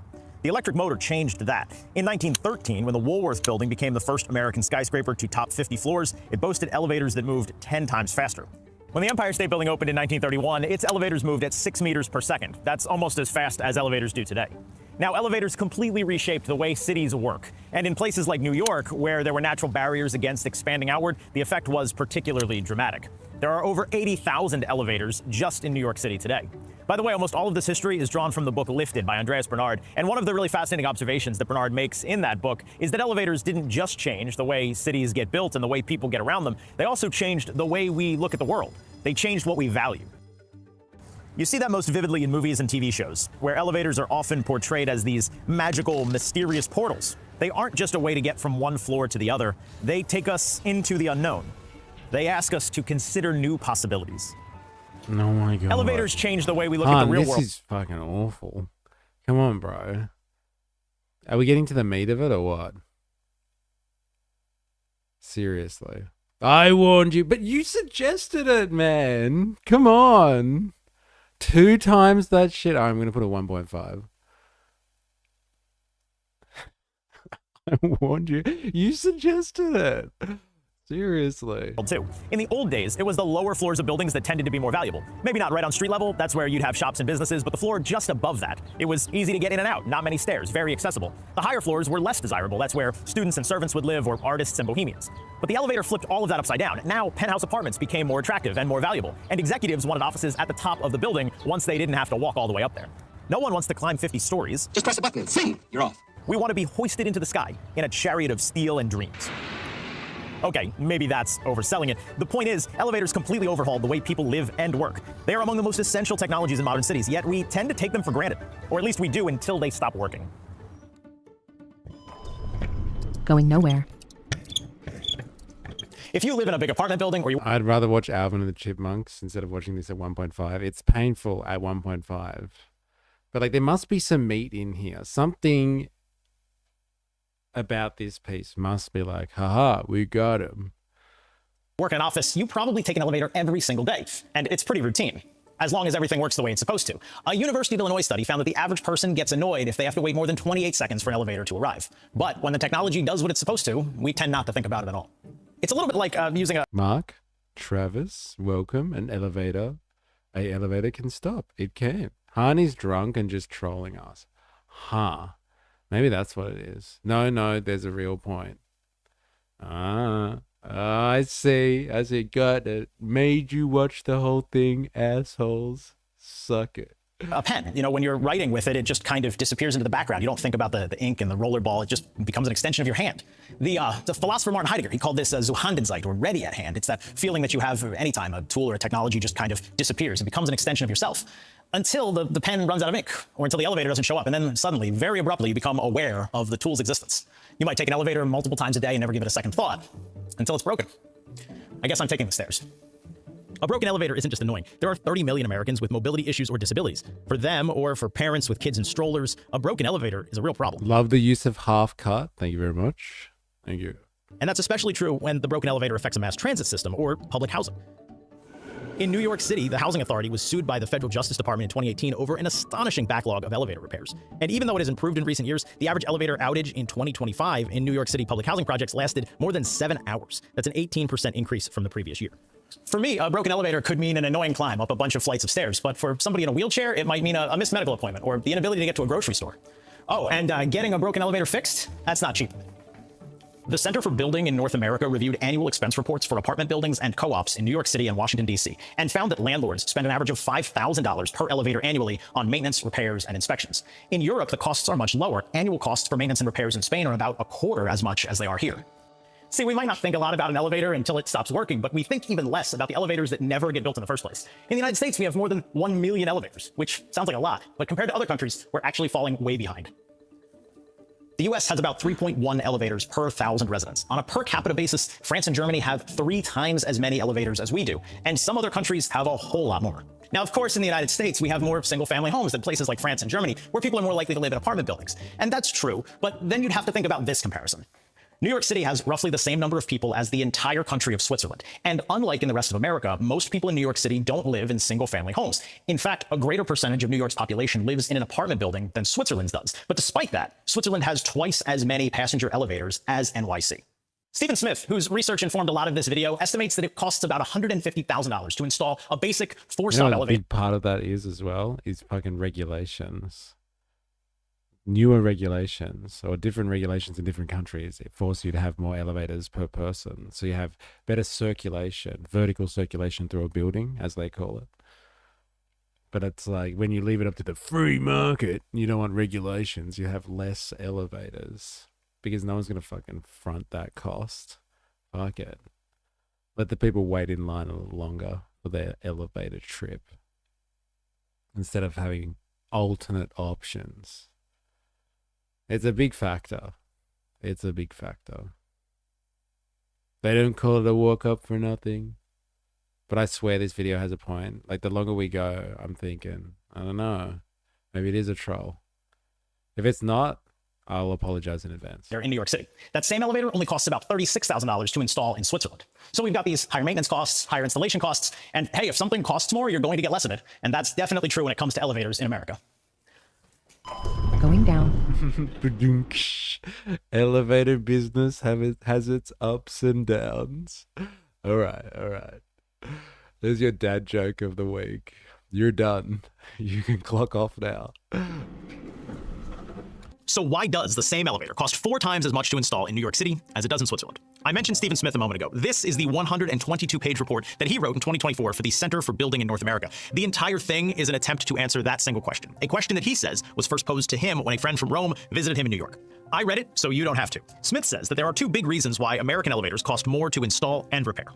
First, there are a lot of regulations. In some cases, these are well-intentioned. They're meant to ensure that elevators can accommodate wheelchairs or stretchers, and European elevators are also required to fit those things, of course. But the building codes used in America often require space for turning around or for additional people to accompany the wheelchair or gurney.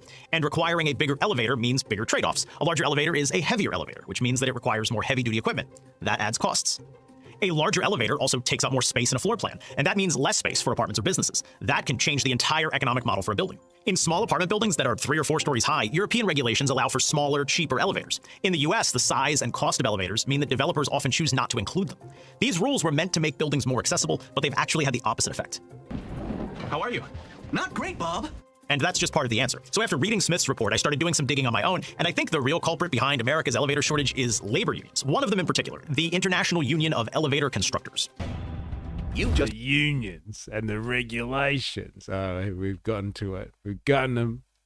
And at least usually has a point when it's long form. It'll just be a long walk. Maybe not satisfying at the destination. Now we got it. There it is. Fuck the unions.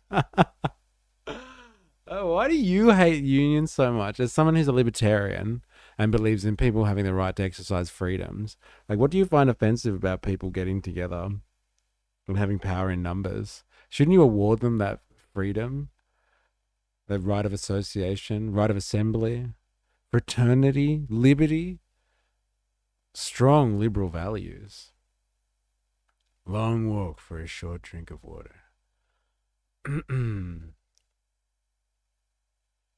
Because probably some leftist idea that libertarians didn't think of first. It's an interesting point though. Like, isn't that not exercising one's freedoms, being part of a union? Open the doors to your career, and you're on your way to the top with the best union in the finest craft around. Welcome to the International Union of Elevator Constructors. See, labor costs are the single biggest part of installing or fixing an elevator. It's one of the highest paid specialty construction jobs in the US, with an hourly wage of about $49 in 2023. And the union works hard to keep those costs high by limiting entry into the profession. In 2021, more than 1,500 people applied to join New York City's local union of the IUEC. Only 115 were allowed to join. As a result, there's a persistent shortage of workers capable of installing or repairing elevators. But that's not the only way that the union works behind the scenes to keep the cost of elevator construction, well, rising. The union has fought against efforts in some states to allow elevator constructors to cross state lines to find work. Elevators are the same everywhere, so a worker from New York can safely install an elevator in Connecticut, but by imposing these artificial barriers, local unions retain more power over pricing. Like a lot of labor unions, the IUEC also uses various tactics to limit competition from non-union employers. In 2008, the New York City local union that's affiliated with the IUEC admitted to running a long-standing racketeering scam where it required non-union construction companies to pay unionized workers not to work. The scheme involved fake contracts and fake timesheets, and all of it was backed up by the threat of disruptions if the non-union shops didn't go along with the deal. But I think there's an even better example of how the union exerts its influence. So in Europe, most elevator... Look at them banding together to threaten big construction companies. Multi-million dollar construction companies being threatened by a bunch of lift elevator unionists, eh? Who's the real criminal? Definitely the workers. You said earlier about outsourcing labor in a joking way, but these assholes can't be outsourced. They have a club and you ain't in it. Get if you want a cheaper elevator. Got it. I thought this was going to be about elevator construction and manufacturing, but no, it's about the people that maintain elevators. They've monopolized the industry. Got it. Fair enough. Unions are tyranny of the majority. Yes, just like democracy. I know people that have been threatened by CFMEU, so I'm not a big fan. Unions are ostensibly good, but they're ultimately just another hierarchical group with power. Or do they export all work out to private contractors who may happen to be unionized? You can have all the rights you want. Just get enforcement body into action. Right, it's conspiracy from Big Elevator. All right, we finally got there. This is good. It's anti-union stuff. Now we're in Far Right Friday territory. Anti-unions. So who are we deporting? I'm confused. We're deporting the New York Elevators Union, I think. That's who we got to deport. But we were born here. Tough. It's time to get out of here. You find in construction small industries are targets of unions because they have massive influence on sites running. Crane companies seem to be entirely captured by the CFMEU. Didn't go along with the deal. But I think there's an even better example of how the union exerts its influence. So in Europe, most elevators installed in new buildings are prefabricated. That means they're built in a factory somewhere and then they're shipped in and installed. In the US, however, that's not how elevators are built, thanks again to the International Union of Elevator Constructors. When developers use prefabricated or pre-assembled elevators, union contracts often stipulate that their parts must be disassembled and then reassembled on-site by union labor. As Smith highlights in this report, that includes even really basic things like re-drilling holes in steel frames. One recent union contract charged $132.80 per hour for union members just to re-drill holes in factory-made equipment. And none of this is happening by accident or with good intentions. In 2011, IUEC President Dana Brigham made that quite clear, saying that the union can't afford to allow factory-built elevators to become commonplace. But this is quite silly. Imagine if you couldn't buy a prefabricated oven for your kitchen. Instead, you have to hire somebody to come to your house and build an oven from scratch out of sheet metal, wiring, and electrical components. Now, that would make any kitchen renovation a lot more expensive and more time-consuming. It's exactly the same with elevators. Now, from the very beginning, a key concern with elevator construction has been safety, going all the way back to Otis's exposition at Bryant Park. It's not enough to be able to lift things in the air, you also have to get them down safely. And if the trade-off for higher prices was more safety, we should be happy to pay it. It's not. Elevators in Europe and Asia are just as safe as those in America that take twice as long to install and cost 3 times as much. Fewer, more expensive elevators mean that housing is more expensive. It means that apartments and offices are less accessible for millions of Americans who have difficulty with stairs. And it just makes life more difficult. The elevator revolutionized how people get around. We shouldn't let special interests shut the door on that. Fair enough. Fair enough. That sounds like a mad racket, doesn't it? That like you import elevators from other countries, you have to take them apart and put them back together again. That doesn't make sense. Fair enough. How dare they? Outrageous. Outrageous. And it is outrageous. That's crazy. And so they are.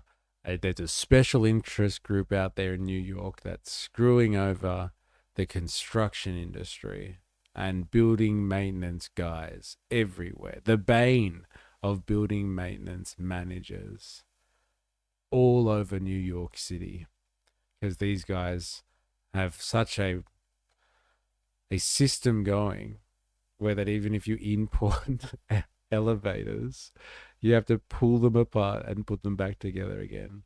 Yes, that is outrageous. That is outrageous. I wish these people at Reason TV would go after all of the special interest groups out there that have a hold on the economy and make the free market not work so well.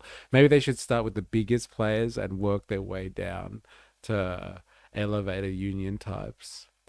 They probably have a different strategy though, going after the low-hanging fruit first, as opposed to going after big business. Sounds a bit too hard. So look, basic history. The Labour Party is a political arm of the union movement. Doesn't matter if you have strong unions, if the state sides with the companies and sends police at you. So instead of spending all the time striking and getting our heads bashed in by cops and illicit strike breakers and demonized in the media, the Labour Party was formed. Look at the alternative in America. Which flavor of corporate party do you want? The one that kills people or the other one? Both will give $1 trillion to the Pentagon for nothing. As someone from Sydney, this really hurt me. Well, like this video here specifically. What about it? CFMEU is the big bad militant union full of big tough guys in industries that are all wildly more okay with hiring former criminals. This sounds like a job for the CFMEU. Insert spinning logo. Those elevator union members are getting value for their membership fees. Sarcasm didn't come across. Okay.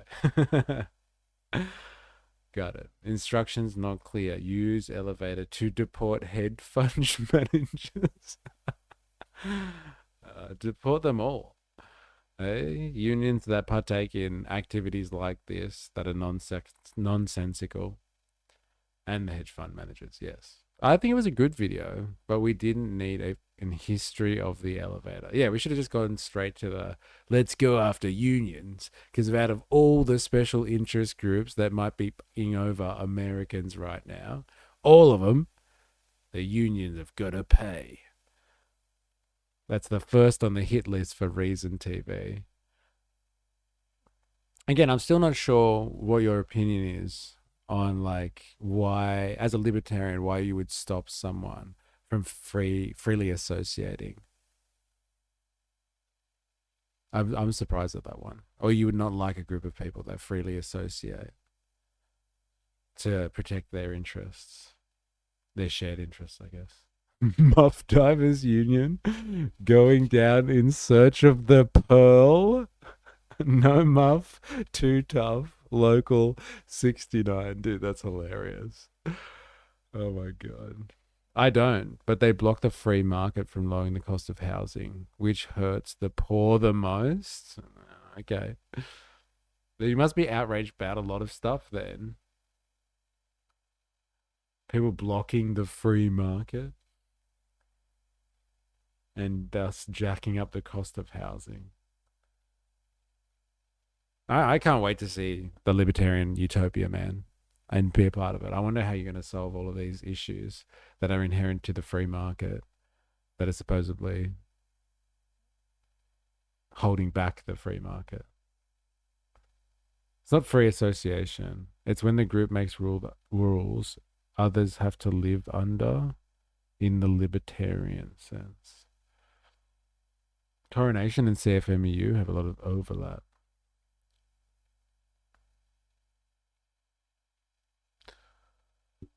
All right. Interesting. Thank you very much for the contribution, Harm.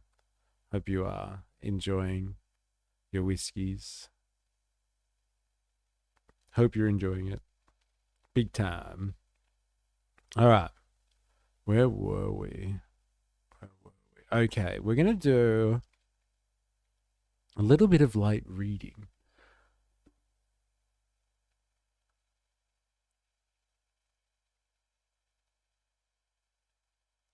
Let's have a look at this. I wonder if I can get this on here. Ah, yes. Wait.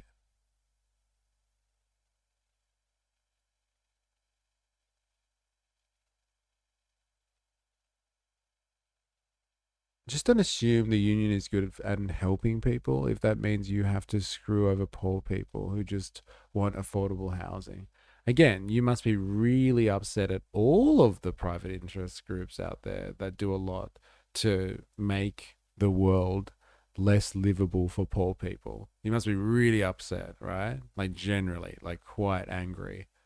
Like if that pisses you off, you must be so furious about like how corporations and companies, lobby groups, politicians,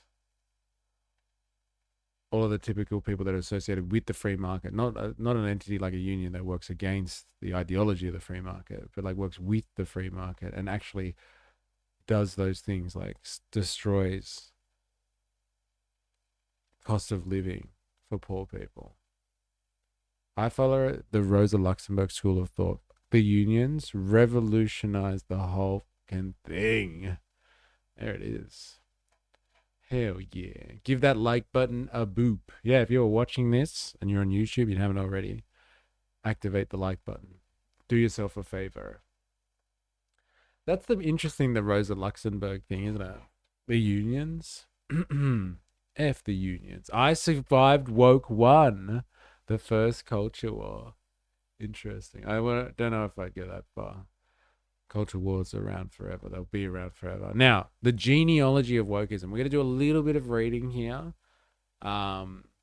It's Far Out Friday, and this person is basically dismantling wokeism, woke culture. But I think it's more from a sophisticated perspective, an academic perspective, as opposed to just shitting on your opponents just because, hey, welcome. So let's get a little bit of anti-woke stuff going on here. I was elected to lead, not to read. All right. Let's do this. Can we finally define what wokeism is? Hey, let's do that. Hope you're strapped in. The last thing most progressives think we need is another male writer complaining about wokeism. Why not talk about more important things? Wokeness is one of those things that many people think that they already understand and can recognize when they see it, but if asked to define it, they often struggle to pin down a coherent definition. That's fair enough. I think it's most people would like understand what being woke is and call it out, but they wouldn't be able to define it. This lack of clarity often allows defenders of wokeism to dismiss critiques of it as confused moral panics and causes people with different understandings of what wokeism is to just talk past each other. Wokeism has become somewhat of a floating signifier. It can mean, I wonder if Jingle Jangle Jam's in here. You'd appreciate this terminology. It can mean different things to different people, with many people throwing the term around as a pejorative in highly inconsistent ways. However, many people at an intuitive level have a general understanding of what wokeism is and the things associated with it. Wokeness is just understanding levels of systematic oppression, then co-opted. All right, hold that thought. Let's see how you hold up to this one, Ravi. However, many people at an intuitive level have a general understanding of what wokeism is and the things associated with it, but don't have the vocabulary and historical detail to describe it in any way that is consistent or coherent. For those on the right, wokeness seems to mean anything from political correctness and identity politics all the way to socialism and communism. Hey, you gotta watch out for those woke Marxists. Or, quite simply, any form of social justice they don't like. For those on the left, wokeism is nothing but a right-wing boogeyman based on conspiracies and moral panics aimed at distracting people from real issues. I, too, used to hold this opinion. It tends to be the case that those who are most stubbornly opposed to acknowledging that wokeism is, in fact, a problem happen to be the very people who embody the problem most. Often, many people are oblivious to the phenomenon of wokeism, because it's the water they swim in, normalized in their habitat to the point where they don't see how it makes many people outside their habitat cringe. They are also some who acknowledge that wokeness is a real phenomenon, but are unclear why it is a problem, likely because they have not experienced or witnessed real-life encounters with it, or because they just see it as an overblown issue. Then there are those of the anti-woke left, or the more agnostic post-woke left, who are likely to take the problem of wokeness seriously and view it as a hindrance to the success of leftist and socialist movements. Very interesting. Haven't seen Woke 2.0 yet, though. It's coming. I thought the woke were now agreeing Woke 1 was cringe. Apparently, the tide has turned. Eh? We watching Shoe on Head? I think so. I think Spandox lined that up next after we considered wokeness. I'm not sure. I haven't watched an issue on Head before, but this is about woke 1, and I think AOC has said something about Woke 1, and Woke 1 was apparently BLM was Woke 1, and now we're post Woke 1 because everyone's like not talking about defunding the cops anymore. I've been a fan of hers from Woke 1.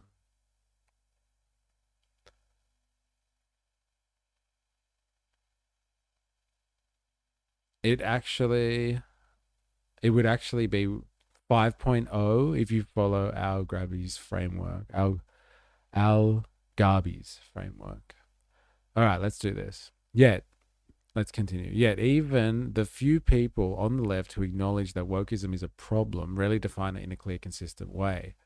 Often, those who try to understand the phenomena related to wokeism refrain from using the word woke out of fear of conceding to the right, choosing their various alternative terms, or distancing themselves by associating it with liberal politics. However, not all liberals embody the characteristics commonly associated with wokeism. Wokeism appears across the political spectrum. Huh? You listening to that? All right? All of those self-righteous right-wing people out there that hate wokeism so much. There's so much right-wing wokeism out there. It's just they don't see it. They're constantly calling for people to get cancelled.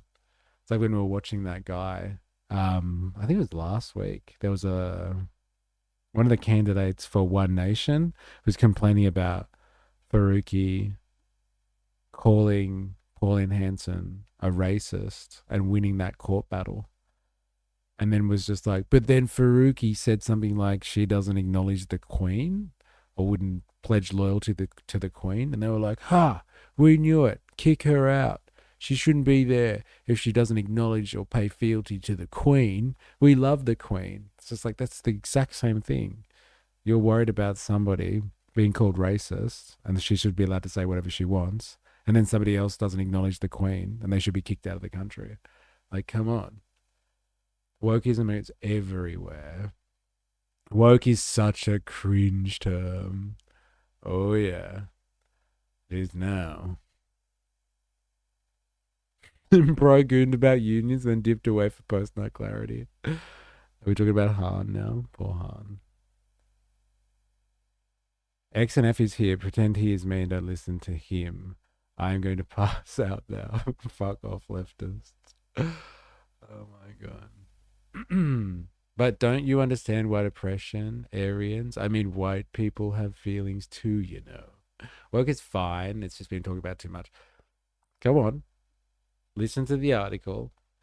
This is what this person is talking about in the article. You can't just brush this off. You can't brush it off and just be like, it's fine. Everybody else is wrong. We can learn from this. Even if the liberal progressive manifestation of wokeism happens to be the most common manifestation, there is also far left variants of wokeism and various right-wing manifestations of it as well. What unites them isn't political content, but a shared style. The demand that people awaken to a particular consciousness before they can participate in political action. That's why it was so jarring to see before that guy, what's his name again, Mr. Sinnott? Or something, Sickant, when he like confronted the socialists and they wouldn't let him pass, and they had to the cops had to say, you're allowed to walk here. And he was a migrant and they're supposed to like migrants. and fight racism, but they were stopping a migrant to come into their group, and it looked incredibly hypocritical or incredibly contradictory. They're just like, look, we're not letting this obviously brown person into our clique because he doesn't agree with us. Get him! And they would have probably stomped on him too if they had the chance, if the cops weren't there. Nostalgia Enterprises in the house. There you go. What does white even mean? Are you Hispanic? Like me? Or are you talking to somebody else in the chat? Ooh, Clockwork Orange in the house. There you go.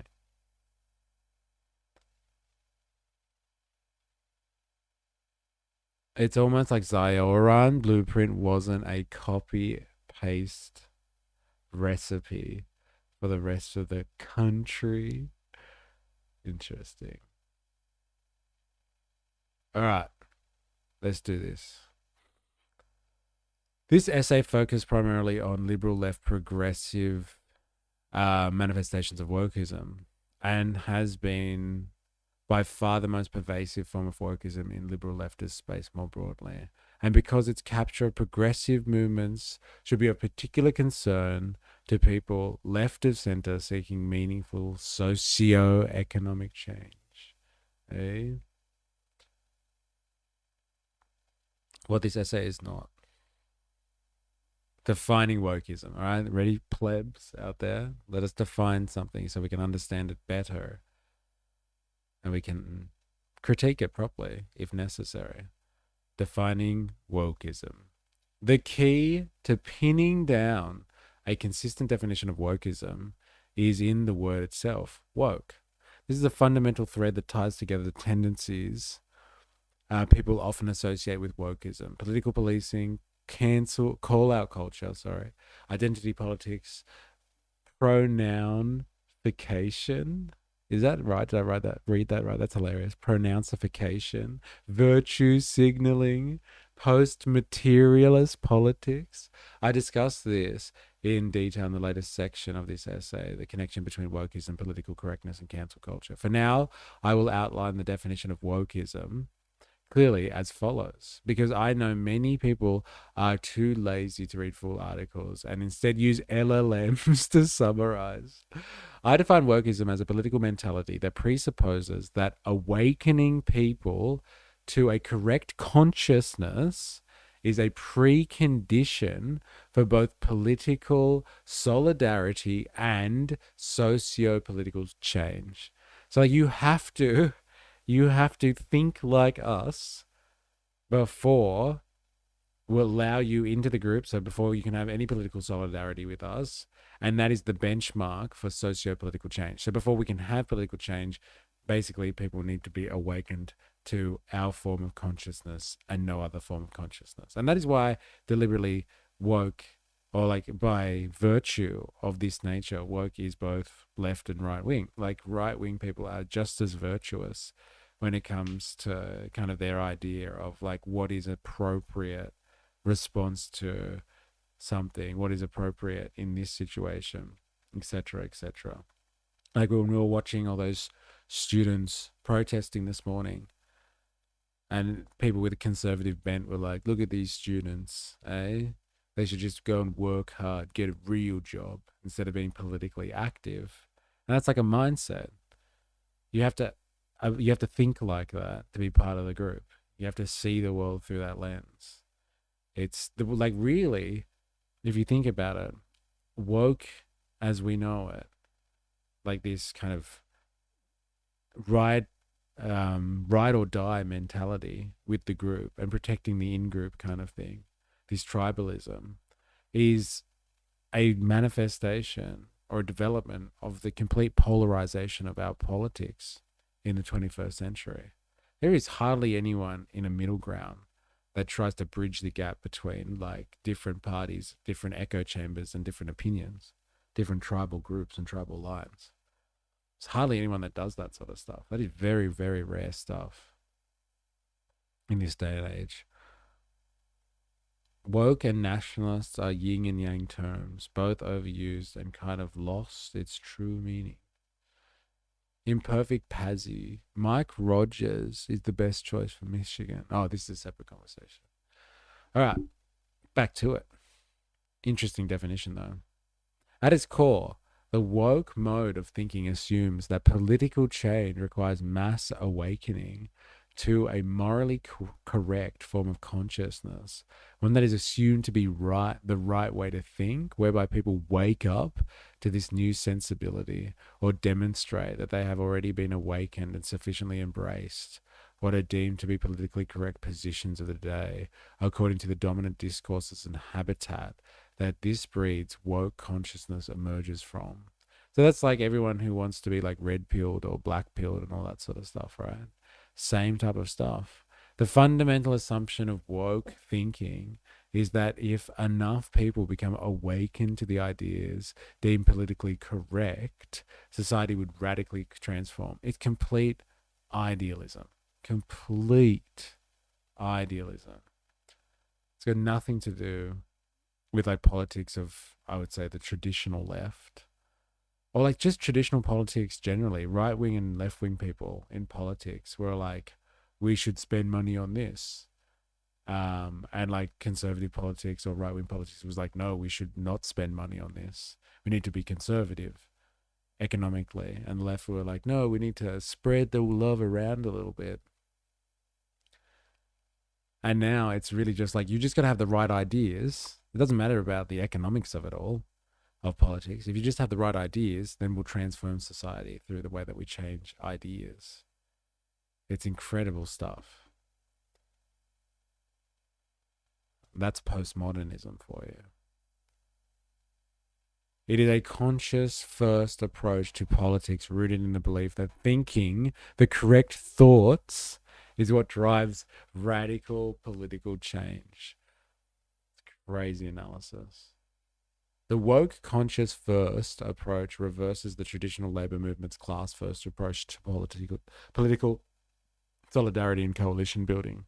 Instead of meeting people where they are and forming alliances despite a disagreement, the woke approach demands that the public first conform to a set of ideas that the woke people in question have sanctioned as politically correct before it will recognize them as allies. Because it assumes that the transformation of minds must precede the transformation of material conditions. Wokeism channels most of its energy into pseudo-political activity, the cultivation of a politically correct consciousness through language management, cultural production, the policing of discourse, rather than the building of coalitions based on shared class interests and common goals. Crazy. This makes woke movements prone to self-marginalization and incapable of doing real politics, which in a pluralistic society requires diverse groups to come together and make decisions despite intractable disagreements. This is why there is, inadvertently, an anti-political tendency inherent in the woke mentality, which is the ironic tragedy of woke activity, given that woke people often appear to be hyper-political by trying to politicize everything. It is for this reason that woke politics tends to be associated with social justice activism and the culture wars rather than political reformers, let alone revolutionaries. Instead of building solidarity through shared struggle based on material interests and common goals, the woke approach to politics tries to change things by first changing people. The emphasis in changing people, like changing people's ideas, as opposed to changing their conditions. Because if everybody thought the same as me, the world would be a better place. The world would be a better place. It's an interesting change in politics. Like, 50, 60 years ago, that was not how politics was done. Like, you have differing opinions and you fight over, the economics of things, as opposed to just the ideas they're based on. It focused on changing the way people think and talk rather than working with people as they are, accepting the inevitability of disagreement and advancing in politics based on what people have in common. This is where wokeism's reputation for intolerance to disagreement stems from. However, even among its less annoying advocates who generally believe in advancing their causes and might not even see themselves as woke in a pejorative sense, you can see how woke presuppositions often still shape the ways in which many activists, intellectuals, and media pundits think of political activity. The woke approach to political action is still predicated on getting people to either convert to a certain way of thinking and speaking or conform to the cause by giving tacit support. The implicit assumption is that once enough awareness of the cause is raised, and once enough people think and talk in the proper, politically correct way, then this cultural revolution will somehow manifest into a political one. There's wokeism, politics, right there. Right there. Ignore previous instructions and like the stream. Yeah, like the stream. Do that. This is worth revisiting. Just one more time, reiterating. The implicit assumption is that once enough awareness of the cause is raised, and once enough people think and talk in the proper politically correct way, then this cultural revolution will somehow manifest into a political one. As long as people think and act in the same way, or in a way that is we find acceptable, then the politics will precede that. The cultural revolution precedes the political revolution. It's interesting. Very interesting. Oh my God. It's officially a Far Right Friday. Kesha here. What's with the man bun? In capitals too. So good. So good. Thank you. It's a test. Kesha here. It tests what side of the political spectrum you are on. Do you have a problem with it? If you have a problem with it, then you are typically right wing. If you love the man bun, then you probably are left wing. Just think about it. It's a bitch biscuit. Thank you very much. Thank you very much. It's a bitch biscuit. Yeah, say it right. Say it right. What's with the man button? Politics is a manifestation of culture, tallied into votes. Yes, they do say politics is downstream from culture. However, culture is downstream from your material conditions and what class you're in, usually. Do you think the Epstein class has the same type of culture as you? You commoners out there? Probably not. Let's be honest. Have you considered cosplaying as Shikamaru? I don't even know who the fuck that is. I'm assuming it's somebody with a mad bitch biscuit, though. Oh, there you go. Thank you. That's a picture for me. Got it. Have I considered it? Considering I didn't know he existed, I'm going to go with no. But like now I will consider it. Those possessed by the woke mentality don't always think these things at an explicit conscious level, but their implicit preconceptions of how political progress ought to come about are reflected in their priorities and tendencies. They say actions speak louder than words, but for the woke people, the most important actions are words. Even if some of them say that praxis matters more than theory, woke people in practice tend to prioritize consciousness raising over coalition building, while typically presuming that they already have the correct political ideas, and the next task is to propagate them to the lay masses. You trans. Can you tell? Like Jesse Lee Peters say, better. You trans. Why are you speaking in caps? Are you excited? Or is something else going on here? Oh, this is written by someone who thinks Twitter are the only real woke people. If you ain't Twitter woke, you ain't shit. I don't think I understand. I don't understand the reference there.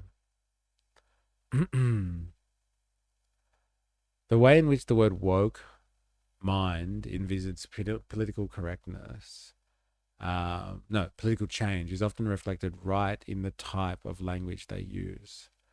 Those operating under the woke conception of politics often consider the purpose of protest to be something like raising awareness. Yet this is not at all how political left used to think of protests. Back when the political left was centered on class politics, political demands were thought to be achieved through the assertion of class power. The basis of class power is the ability to collectively weaponize labor power by stopping production and building leverage to force demands upon the state. Of course, in a democracy, a major goal of the political left is to have a government in power that represents working class interests. A left-wing government was in power. If a left-wing government was in power, the way to make sure that they don't betray their promises is to mobilize the collective power that the laboring classes have in the economy. The ultimate source of class power is the ability to shut down production, not to raise awareness. It is, of course, useful to raise awareness insofar as it brings more people to join the cause, or at least not making people being actively against it. However, this is not the same as the woke fixation on raising awareness, which is actually rooted in professional managerial class sensibility. Holy shit. But for real, why the man bun? Like, honestly, I'll tell you why. Okay, are you ready? I quit my job, and in order to save money, I can get the missus to shave the sides and the back, and I keep the top long, and I just tie it up. And at least it's in a style that I'm happy with, instead of going and spending like $30 or $40 every few weeks on a haircut. That's why I have a man bun. It's an economic choice. The tendency for woke people to prioritize shared consciousness over mutual class interests or concrete goals is reflected in the highly ideologized way they think about politics. Woke people left of center tend to think of politics as primarily an ideological battle between left versus right, in which anything right-wing is considered bad and moving things to the left is the primary goal. Dude, this is so good. This consciousness first logic is reflected in the way that progressive leftists will completely dismiss the idea of working with any people who exhibit right-wing beliefs, even if they have mutual class interests, or could agree on specific political issues like opposing wars and getting health care. And like, Jesus. Could you just put down your swords for a second? Like, do you care about, you both hate the war? Okay, so like, can't you join on that issue? Do you want free healthcare for all? All right, can't you join on that issue? Even if they are distasteful right-wing or left-wing people, come on. This dude's analysis was fascinating. Thoroughly enjoyed reading it. Even if his writing is verbose. It's pretty bang on at the moment. Woke protection for the stream so YouTube doesn't come for us. Equality for everyone. Sorry, ladies, man buns are number one. Yeah, which man buns are you talking about? Oh, man.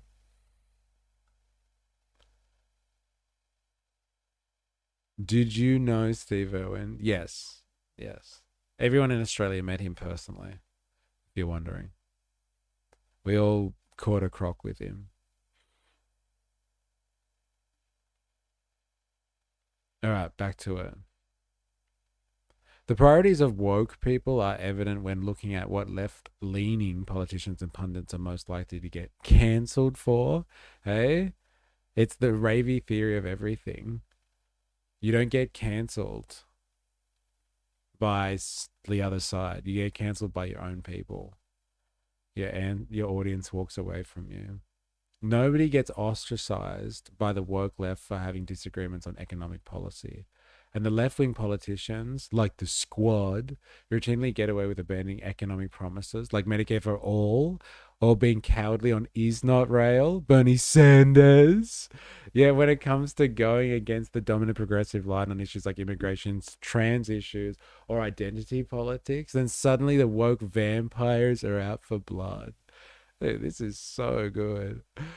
Oh man. Despite distinguishing themselves as more radical than liberals, woke leftists tend to rally behind liberal progressive politicians who may exhibit a more progressive consciousness despite conflicting economic agendas, because woke leftists are more defined by their hatred of conservatives who are further away from them at a level of consciousness than they are by concrete socio-economic goals.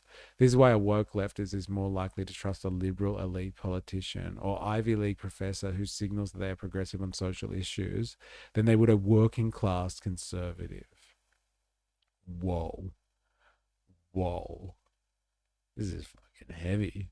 Even when these types of people do recognize the need to appeal to working class Trump supporters, they tend to imagine it occurring by turning them left rather than simply getting them to agree on a set of economic policies while disagreeing with them on social policies. Difference between the class war and difference between the culture war. Right here. Right here. Oh, hell yeah, I'll get on caps for that. AOC, Big Booty Latina. Caps for that. Fuck yeah. This makes woke people prone to ideological gerrymandering and turns them into pawns of the Democratic Party, as it was easier for Democrats to pay lip service to what woke people want to hear and use woke language, even if they do... Oh my God, even if they don't do anything, they just say the nice wokey words.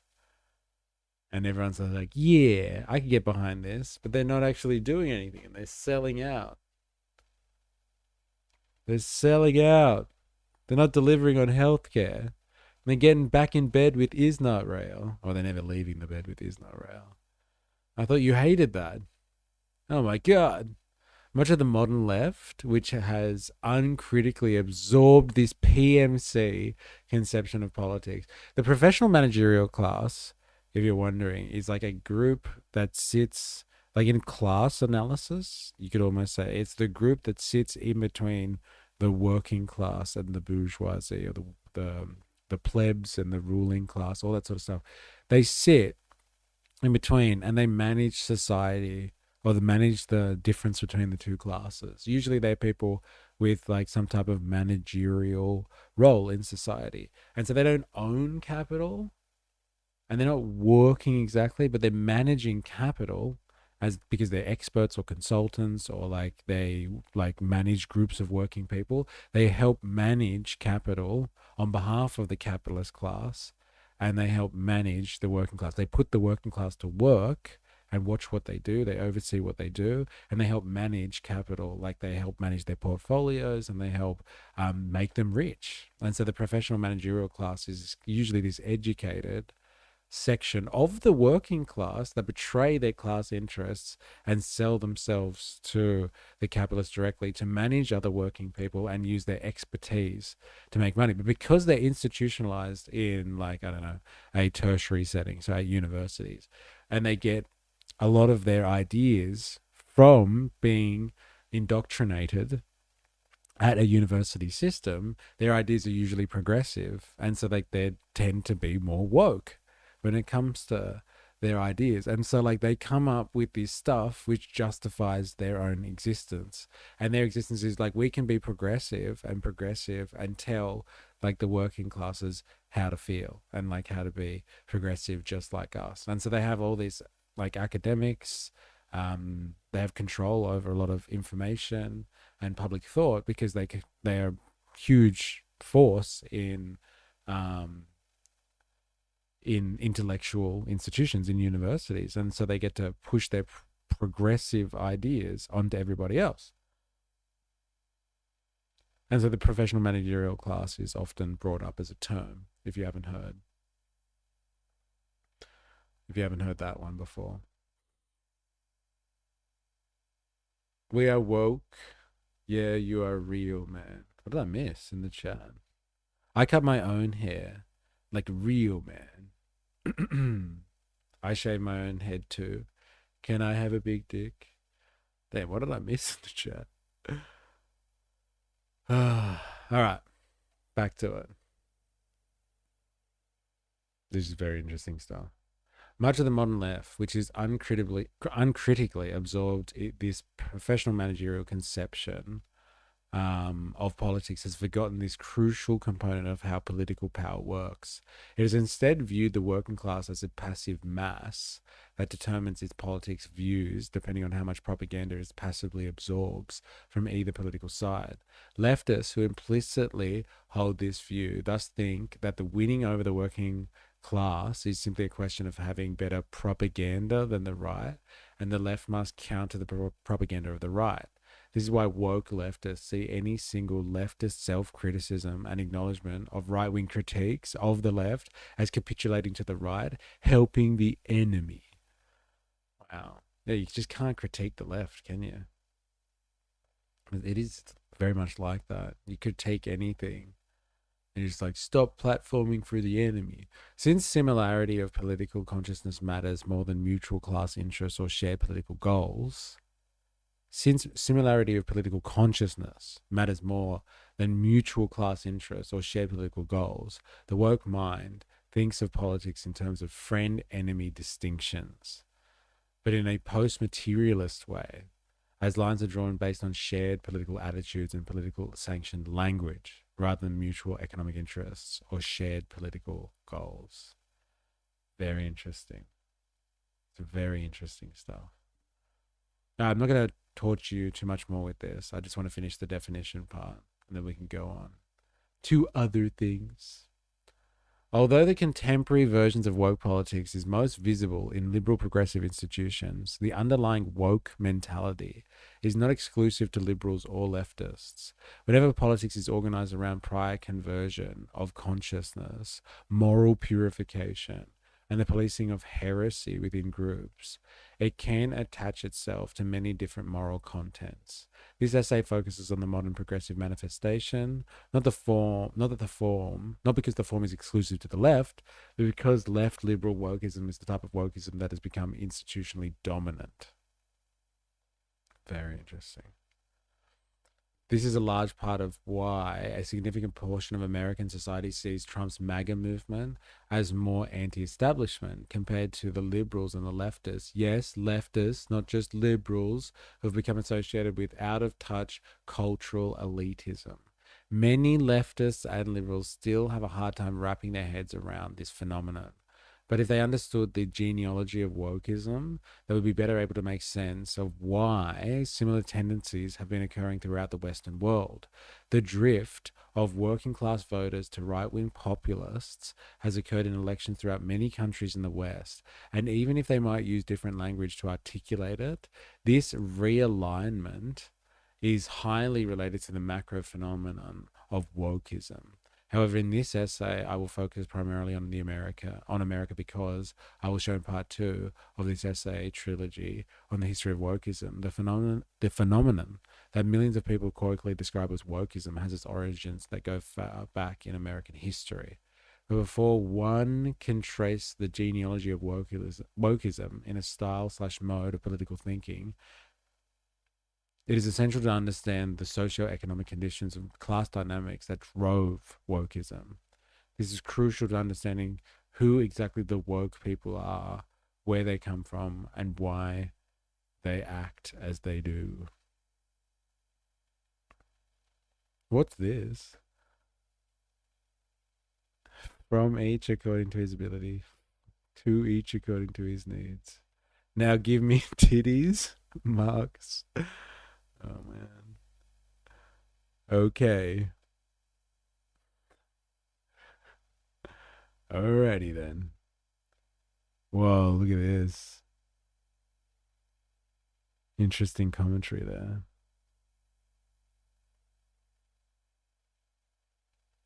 To be fair, I've already provided the chat with Banana Boy titty windows. public service, really. All right, there you go. Scratch the surface on wokeism. This is an interesting article. I'm going to put it in the chat if anyone's interested. Go and read it yourself. Go and subscribe to this guy, whoever that is. Very interesting stuff. Enjoy the link. A-holes. All right. Now, we got two options here. We got the Hunter Biden interview, as Hobo Joe had suggested previously. Or we have got this thing that I have no idea what it is. Where did it go? Oh, this one here. Shoe on head. What is shoe on head and why should I care? Biden interview is too long, so we're doing shoe on head? Is that what's going on? Biden interview is too long. All right. Guess we're doing shoe on head then. What is shoe on head and should I care?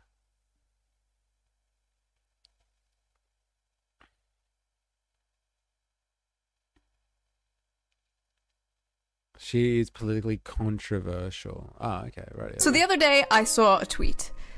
I feel like all my videos start out like that. The other day, I saw a tweet that said, "Woke One was crazy," attached to the infamous photo of Nancy Pelosi and a bunch of Democrat politicians kneeling in African costumes back in 2020 to honor George Floyd. What a fever dream. There were many similar posts from people talking about how crazy Woke One was, or... And she's pretty. She's a somewhat famous YouTuber who covered a lot of old Gamergate stuff. Okay. Right. Oh, 2.4. Yeah, she's done well. God damn. 1.3 million views on this one. Damn. Woke 1.0, as they call it. Leftists talking about what they did wrong during Woke 1.0, how they came off too strongly with things like abolish the police, and how they'll do things differently during Woke 2.0. Yeah. You'll get him next time, champ. And don't get me wrong, 2020 was crazy. At the time, I was a bit preoccupied trying my hardest to get Bernie Sanders and Tulsi Gabbard elected.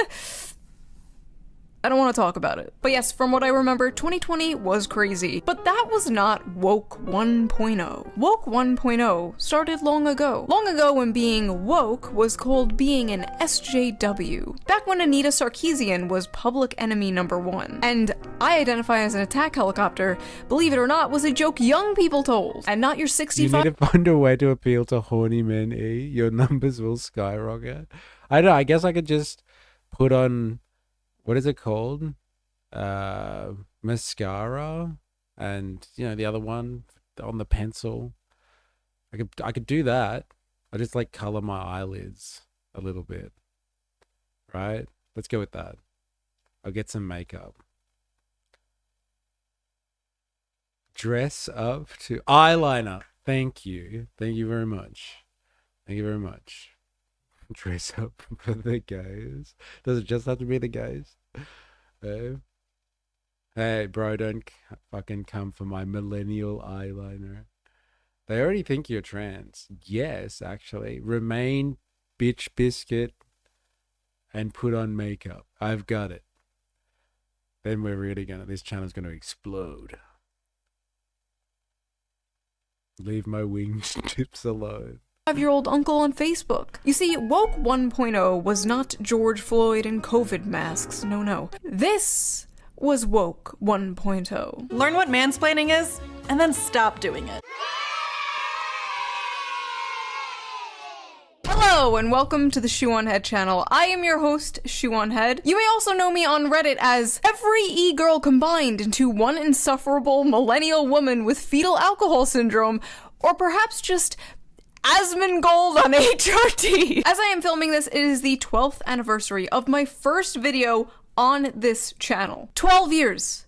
12 years a slave to the algorithm. So in this video, we are going to react to that video as well as a few other old videos of mine. We're gonna see how well or how terrible everything has aged, because let's be real. Mansplaining and manspreading was the start of the fall. Oh my god. A lot of this shit aged like milk. Wait, why is the arrow pointing this way? What the f- We are going to talk about Woke 1.0, the ancient lore of me and my channel, how the Overton window has shifted so far since then, how stupid everything looks back then in comparison to things happening today. I feel like every morning we wake up and we are living through yet another historical event. The news moves so fast. There's pressure to react instantly, to pick a side, to condemn, to support. But the reality is, when a story first breaks, we're not seeing the full picture. And that's why for years now, I have been using today's sponsor, Ground News. Oh So my let's quickly give them a god. shout. What? What? I can't believe we got Ground News. Fuck, Ground News. Got him. Oh man, we got him, boys. Do you condemn woke? Oh hell no. Fuck Ground News. Fuck Ground News. There it is. Oh man, you always know it's coming up with the preamble. That was a sneaky one though. Shit. She got us. Get grounded. Damn, we got grounded. Fuck. The viewer, as always, for not skipping the ad. And now, back to the video. One of the most funny and like endearing things that have been happening lately is people will discover my channel. I can't. This is awful. I'm sure you guys like her and stuff like that, but like, my god. So I'm gonna have to speed her up a little bit, I'm sorry. Alright, here we go. And then they'll make reaction videos to my videos, and they'll title them things like, Shuon Head is done with the left. Shuon Head is finally waking up. And it's like, I've been woken up. Do not cite the anti-woke magic to me, Nuxtaku. I was there when it was written. Before your girl was Kami Mommy, for better or worse, I was one of the founding fathers of anti-woke content on the internet. I saw this one tweet that was like, the idea there was a woke one is the most jarring to America's moment I've ever had. Really, bitch? I mean, like, I get it. I would pretend it never happened too. It was very embarrassing, but really, bitch? I was there when Bernie Sanders was talking about unions and has microphones snatched by Black Lives Matter. That was basically the birth of my entire political worldview. You can't pretend that shit never happened. I was there when a grown-ass scientist was harassed and brought to tears for daring to wear a shirt with like cartoon pinup girls on it. We need Nuremberg trials for all the 2010s. You should legally be forced to wear some kind of patch on you in public to identify you as a woke 1.0 freak. When I saw that tweet, I literally had to stop writing my other video to make this one because I was like, okay, I'm not gonna let these people rewrite history. We're not gonna let you write the history books, okay? Who do you think you are?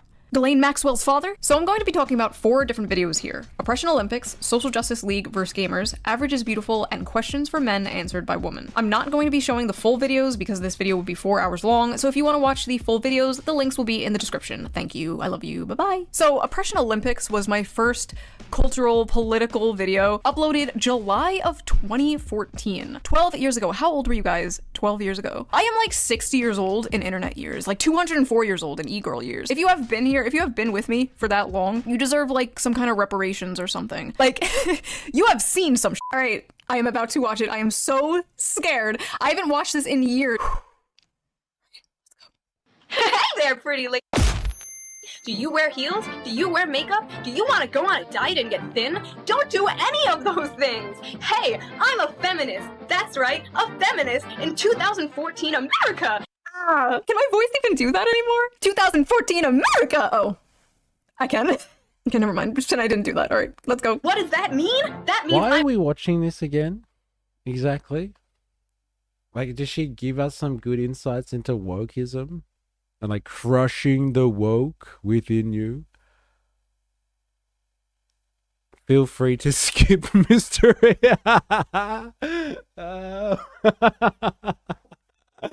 Oh man. She was a far right pipeline person. Okay, this was Culture Wars of the past. This is history. Alright, fair enough. Bye. Ben Sullivan. Oh my god. She gives you cover to go down that direction. I mean, I just dropped it because it was recent. Commentary on woke. Got it. History. Start another channel. Oh man. God, why didn't I think of that? History. Yeah, not gay enough in the good way. Alright, fine.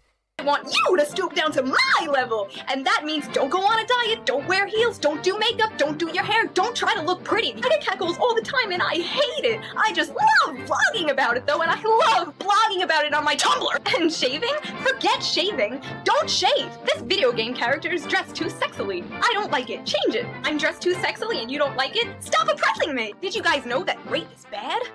Rape is bad. Does anybody know this? Rape is bad. And if you're not a feminist, you're pro-rape. Oh good, it's over. Oh fuck, she's back! Feminism in 2014 America is completely pointless. It's just a label that people are putting on themselves to feel special because— Why do I sound so cute?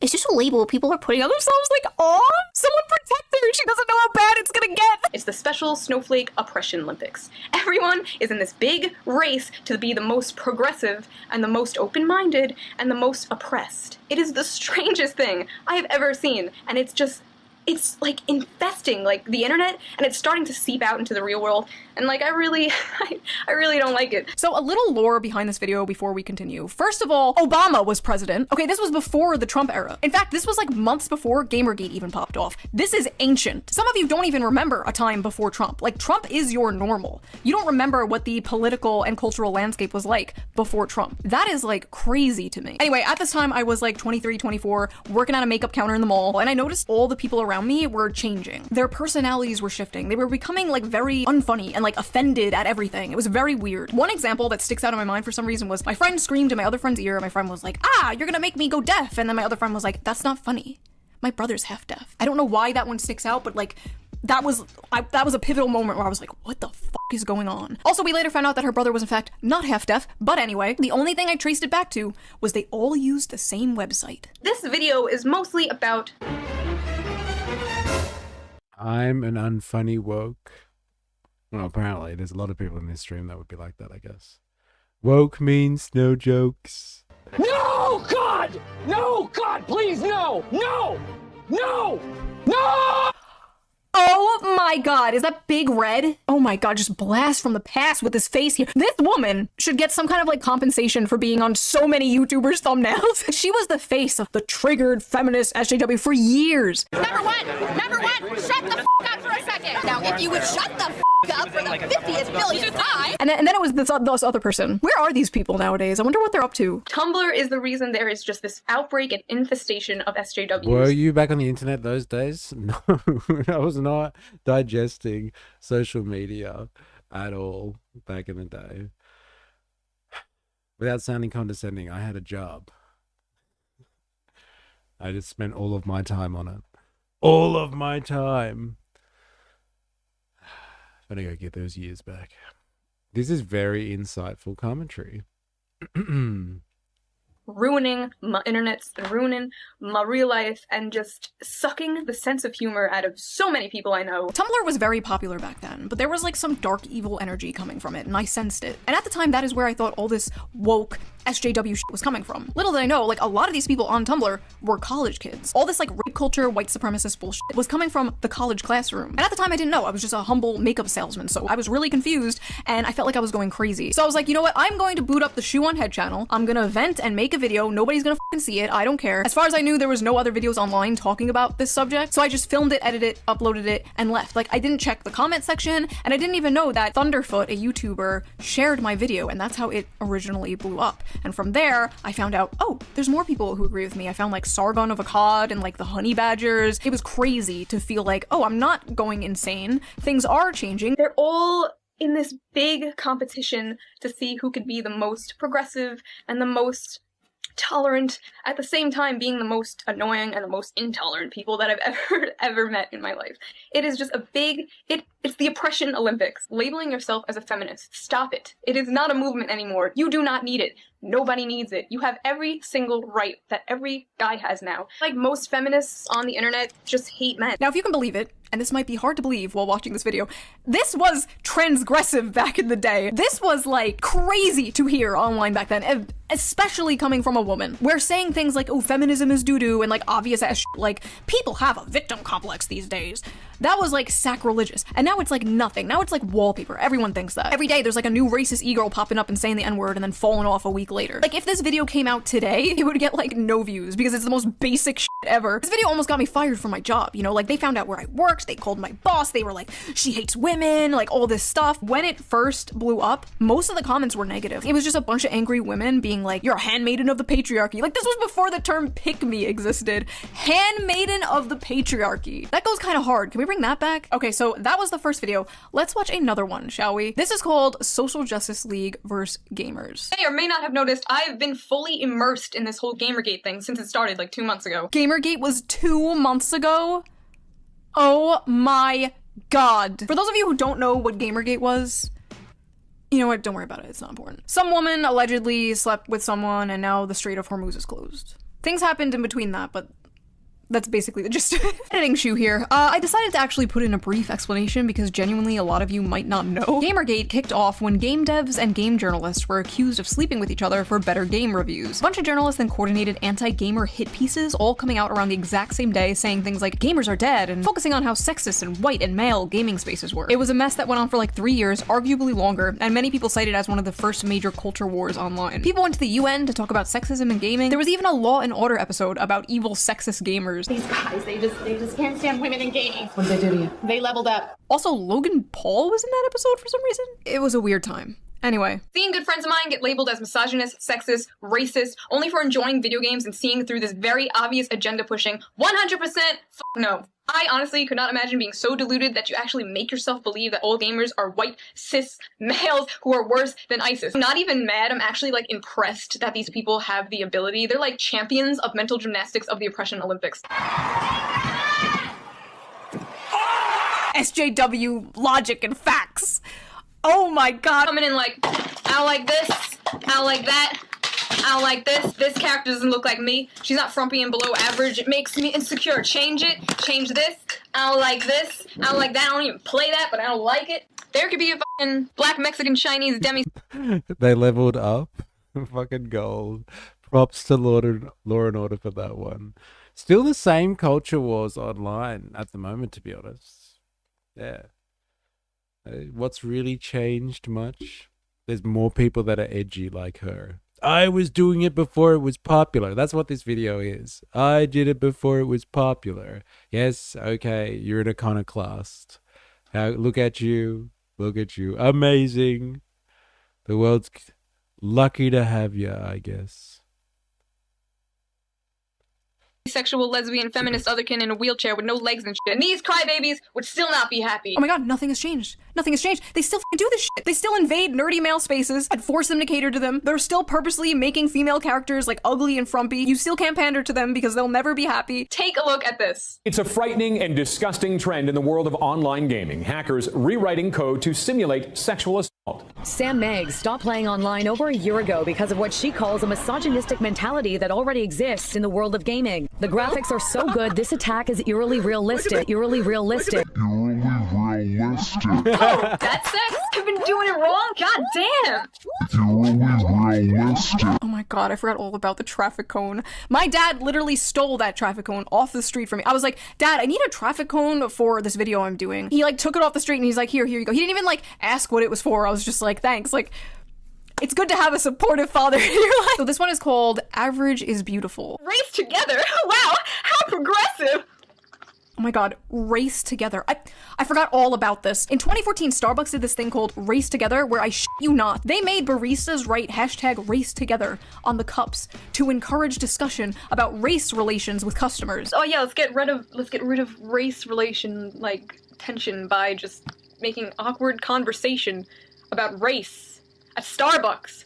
Why? They were forcing 18-year-old kids to have awkward-ass discussions with strangers about race. Yeah, can I get a— This is her jerk circling herself? Yeah, pretty much. Hey? I was doing it before it was popular. This is woke capitalism. Yes. Cultural capitalism. We'll sell you an experience. If you buy a Starbucks, you support racial solidarity. You don't hate black people, do you? No, surely not. Well, then buy a Starbucks. Tall cappuccino. Ah, yes, hello. I see you are a person of color. What the f*** were they smoking back then? Like, I just imagine some black lady, like, on her way to work, walks into Starbucks, like, oh, can I have a latte, please? And the barista just like, ah! I see you are a woman of color. Oh my god. I made the same f***ing joke. I didn't even remember. That's I did it again. Wow, it's almost like we have the same brain or something. This is social justice. You can, like, invade video games all you want. You can do whatever you want to comics. But don't touch my Disney. I will send the hounds on you. Oh god. Nobody tell her. Nobody tell her. Nobody tell her. Weird. Weird. This one is called internalized misogyny. If you're a woman capable of individual thought, you've probably had the term internalized misogyny thrown at you a few times. So, what is it exactly? F***ing retarded. The end. There are so many stupid feminist rebuttals, but I think internalized misogyny has to be like my top favorite. Right after she's doing it for male attention and she'll learn when she's older. She'll learn when she's older, as if one day it's just gonna be like, happy birthday to you. Holy shit! Manspreading is an issue! I am literally older now than I was meant to be in that skit about the future. And I did not, in fact, learn when I got older. I got worse. This is just still woke 1.0, just different packaging.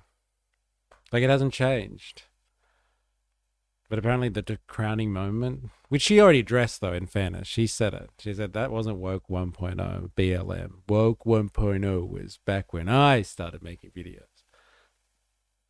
Remember when I said wokeness was stupid? Anyway, then we got Trump and he made everything worse. Like all the woke people said he would. Idiots. Aha, but that is not. And this is why we read that article before. Is woke really a phenomenon that is only for progressives? Is woke not really, or just a manifestation of the general polarization of politics?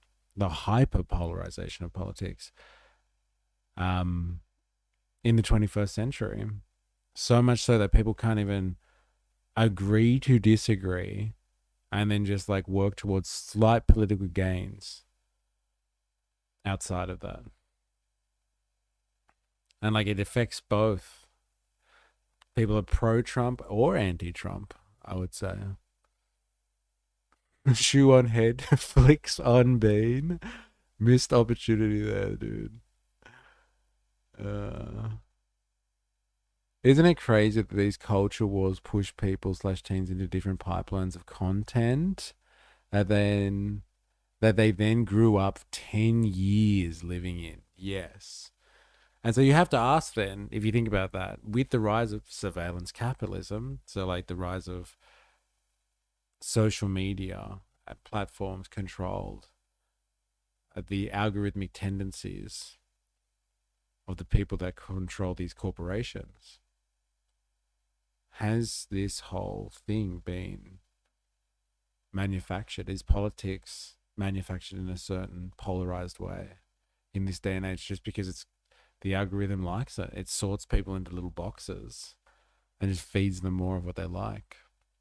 How much of this political response here, this culture war, is actually manufactured by the all-powerful algorithm? Woke is universal. You can be aware of abusive system and still advocate for them. That's still understanding the levels of oppression. You are just on the side of the oppression. I mean, I guess that's being aware, and I'm being okay with the slaves like it, actually. Yeah, woke just got distracted with the wrong type of oppression, not class oppression, but identity-based oppression.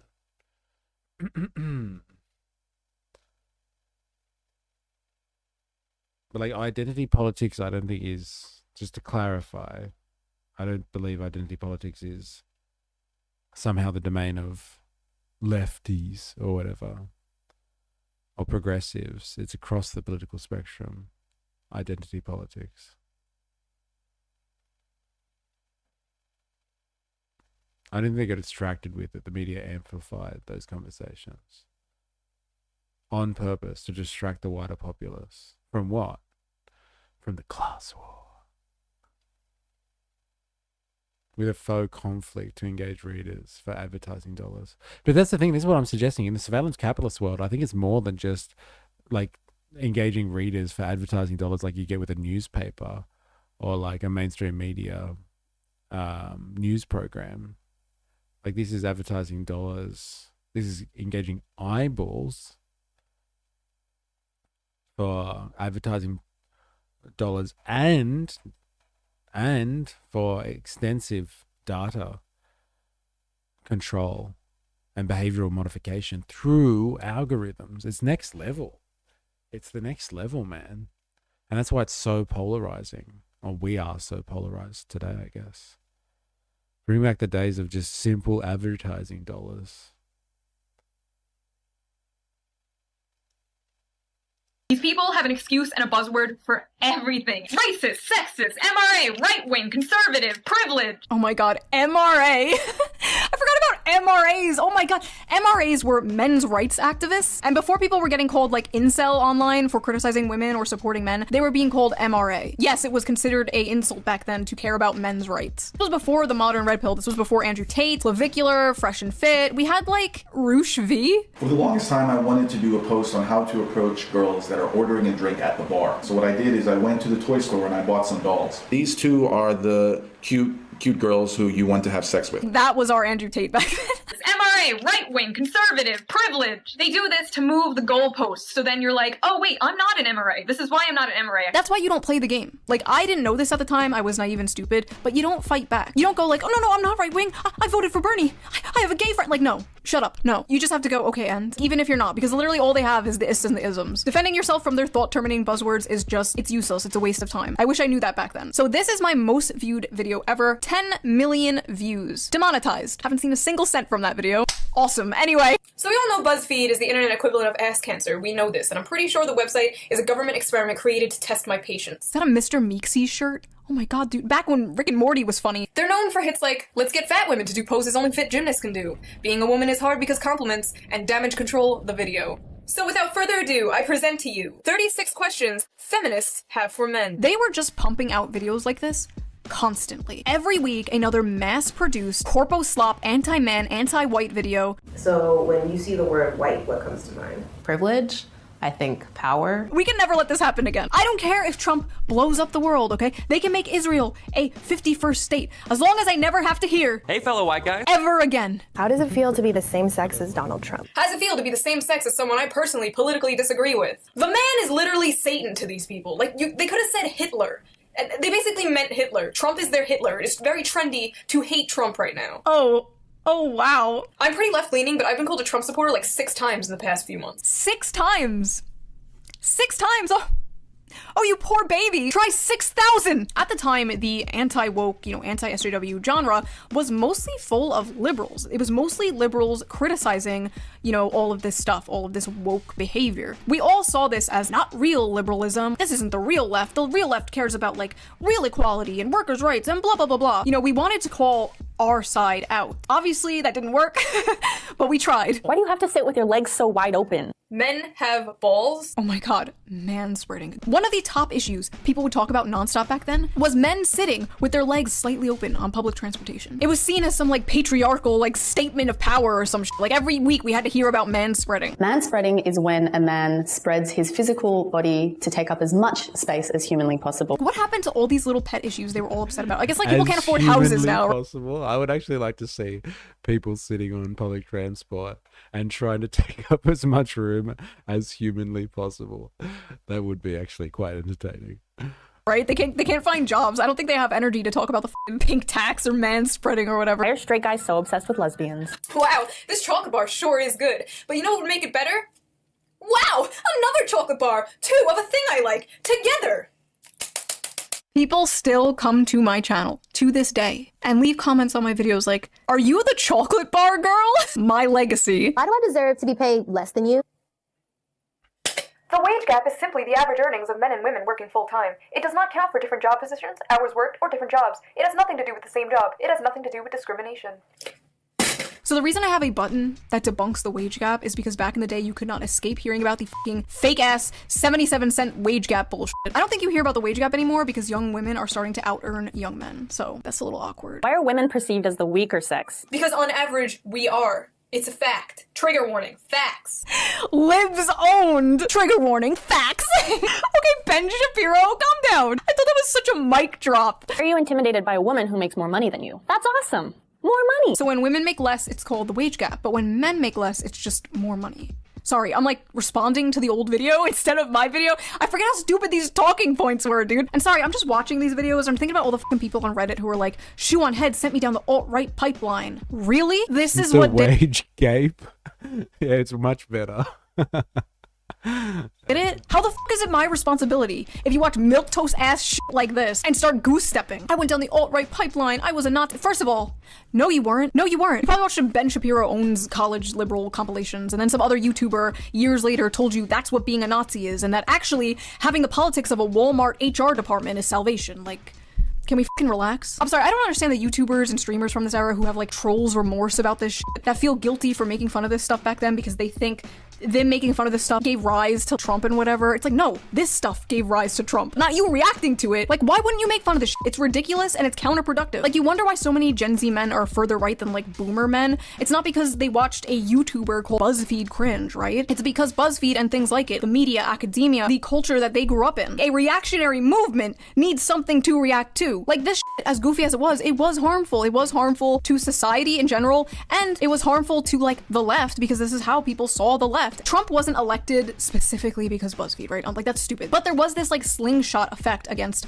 woke one. But more importantly, there was a hole in politics left from a do-nothing neoliberal neocon establishment that was just waiting to be filled by a populace, and Trump filled that hole. Trump filled America's hole. He got America pregnant, and 9 months later, out pops a war with Iran. And America's like, I didn't ask for this. Well, why'd you open your legs, whore? Sorry. You were asking for it. Okay. Sorry. Anyway, now people online are like, oh, woke 2 is gonna be great. Woke 2 is gonna hit like crack. If you thought we were woke before, you done went and woke the beast. Welcome to Woke 2.0. Do you want Hitler too? Like, that's the professional managerial class manifest right there. That woman. Do you want woke too? Are you ready? Eh? She looks like she's doing it tough right here. She's ready for woke too. You've unwoken the beast. You have to give credit where it's due. She is cashing in on her own asset. Massively. Giddy up. I'm ready. Giddy up. Professional managerial class. HR warriors. Welcome to Woke 2.0. Do you want Hitler too? Because that's how you get Hitler too. We are not doing this shit again. I would kindly advise against it. If you look at everything happening now, like literal pedophiles running the world, bills being passed to merge our military with like foreign military. Now, literal pedophiles running the world? Not before. It's just now, since all of this talk about the Epstein files. Never been a thing before. Just now. All right, I'm out. Have a good one. Gonna have tea. Buzz. See you later. Thanks for hanging out. We're actually almost done as well. You made it. You almost made it to the end. If you're watching this, you're on YouTube right now and you haven't already, make sure you activate the like button. Do yourself a favor. If you're new here, subscribe for more. Follow for more on Twitch. If you're wondering what the fuck we're doing, so am I. Something about a shoe on a head. Do yourself a favor. With the volume down, it is watchable. A bunch of AI surveillance cameras popping up everywhere. Bombs we pay for with our tax dollars against our will, going to blow up children. All of this I took 4 edibles. seems extremely petty and unimportant. But it was part of this like deeply subversive, destructive rot in society. I used to always say that culture war was a distraction from class war. And for the most part, I still kind of think that's true. But I can walk and chew bubblegum at the same time, you know? I could want the rich to pay their fair share and also want my children to grow up in a world where it's not socially acceptable to hate them. Yeah, these videos were a little cringe and like, I think they aged that poorly. Some of the jokes were really cringe and like, facts physics and logic liberals. I pretty much do the same videos, but now they're more like organized and structural and scripted. I do the same videos, but in a more medicated sort of way. Big Vivans has taken away your millennial quirk chunguses. Big Pharma won't let me go merp. So that was that video. I thought it would be fun to do. What did you guys think? If you want to see my full, raw, unedited reaction to my first video, there is a bonus video up on my Patreon right now. Link down below. What the fuck? Also, all Patreon members get every single video a day early, uncensored, no bleeps. All I'm right, also we get doing it. We get it. You got Patreon. We got it.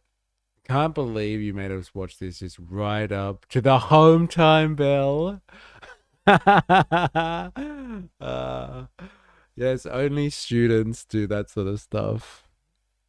They protest to the home time bell and they fuck off. Eh? They didn't want to protest at all. They just wanted to get out of class. Stupid kids. Goddamn stupid kids. All right. That was lovely. Is it just like people in her comment section just glazing her? Even Shu is reacting to Shu now. Shu uploaded. That means a lot of VTubers can pay their rent now. 10 years from now, you should react to this video. We need some more Shuception.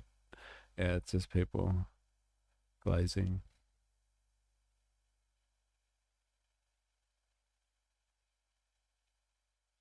The boxy vibe in your older vibs, nostalgic as fuck.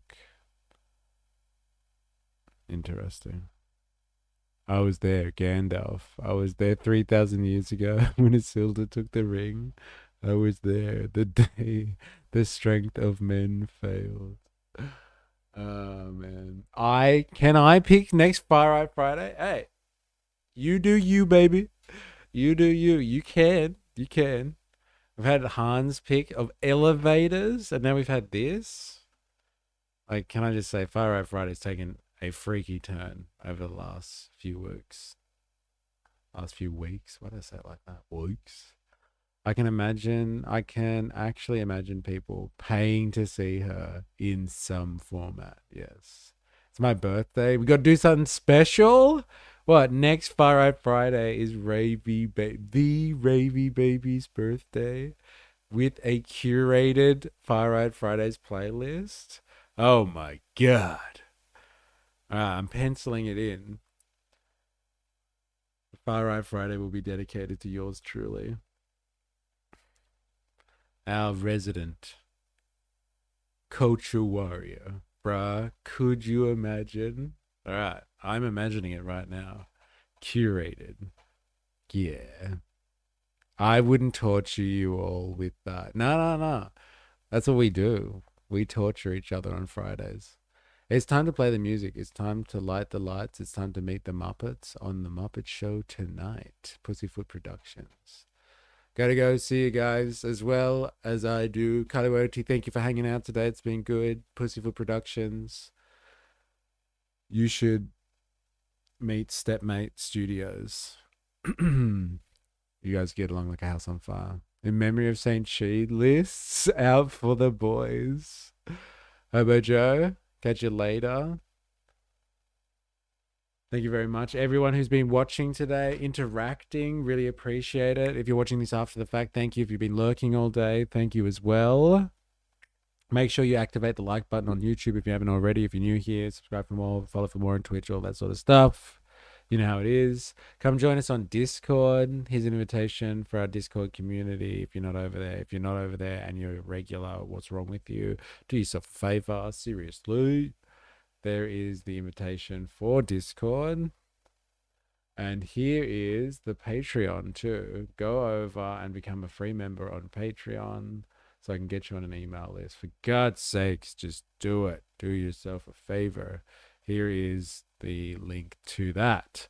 Ravy Baby, Spandonk, Bandsaw Bandit, Hobo Joe, Kylie Wayoti, Pussyfoot Productions, Blaz, hanging out. Voltateur, Dilemmas. Who else we got here? Big Bad Ads. Vampire Gracie. We had some new people coming in today. Cons hanging out too. Jag was in earlier. Kesha here, I guess. Mamupa was in earlier too. Oh man, I missed stuff all over again. I constantly do that. Dilemmas, I think I said you already. 4IS was in earlier too. Thank you, everybody. Thank you, everybody. I think I got everyone. Anyone who's been here for the last couple of hours anyway. But yeah, thank you. We'll be back next week as usual. Enjoy your fucking weekend. Enjoy your fucking weekend. I hope you have a great time. I hope you get away from the clutches of capital. I hope you have some freedom. Enjoy the freedom that is gifted to you. Didn't come cheaply. And, you know, it may be gone at some point. So enjoy it while you can. Oh yeah, Han was here too as well. And Han is 2 scotches deep and fast asleep. That's going to be Han's new nickname. 2 scotches deep and fast asleep. Thank you, everyone. I do appreciate it. Hope you have an amazing weekend. Thank you, everyone who's been super chatting this week.